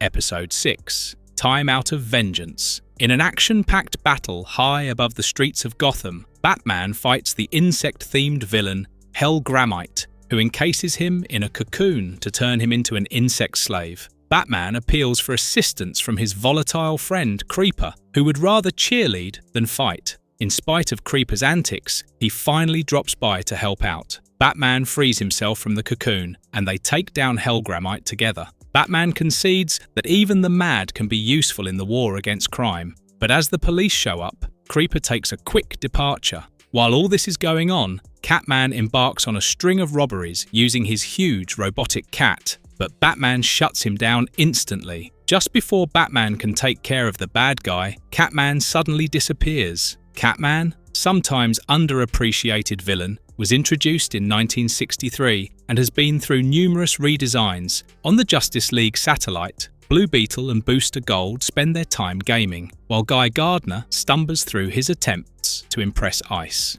The tension is broken by Rip Hunter, who informs them of grave news. An assassin squad is moving through time, killing Batman's ancestors, and thus making Batman never born. To stop this, Rip and the Justice League split into teams and travel through time. Guy Gardner and Ice are sent to the primeval era, where they meet a cave-dwelling Batman riding a mastodon. This cave Batman is intrigued by Ice and wants to make her his mate, but an android assassin arrives, summoning pterodactyls. After a battle, Guy and Ice destroy the android, but Cave Batman complains about the destruction of his hideout. Rip recalls them to the present. The concept of prehistoric Batmen was explored in the Batman, the Brave and the Bold series, with a caveman version of the hero. Booster Gold and Blue Beetle are then dumped into the ocean by Rip, where they're rescued by Pirate Batman, who fights for justice on the high seas. After battling a sea monster and an assassin android, Pirate Batman invites them to join his crew, but they refuse and leave. In ancient Rome, Aquaman and Fire are mistaken for escaped slaves, but they are rescued by Batmanicus, the Roman equivalent of Batman. After battling soldiers and an animated statue, the pair escapes with Fire. Rip warns the team that the Batman they know is fading from memory. Batmanicus was a Roman-inspired version of Batman, a reflection of the hero's timeless nature and a nod to the Brave and the Bold comics. The Justice League investigates the android fragments and travels to the future, where they confront Equinox, the villain responsible for the destruction of Batman's ancestors. Equinox reveals that his mind was shattered after Batman defeated him, and now his fragments are seeking revenge by eliminating all Batmen. The heroes battle Equinox's robot assassins, but are soon overwhelmed. Robot Batman, held captive by Equinox, breaks free and helps the heroes defeat the villain's robotic army. In the final showdown, Batman uses a Batarang to summon his past selves, and together, the four Batmen destroy the Equinox fragment. Rip and Martian Manhunter return with the real Batman, but they realize that there are still many fragments of Equinox scattered throughout time. The war against Equinox is far from over. 2 atoms for the price of 1! Outrageous! Episode 7. Sword of Atom. Aquaman gives newcomers to Atlantis a tour of his suburban royal home on his TV show, The Curries of Atlantis, and prepares for his weekly team-up with Batman. His son, Arthur Jr., interrupts by catching Black Manta planting a bomb in their mailbox again. Aquaman sends Arthur Jr. to handle Manta and searches for his trident. Meanwhile, Mera reminds Aquaman it's their anniversary, but before he can explain his plans, Batman arrives, only to be shoved out. Aquaman begs for forgiveness from Mera, who finally forgives him with a kiss. The idea of Aquaman having a TV show where he's an approachable family man was humorously explored in Aquaman, the Brave and the Bold, presenting him as a relatable suburban hero. After years of fighting crime with Batman, the original Atom, Ray Palmer, retired, and Ryan Choi took up the mantle before retiring as well. Now, Kronos the Time Thief has struck, and Batman enlists Ray Palmer for help,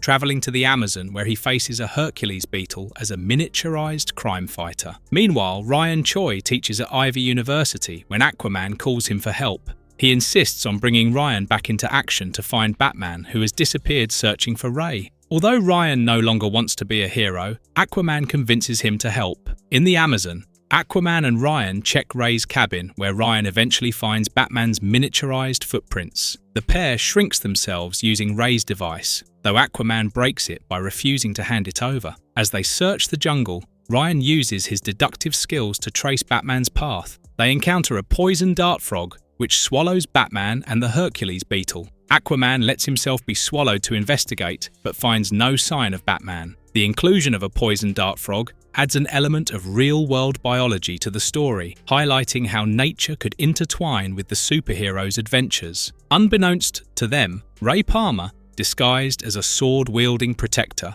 rescues Batman from the frog and takes him to a miniature city built by the Catarthans, an alien race stranded on Earth. While Ray helps the Catarthans repair their ship, tensions rise with their Chancellor, Duragus, who wants to control the city. Duragus, planning to enlarge himself and rule Earth, captures Batman when the heroes attempt to stop him. Ryan and Aquaman track Batman down, where Aquaman inadvertently gets trapped in a spider's web. With Batman's help, the heroes free themselves and take down Duragus's men. They arrive just in time to prevent Ray and Lathwin from being executed in the arena. With a combination of tactics, they defeat Duragus, who tries to crush the heroes using his enlarged size. Ryan uses a paralytic thorn to stop him, and Duragus collapses. In the aftermath, Lathwin rewards the heroes with medals of honor, and Batman helps change Ray's mind about retirement. Later, Kronos faces a rude awakening when Ryan Choi proudly declares himself the new Atom and takes down the villain with Batman and Aquaman cheering him on.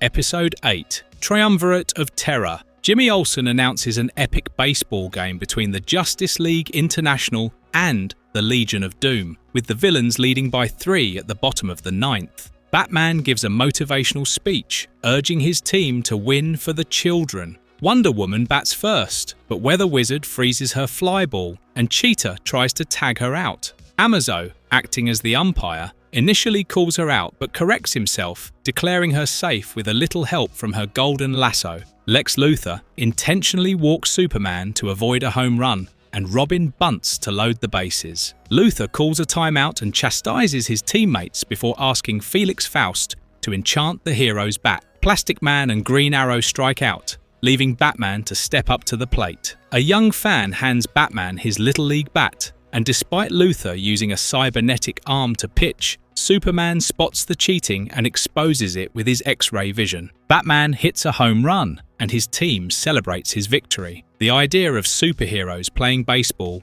and using their powers in unexpected ways highlights the light-hearted moments in superhero comics where battles and sports collide. Later, Joker traps Batman and Vicky Vale atop the Gotham City Bridge using a giant exploding cream pie launched from a Joker dirigible. Meanwhile, Lex Luthor, wearing his battlesuit, starts attacking the police. Superman arrives to help but is overpowered by Luthor's energy blasts. Batman, using his Batcopter's lasers, rescues himself and Vicky, slices open the Joker's dirigible and sends him into the river. When Joker is falling, he maintains that his plan was perfect. In the Museum of History, Wonder Woman battles Cheetah, but after a severe fight, Batman escapes by breaking free with remote-controlled lasers. Superman beats up Luthor by deceiving him into exposing his power source, which Superman dismantles. Luthor then shoots back with kryptonite, but Superman throws it into the sewers and escapes. Wonder Woman incapacitates Cheetah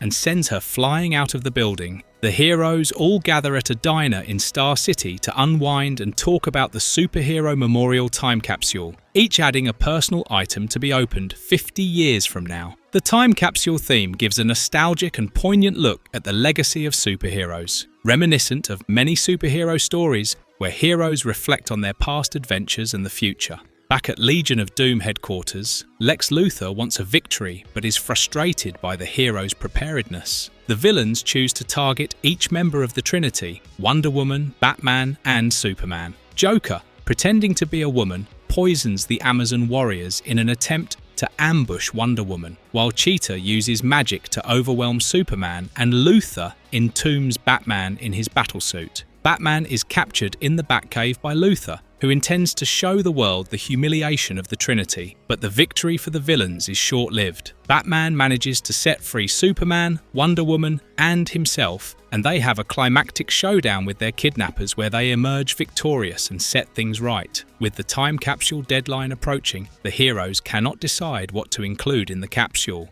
A half-century after, teen president Prez Ricard opens up the capsule and finds a diner jukebox inside. During the ceremony, a group of giant robots infiltrate. The heroes spring to action, where Batman's wheelchair transforms into armor, continuing on with their tradition. This is for interrupting my story!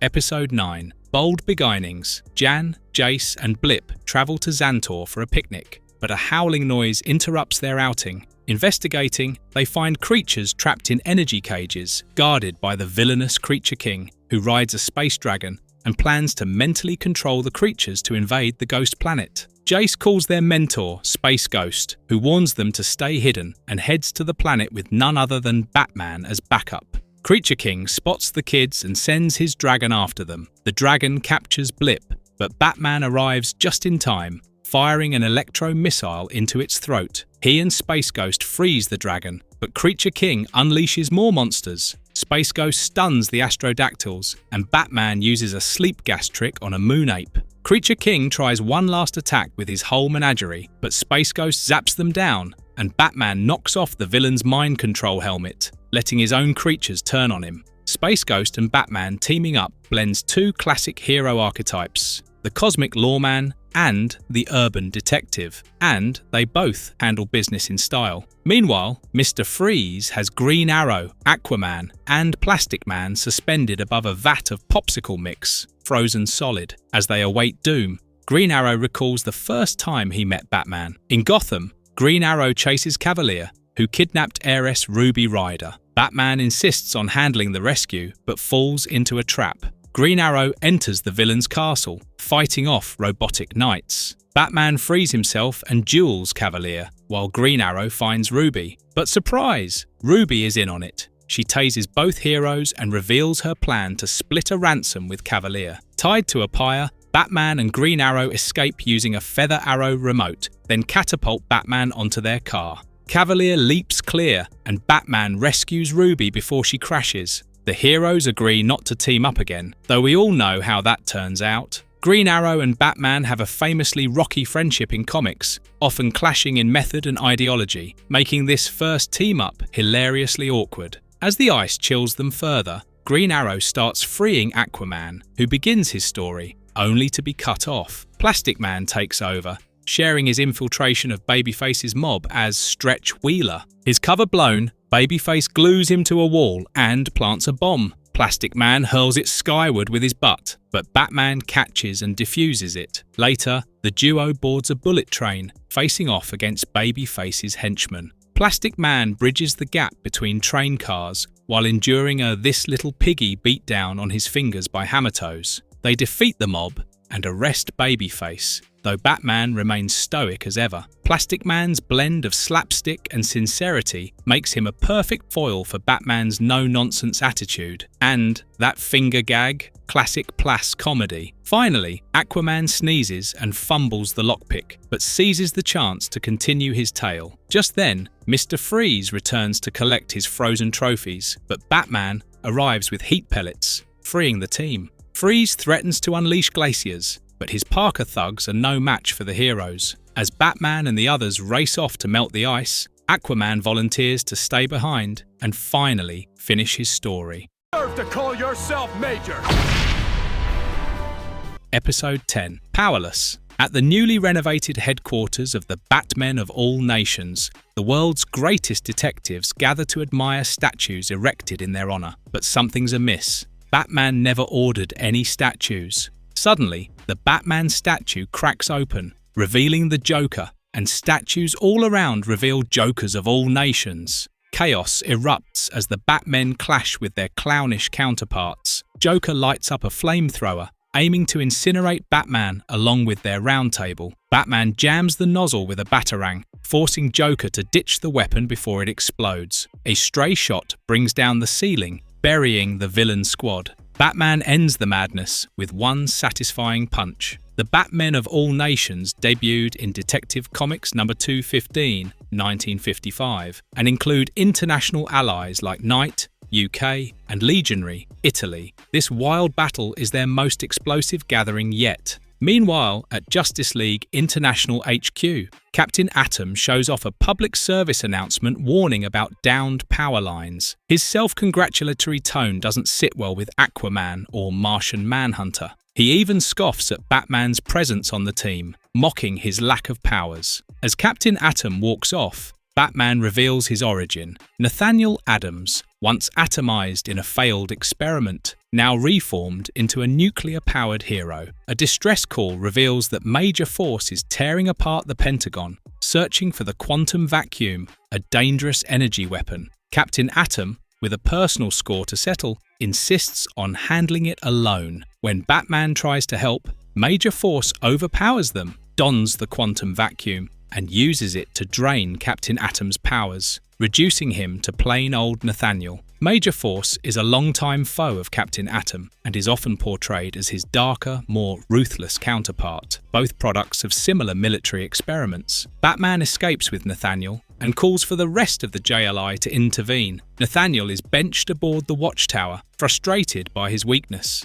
He fails to even open a jar of pickles, prompting him to compare himself to Batman, calling both of them losers. Batman, insulted, walks off. Nathaniel later asks for Batman's help, learning how to be a hero without powers. Batman obliges and watches Nathaniel get repeatedly flattened in training. As Major Force defeats the other JLI members, Nathaniel feels useless. Aquaman tries to cheer him up with an inspirational musical number about heart, but Martian Manhunter interrupts with bad news. The team is down. Batman, Aquaman, and Martian Manhunter teleport away, leaving Nathaniel to monitor. But when Major Force encases the heroes in energy sheaths, Nathaniel leaps into action. He bails from a plane and parachutes into battle, setting the aircraft to crash into the villain. Batman praises his guts, but Major Force grabs him until Nathaniel reveals the quantum vacuum is overloaded. It explodes, freeing the heroes and restoring Captain Atom's powers. Nathaniel blasts Major Force into submission. Captain Atom's power fluctuations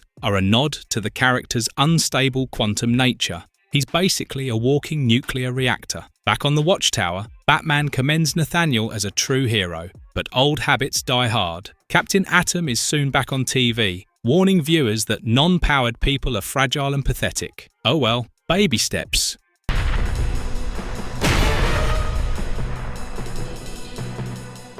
Episode 11. 4-star spectacular Adam Strange in World's War. While on Earth, Adam Strange finds the perfect anniversary gift for his wife, Alana, when Zeta beams begin teleporting random objects, including his present. One blast zaps Adam to an alien world, now littered with Earth debris. He befriends a teleported dog and discovers that the villainous Kanjar-Ro is behind it all, aiming to use a Negaton bomb and the rerouted Zeta beams to destroy Ran, Adam's adopted homeworld. They're zapped across multiple planets in a chaotic chase as Kanjar tries to lock in the right beam frequency. During a brief stop on Earth, they appear in a Gotham alley, right in front of Batman, before vanishing again. Finally, they arrive on Ran. Kanjar tries to detonate the bomb, but the dog bites him. Adam teleports Kanjar and the bomb away, and the villain narrowly deactivates it, just before encountering a monstrous alien. Zeta beams have long been a signature of Adam Strange's travel in DC Comics,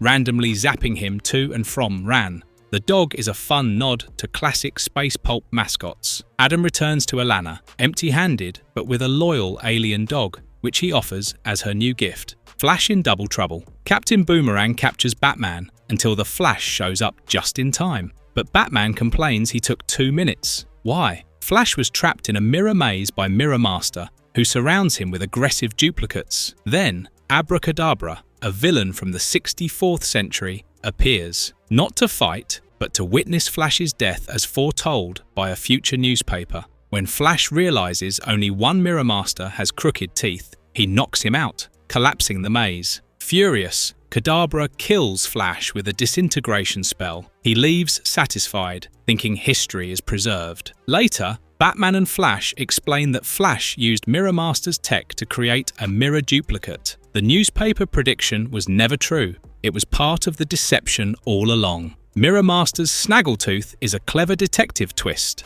Abracadabra's time travel logic is classic Silver Age-style DC madness. Mazing Man in Kitty Catastrophe. Would-be Gotham hero. Mazing Man cat sits for friends, and everything goes hilariously wrong. The cat, Precious, escapes up the chimney, triggering total household destruction as Mazing tries to fix things like Batman would. Eventually, he rebuilds the chimney, only to realize it's wrong and starts over. The next morning, Precious reappears, safe and sound, while Mazing collapses in relief before destroying the mantle again. Mazing Man was a cult favorite 1980s comedy character created by Bob Rozakis and Stephen DeStefano, known for heartfelt misadventures and absurd domestic heroism. Creature commandos in the war that time forgot. In 1943, Lieutenant Shreve and the Creature Commandos, a vampire, Frankenstein monster, Medusa, and werewolf, search for Batman on a Pacific island. They're attacked by dinosaurs and discover the villainous Ultra-Humanite has taken control of the island's prehistoric life. Ultra-Humanite offers them a place in his Axis-powered Dino army. They refuse. With Batman's help, they grab the mind control remote and destroy it, causing the dinosaurs to turn on their would-be master. He ejects his brain into a canister and flees into a fortress. But the dinos break in. The Ultra-Humanite was originally Superman's first recurring villain, a genius in a super-strong body. This white T-Rex version is delightfully unhinged. The War That Time Forgot was a classic DC dinosaur war series from the 1960s. Shreve wants to report the island to the military, but the team smashes the evidence. The dinosaurs deserve peace, untouched by the horrors of war. Each short tale blends action, absurdity, and heart, spotlighting unique heroes and tones, from cosmic adventurers and super-speed trickery to comedic mishaps and supernatural wartime missions. Want to rank them or dive deeper into one?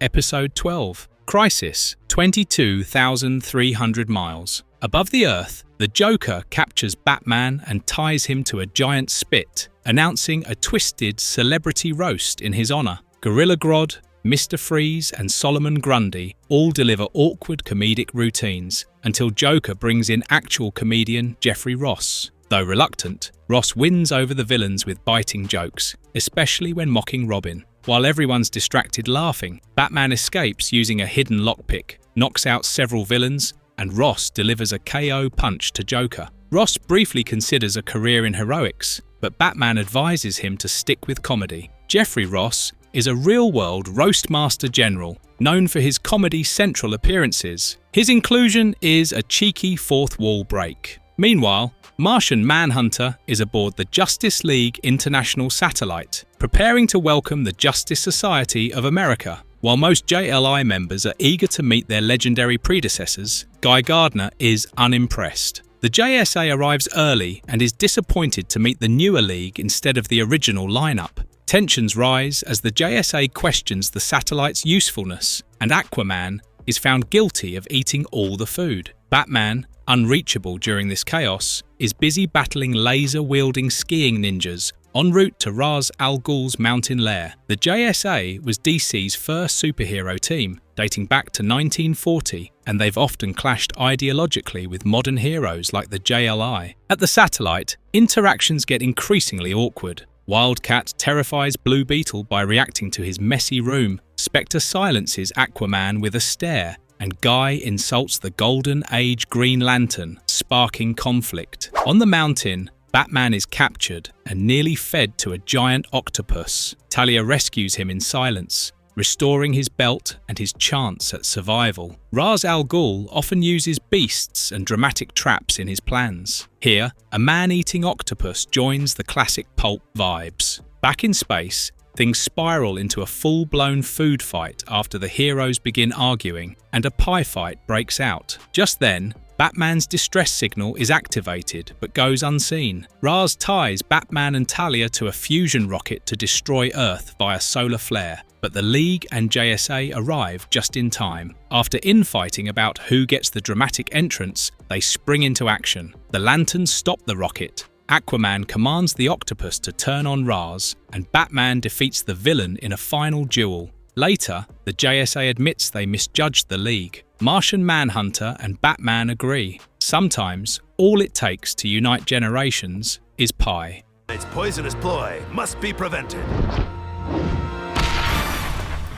Episode 13, Mitafall. In 1865, Batman travels back in time and stops John Wilkes Booth from assassinating Abraham Lincoln during a performance of My American Cousin. Booth dons steam-powered armor, but Lincoln himself joins the fight. Together, he and Batman disable Booth using an axe and a batarang before Batman vanishes through a time portal. Lincoln once appeared in comics alongside heroes. Here, he's briefly an axe-wielding action star. Meanwhile, Gorilla Grodd attacks an ocean lab with mind-controlled sharks, while Batmite, watching from his living room, complains that the show's become stale. Disappointed by its shift away from darker stories like Chill of the Night, Batmite plots to sabotage the show. He begins by inserting a cute child into the Batcave and forcing Batman into increasingly ridiculous merchandising stunts like the neon-powered Super Street Batluge. The luge and absurd variants like Alpine ice-climbing Batman parody, 90s toy lines that featured Batman in endless alternate suits. Ambushbug, watching all of this, realizes Batmite is tampering with reality and warps into the show to stop him. Batmite replaces voice actors, breaks the fourth wall, and tries everything to get the show cancelled. Gotham becomes a chaotic mess of banana transformation rays, surfboard battles, and nonsensical reboots. Ambushbug warns Batman that Batmite is manipulating him, turning him into something unrecognizable, even giving him guns. Batman's strict no-gun rule dates back to early comics. When he rejects Batmite's weaponized vision, he reclaims his identity. As viewers tune out and reality begins to unravel, Ambushbug tells Batman they can save the show with senseless violence. They stage a fight to revive ratings, and it works. Batman, Ambushbug, and Aquaman, sort of, fight Grodd and win. Batmite escalates the nonsense by introducing Punchichi, the Bat-Hound's nephew, and Malibu-themed battles, but Batman finally reaffirms who he is. Batmite disappears, defeated by the return of meaningful storytelling. The show ends with a rap party in the Batcave. Every character, heroes, villains, even the Doom Patrol and Bwana Beast, returns for one final farewell. As Music Meister sings, Batman accepts the end. This finale is a love letter to the show's entire run, with Ambushbug acting as a fan avatar defending its spirit. Batman promises the audience he'll always be there, ending the series with heart, humour, and a hint at more adventures to come.